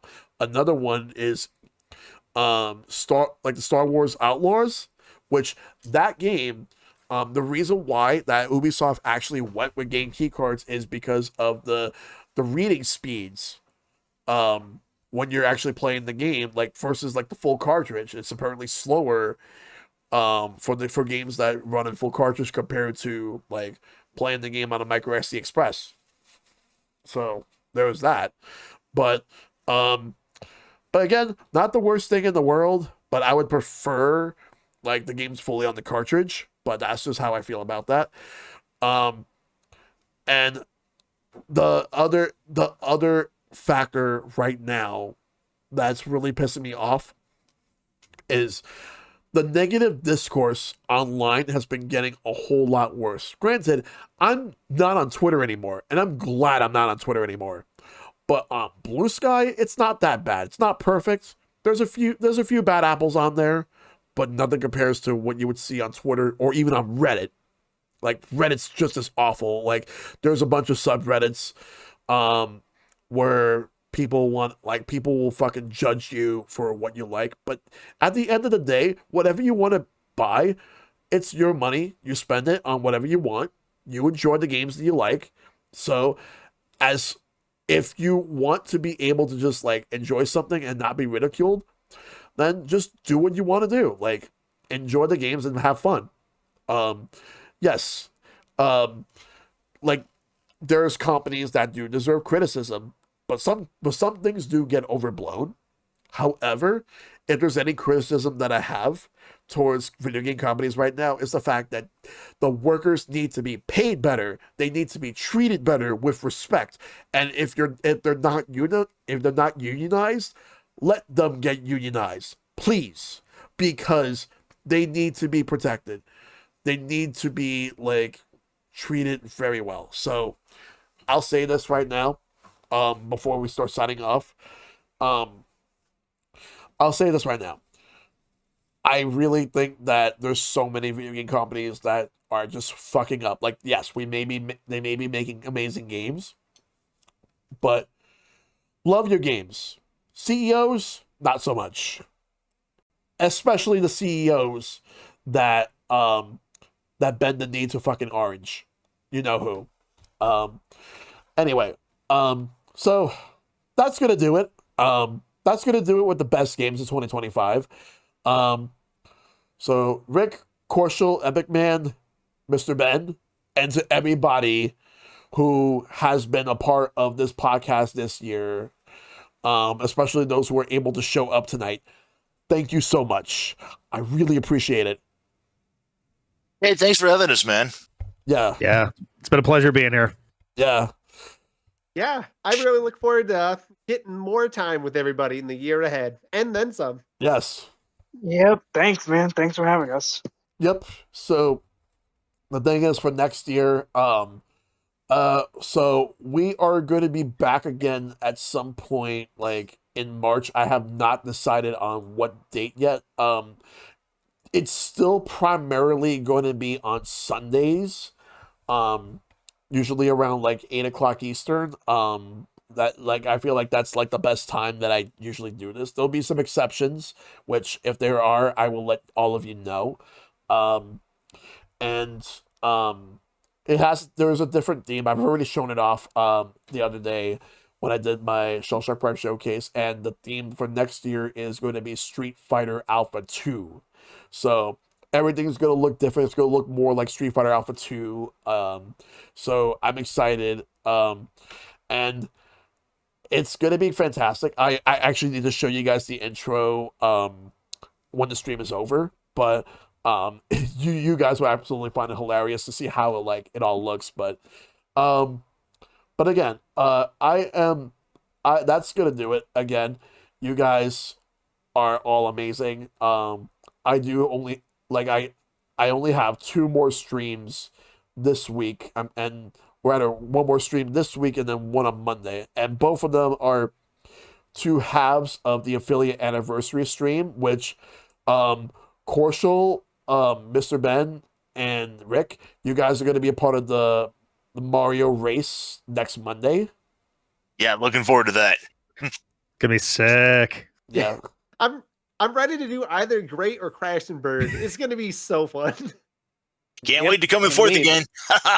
Yeah. Yeah, and I know that you originally wanted to be a part of that Epic, but I know given your internet and everything over there, since you're still in DR, I do hope, but I would like to have you on for future races, Yes. but yeah, so I'm looking forward to it. We're gonna go send the raid right now to somebody. We're gonna go send the raid over to my neighbor Jess, who is currently playing Donkey Kong Country 3, Dixie Kong's Double Trouble, which I never actually played through that game all the way through. It's pretty good. Yes, Not as good as 2, but it's quite I good. love it.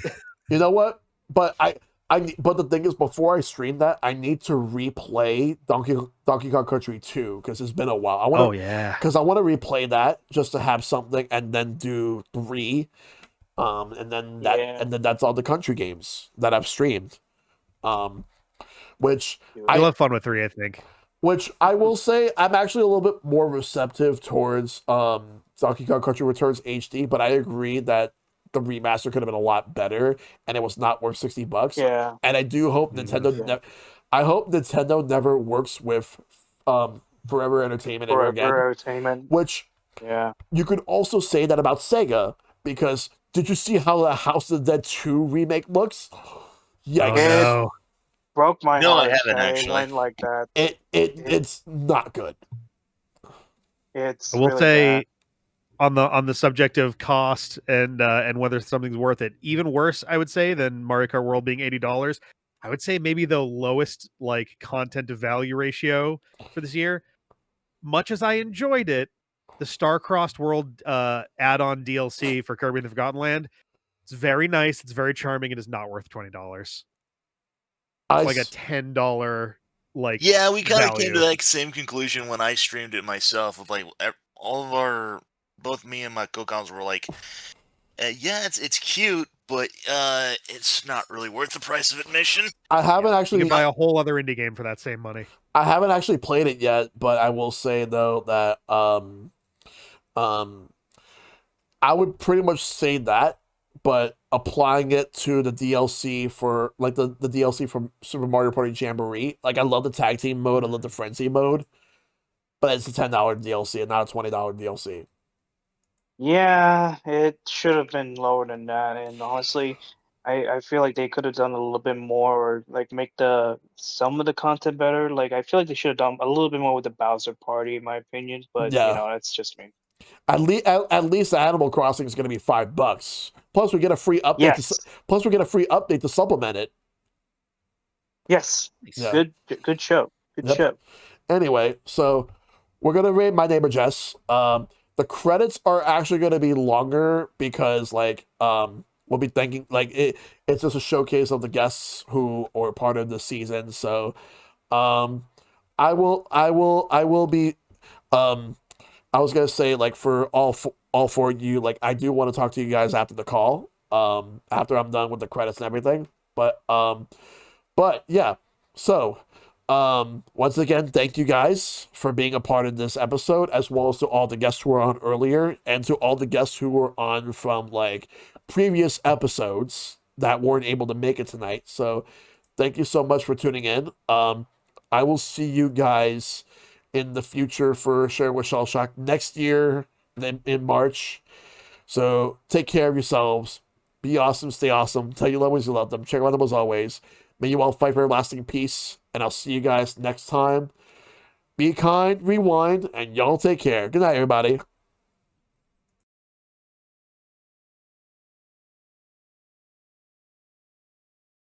Thanks for watching Sharing with Shellshock Season 4.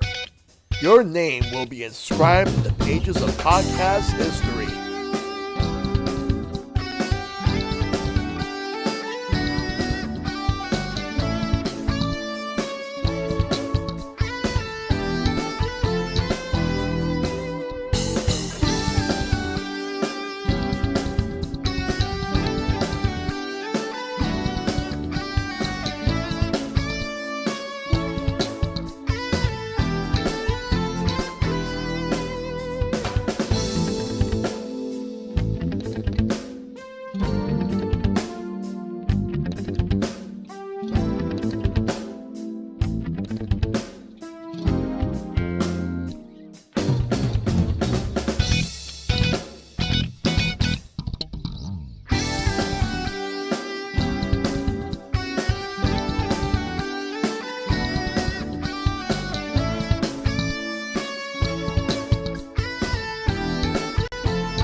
Shh.